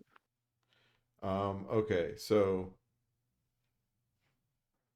let me do it again. Sorry, let me do it one more time on Dovrik. Oh, damn. Fucking shit. Jesus. I have less of a problem with these guys and more of a problem with you've rolled like fucking 25 crits today. Real. For So real. many. In like yeah. the musical battle and the Yeah. fucking Yeah. Oh yeah. That's right. I'm Oh, not yeah, just yeah. inherently bad at the game. It's Chris's fault. Yeah. Fuck True. you, Chris. I don't think Chris Obviously. rolled lower than a 15 in that. It's true. It was fucked up. I Put did my kind pile of on own Chris. you. I think it's a conspiracy against me personally. I did it just to conspiracize against you. I love how your memory was about Remy, and then I was like, next scene. Yeah. Oh, Here's by the Remy. way, yeah. I was like, what the fuck? Yeah, like perfect. Like, I think we've talked about this character once at the beginning, Yeah, and then right now when I'm about to meet him. yeah, perfect. Okay, that was Dvorak's turn. These motherfuckers are gonna be fighting there. They got 2 to fight down here, so I'll just say, they did their shit. Who's this guy? Yeah, don't worry about you. Zedatrix. Well, we're oh god, what did I do? I can't see anything. That's just normal. You're blind. I actually can't see where my character is. It's on the right hand side. Yeah. Oh god. Just double click anywhere on the map and it'll show up.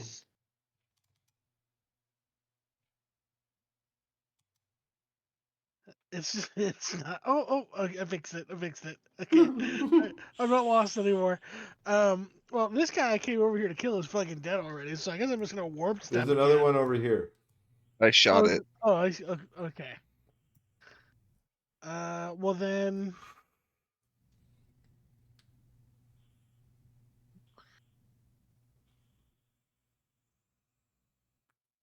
Oop, that puts me in a wall.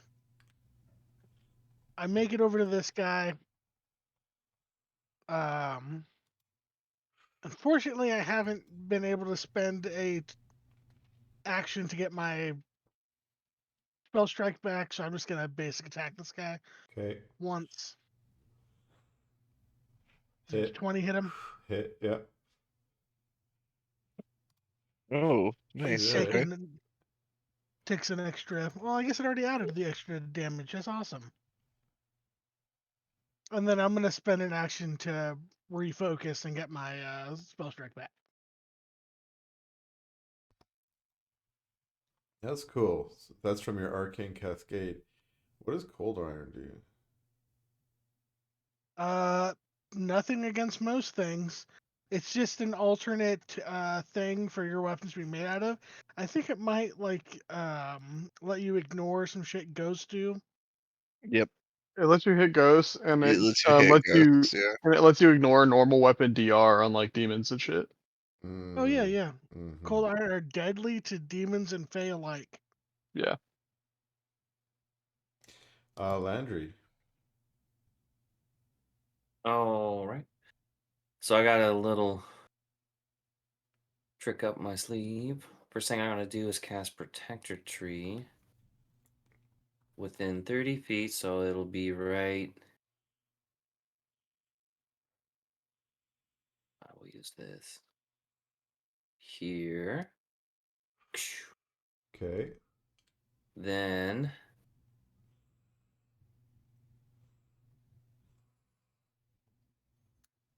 I will hit this. Try to hit this with my glaive. Do it. Mm-hmm. Mm-hmm. Where's mine?